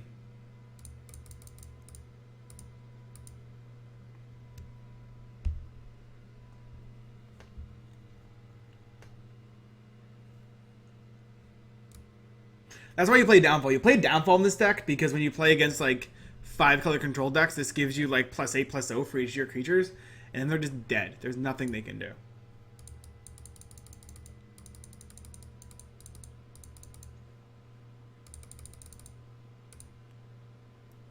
So that's a decent representation of what we're trying to do with this deck. Basically, the goal is to either play Melik or play a card like Pyromancer or... Where'd my Kiln Fiend go? I put it somewhere. Kiln Fiend, come back. Baby, come back. Enough for you. Okay, so Kiln Fiend left for some reason. I would like a Kiln Fiend, please. Thank you. That should be in this deck. This is more of a Kiln Fiend deck than anything else. And we cast it as a sorcery, it gets +3/+0, which is really cool. So that's more of what we're trying to do than anything else.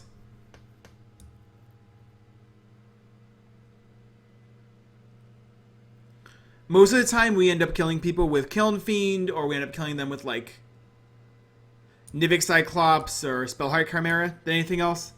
Every once in a while, we get to just deal straight 24 damage with Melik, which is really fun.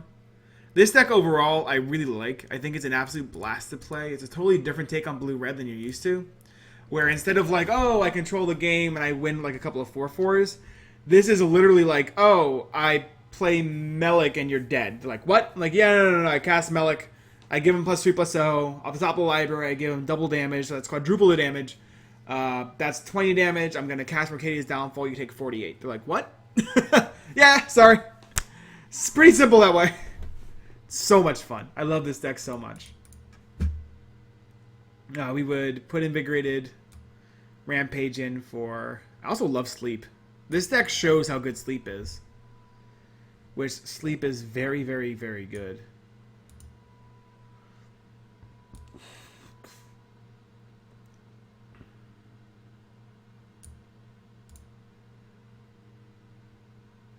Probably putting in Rampage for something like... There's some safety valve cards in this deck. Like, if your game plan isn't working, Reigns of Power is amazing. If your game plan isn't working, Stolen Identity did some good work. As will Spell Twine.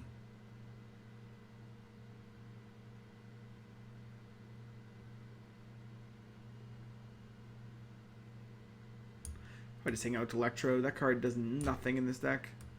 Gotta grab ourselves a copy of Invigorated Rampage. This is actually going to be it for me right now. I have to make a pretty long drive in a little bit, and I don't want to be too tired. But Sleep, the card, is also good. Just real fun. Tornado Blaze is weird, but I do like Tornado Blaze in decks that are trying to be aggressive, but also try to put another threat on the board. It's good when you want it to be. Would Kyranos help? Probably, but Kyranos is also super expensive, so not grabbing it. Myriad Sword is interesting. So we could play the Myriad Sword and like attack with something like Kiln Fiend and then get extra copies of Kiln Fiend, which could be good. It could be really good, actually. I think it's worth trying out.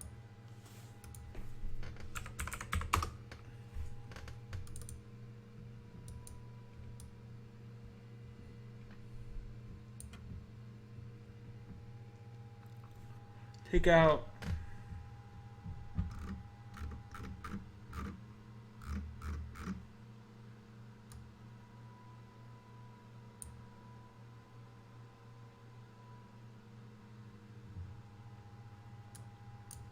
Electrolyze. Take out Electrolyze. There we go.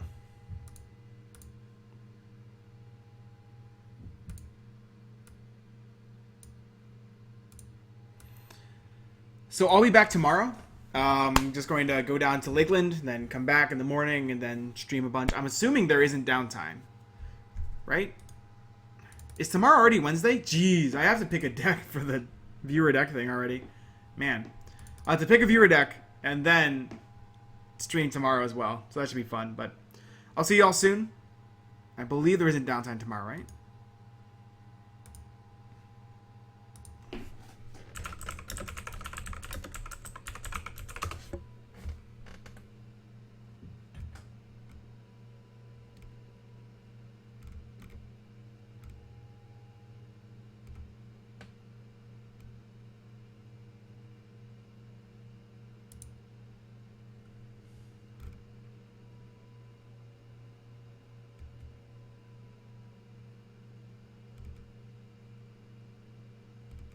Yeah, I have no idea when downtime is next. Gonna be honest. But if it's tomorrow, then I won't be streaming. If it isn't tomorrow, then I will be streaming. It's that simple.